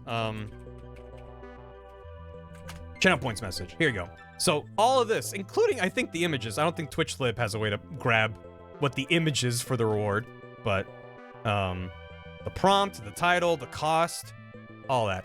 I mostly just relied on Twitch's backend for that stuff. If I pull up the channel points editor, I was like, I could code in my own cooldowns and all that stuff, but it's like, no, it's already built into Twitch. Why moderate the output when I can moderate the input? So, wherever it is. So like fire, you know, this is one of the channel points. I didn't have time to make custom images for any of them, so they're all just different colors. I also added, I don't think I mentioned it on stream, I forget if I did, but I was like, if it says Barry's house in the description, then it will do a thing. I didn't want people spending channel points on, like, chat is cute. I mean, you should, because chat is cute, but not with the expectation it would do something. I want it to be very clear if it's going to do something. But then down at the bottom, they have all these cooldowns, which are very handy.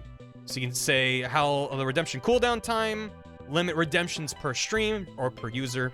So that's where we landed with the ball, which has no cooldown time, but everyone gets one ball. So I was very happy with how that turned out. I really like the idea of that. So that's that. I hope that covers that side of it. Give you all my poop. I mean, like the exact, like, scripts for, like, the shooter.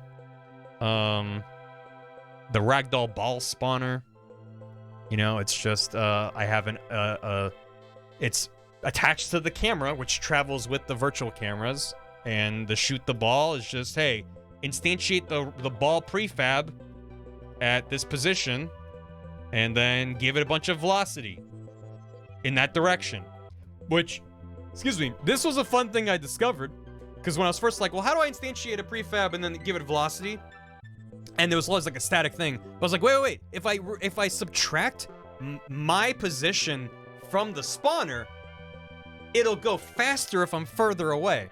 And that was a wonderful observation, because originally with the set velocity, you already saw from the stream, if you were around for it, how often I would like dodge a shot because I'm like moving. I'd be like, huh, barely missed me. If it was a constant speed, then if I was close, it would always bot me no matter what. And if it was far away, it would never hit me, because it would arc and it would hit the ground and it would bounce around and it would never get near me. But I was like, wait, if I'm making the velocity dependent on this relationship between how far I am from the camera, then it always takes the same amount of time to hit me. Also, yeah, I probably should have it only do a bonk noise once. That's another thing I should probably do. But if I'm far away, it's like, boom! It just launches so fast, which also means that the rapid fire gets more powerful as it pushes me further away. Which it was also a very fun thing. That's like, it starts by just pushing him, and because each ball has more velocity to get further to me, as it pushes me back, it's like gets better. It's like, this is perfect. This is genius level coding on my part. So I was very, very happy to figure that out, because I was like, how do I solve this problem? How do I make it so if it's close to me, it like fires at me, but then if it's far away, do I need it to like lob up in the air? Like, there's so much math you have to do, and people have solved these problems.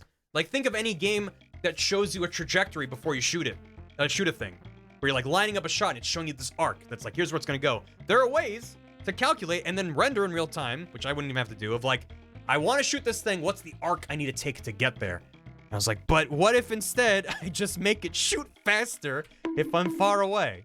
So it's like a little shot, and if I'm like in the middle of the room, like, yeah, just like, you know, he knocks him down, or if I'm like really far back, like it like pins him to the wall. It has so much speed, which is very good. It's very fun. Tragedy over velocity, exactly. That is the formula. So happy accidents like that. Someone asked about bugs. It's like, oh, that was a weird unintentional solution that worked. Oh, and then speaking of bugs, I didn't show off all these videos. I want to do this real quick. If there's any other questions, formulate them now, because I'm probably gonna be wrapping up soon. But this is when I got the head rotation on the right stick working. Oh boy, look at that. You can look around at stuff and then still hit a thing and fall over. And I had the pop working at that point, as well as respawning where the spine's position was, as opposed to where the collider used to be. And I was happy about that. Look at me go. Yeah. What's this one? It's fun too, because I'm like, I don't remember. I just have a date. I didn't name these.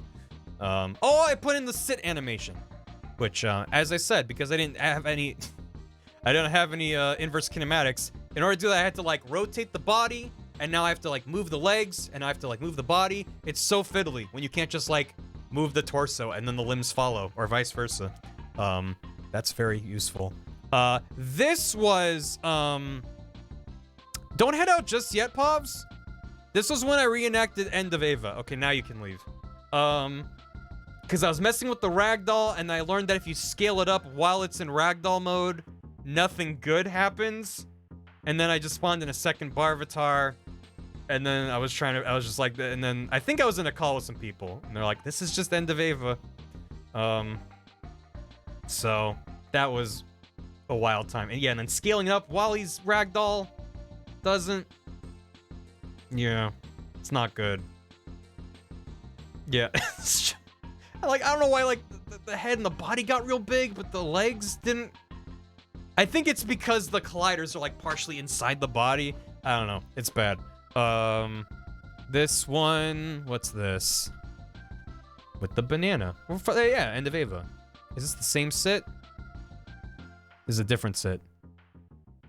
I think it's just the sit. Okay. Oh, wait. I think it's because this one... Was it this one? I didn't have the stand-up animation yet, maybe?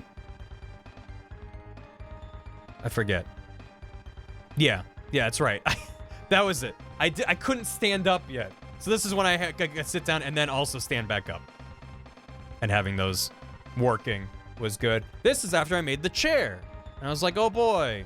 There's a chair. I can sit in the chair. I can physics against the chair. What a fun time. I added the woomph to it. Wasn't gonna take you the longest time to fully understand other than Twitch lib. Wasn't gonna understand. Twitch lib was the biggest one by far.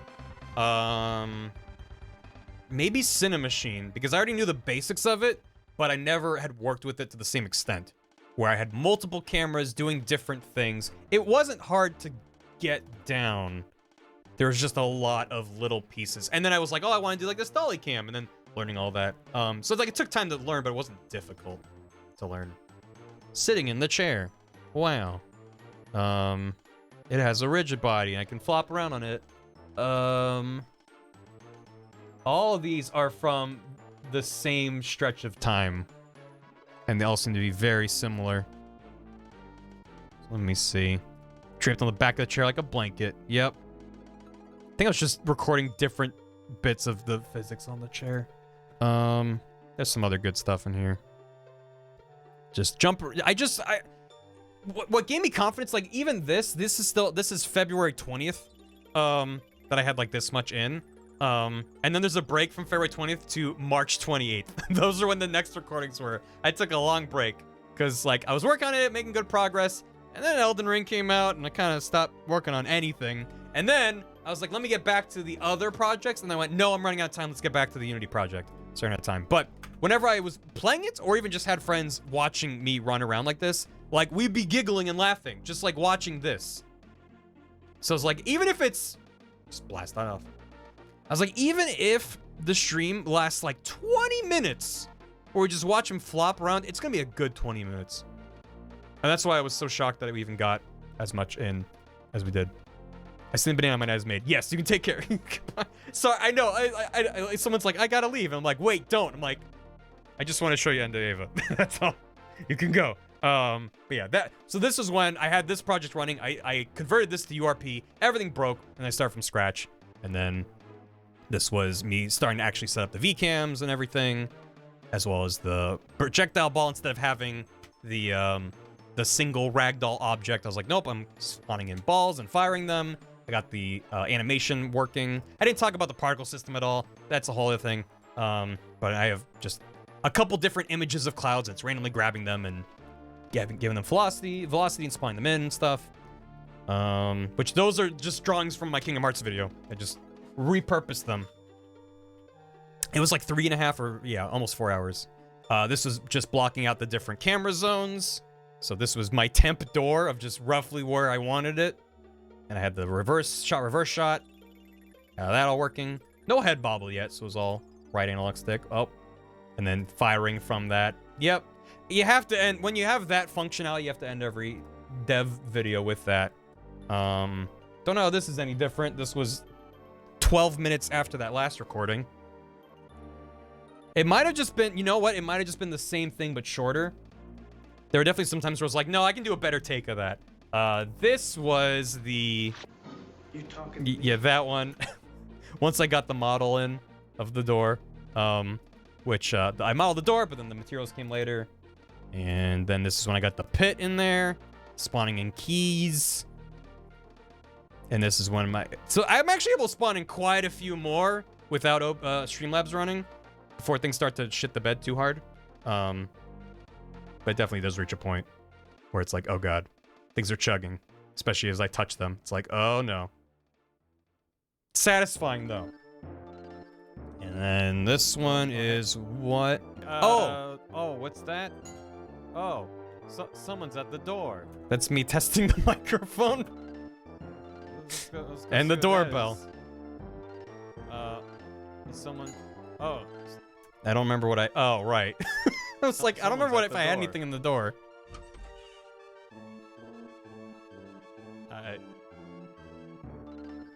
no, thank you. I'm good. I'm not interested in any of that. I think I just went onto the Barry court and went to the meme parlor and grabbed the most recent meme. I was like, that's what I'm looking at. Okay. Oh, I was obsessed with bath. Yep. And then I did the HimSpin, which I didn't show. But this was just a separate scene that I made.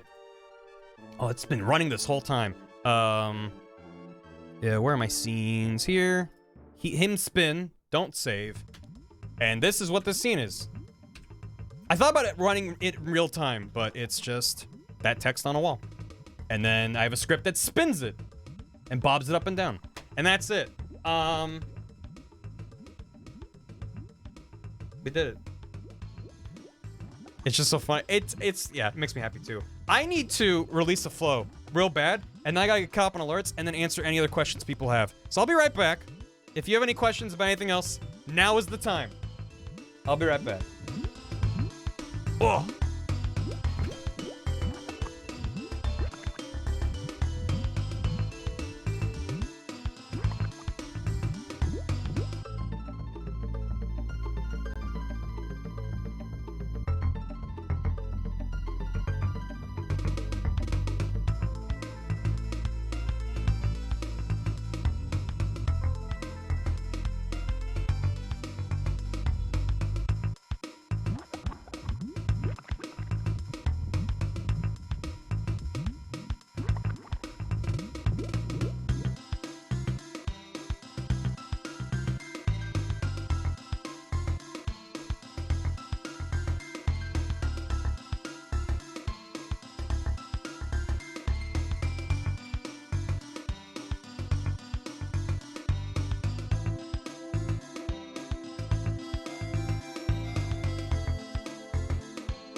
Is new HimSpin permanent or just for house streams? Just for house streams.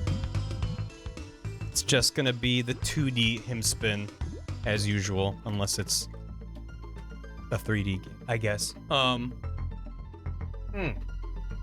Boy, my throat is going. Did a lot of talking today.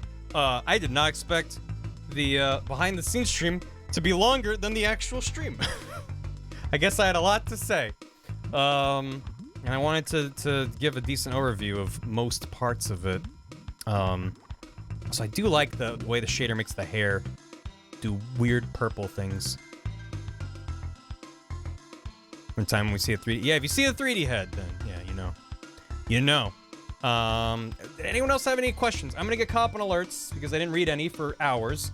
But if anyone had any other questions about scripts or Unity stuff or whatever, I'll do my best to rapid fire any questions that might be left. It's gonna be the whole stream. I know, yeah, people just thought it was gonna be the whole stream. This will be short, yeah. I don't have the energy to do a long stream. It's fine. Look how shiny the eyes are. They could be shinier. How'd you factor in the bongus making the bar avatar? You gotta find the right amount of bongus. Or rather what my experience was, which is model it and then be like, that's actually not so bad. A couple of things I had to model more than once, like the bit I had to model twice. Bar avatar, I just kind of landed on it. And am I perfectly satisfied with it? Of course not. But I think it turned out way better than I thought it would. So, what about the bingus? I enjoyed the process. And panic. Don't panic. Marky, thanks for 49 months and a tier 2. Hi, Barry. Bye, Barry. Gyoki, thanks for 8 months. Glad to see programming-related adjacent content. Just saw the VOD featuring this masterpiece. Gotta say, did not stop laughing the entire time. Keep rocking your way. Also, maybe I shouldn't be surprised this took longer because it goes to show the amount of work that went into a couple delightful hours. Which was, of course, the goal. I was not expecting the number of hours that went into it to be the number of hours I would stream of it, but it was a lot of time, and even just giving a rough overview of what was in here took a while.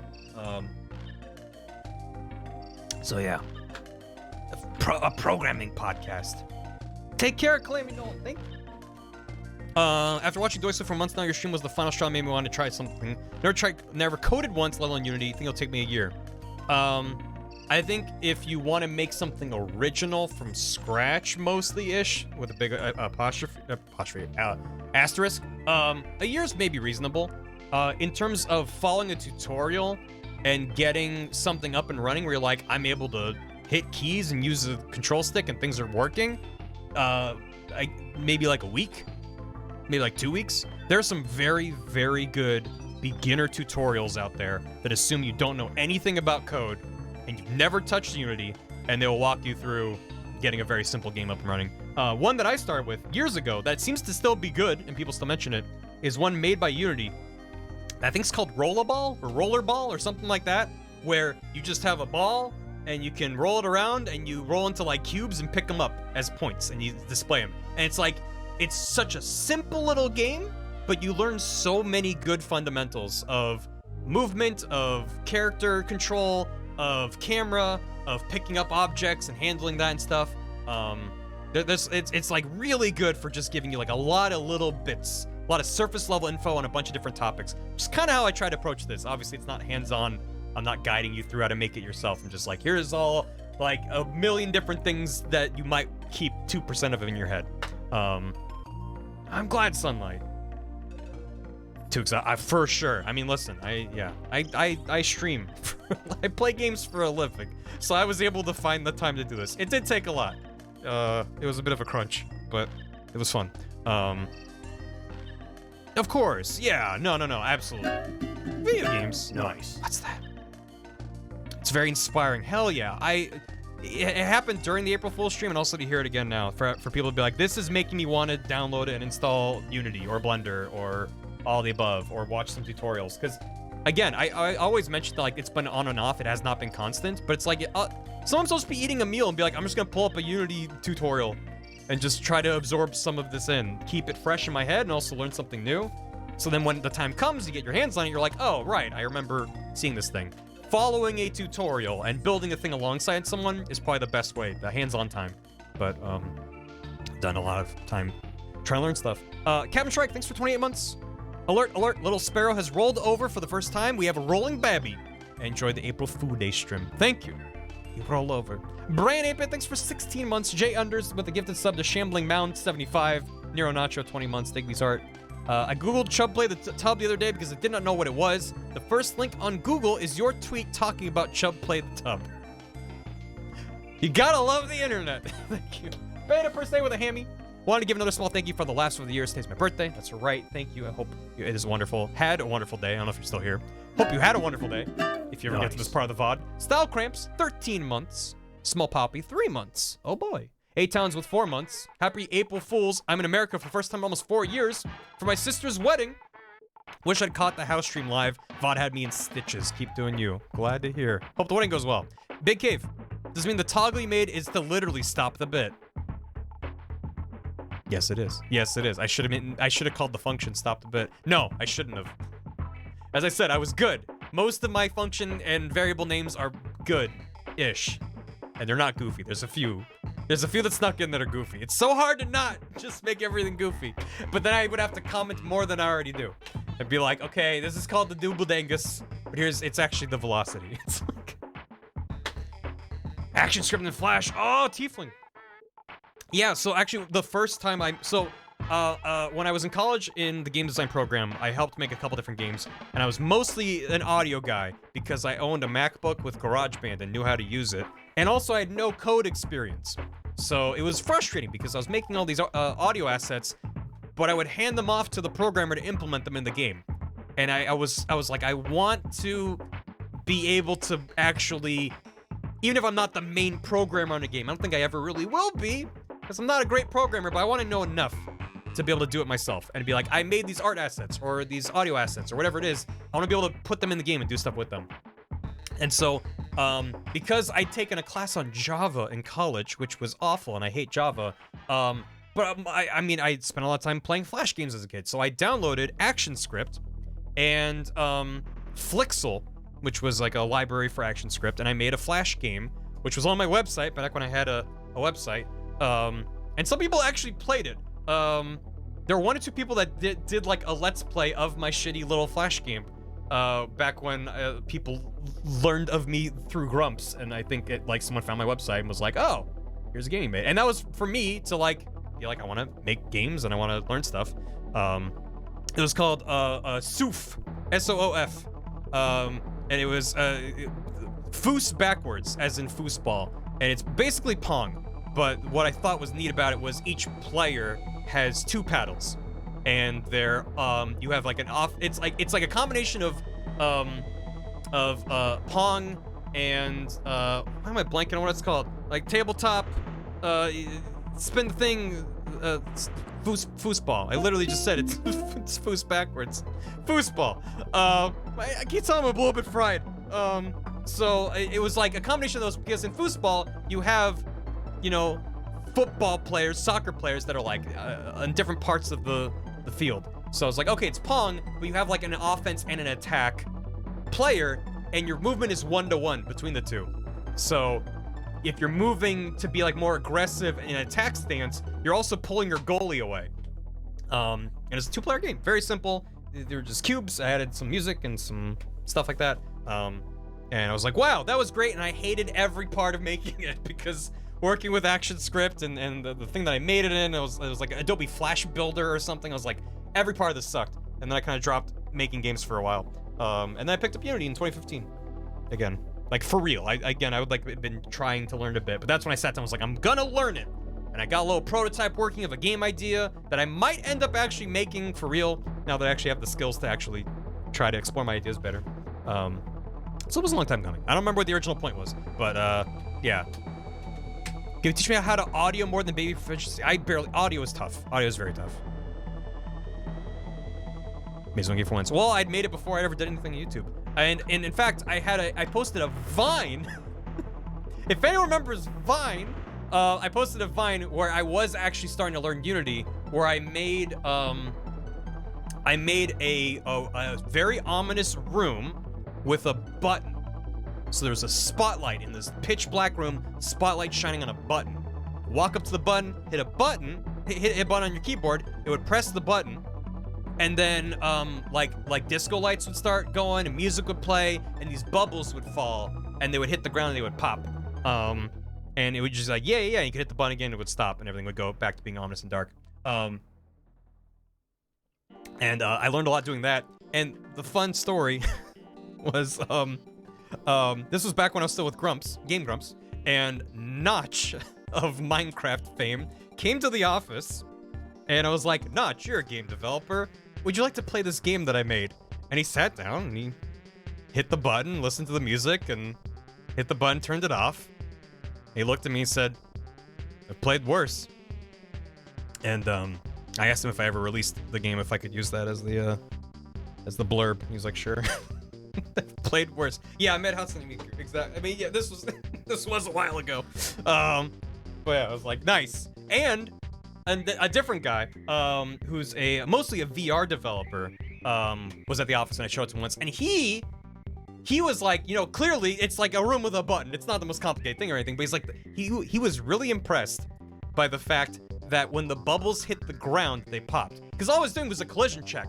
Did this particle hit the ground? If so, spawn these other particles. But he's like, that little bit of polish alone elevates this above like 90% of like starter things that I've seen. And I was like, yeah, sure. I was just like, wait, you can have particles spawn particles? Okay, let me do that. But I remember that Vine, maybe. Yeah. I was like, I made a thing in Unity, and I'm showing it. And it was the Kevin MacLeod song that's like bow bow ba-down bow bow ba-down bow. The little details matter. Sarcastic comment, thanks for 41 months. Syntax error line 69. Nice. Dear, 49 months. Also, RIP Dear FBX. I'm heading to D&D. Wanted to pop this. Thank you, Dear. Also, yeah, Dear did send me an FBX of their avatar, and I was like, awesome. I'm gonna throw it in here somewhere, and then I totally forgot. I like those bubbles. Thanks, Scott. So I got a thing for the hammy. Good work, boss, man. Coop does stuff. 23 months. Haven't caught a stream in a good bit. How you doing? How you doing? Seagull. Thanks for 7 months. It was watching the VOD. Now my immersion is borked. You're welcome. 40 GG with 13 months. VOD watch here. Don't often get to catch you live. Thanks for the laughs. Appreciate it. Snowbeetle gifted a sub to Akin Gorp. And then 40 GG followed up their sub with 100 Canadian dollar dues. Thank you so much for that. Anonymous gifted a sub to Calamity Nolan. Smash Matt with 83 bits. Kirby ranks Kirby won a Grammy tonight for Best Arrangement. Meta Knight's Revenge Fusion Big Band version featuring Button Masher. Well, how about that? Rena with 4 months. 4. Kingfisher Game 6 for 3 months. Meme Dev. Yeah, I should change the tag from Game Dev to Meme Dev. Plorish Bear gifted a sub to Botnaby. Thank you. Fahrenheit with the 69 raid. Thank you. Garfonzo SMC with the Prime. Appreciate it. Sen Poppy Peach with 100 bits. Ferris Phantom with 69 bits. Shaggy Man with 69 bits. Got let off rehearsals early. Have these bits to celebrate. And Master Time Thief with 27 months. What'd I miss? You missed me running through a bunch of Unity stuff. I think I need to stop talking and stop thinking about Unity and stop streaming, go have dinner, and do nothing. If you made it through all of this nonsense, thank you for sticking around. I hope you found some of it interesting. I hope you found some of it useful. To anyone who was trying to learn something, I hope you retained some of it or something. Anyone watching the VOD, if I didn't go over something, leave a comment. I will try to help, but also there's not a whole lot I didn't cover. I went over a lot. So yeah, appreciate it. Thank you so much. I appreciate everyone hanging out and stuff. We're gonna go raid Gerard. They're still doing their charity stream. They're doing a crowd control Mario 64 run, and it is a nightmare right now. I mean, I can just show you what you're in for right now. I think he's a fish at the moment. So make sure you tune into that. They're raising money for the Video Game History Foundation. And if they hit, they're at 53K. If they hit 60K, Gerard will shave his head. So, you know, if you like supporting charity, it's not a bad charity to support. I was on there earlier, so if you catch the VOD, you can see me eating some vile things. Take care, everyone. Appreciate it. I don't know when I'll do more of this again. It'll probably be a while, but I'm glad people enjoyed it. It's very, the relief. The relief at, like, I don't get I don't get nervous these days. When I hit start stream, I'm just like, oh, it's time to start stream. Sure. I was like palm sweaty, mom spaghetti, like going into the April Fool stream. I was like, oh my fucking god. It was nerve-wracking, and it was a lot of fun. I really appreciate everyone who tuned in, and I hope you enjoyed this little peek in how it happened. And yeah, I'm glad it worked out. So take care. Go say hi to Gerard and stuff, and goodbye. And goodbye.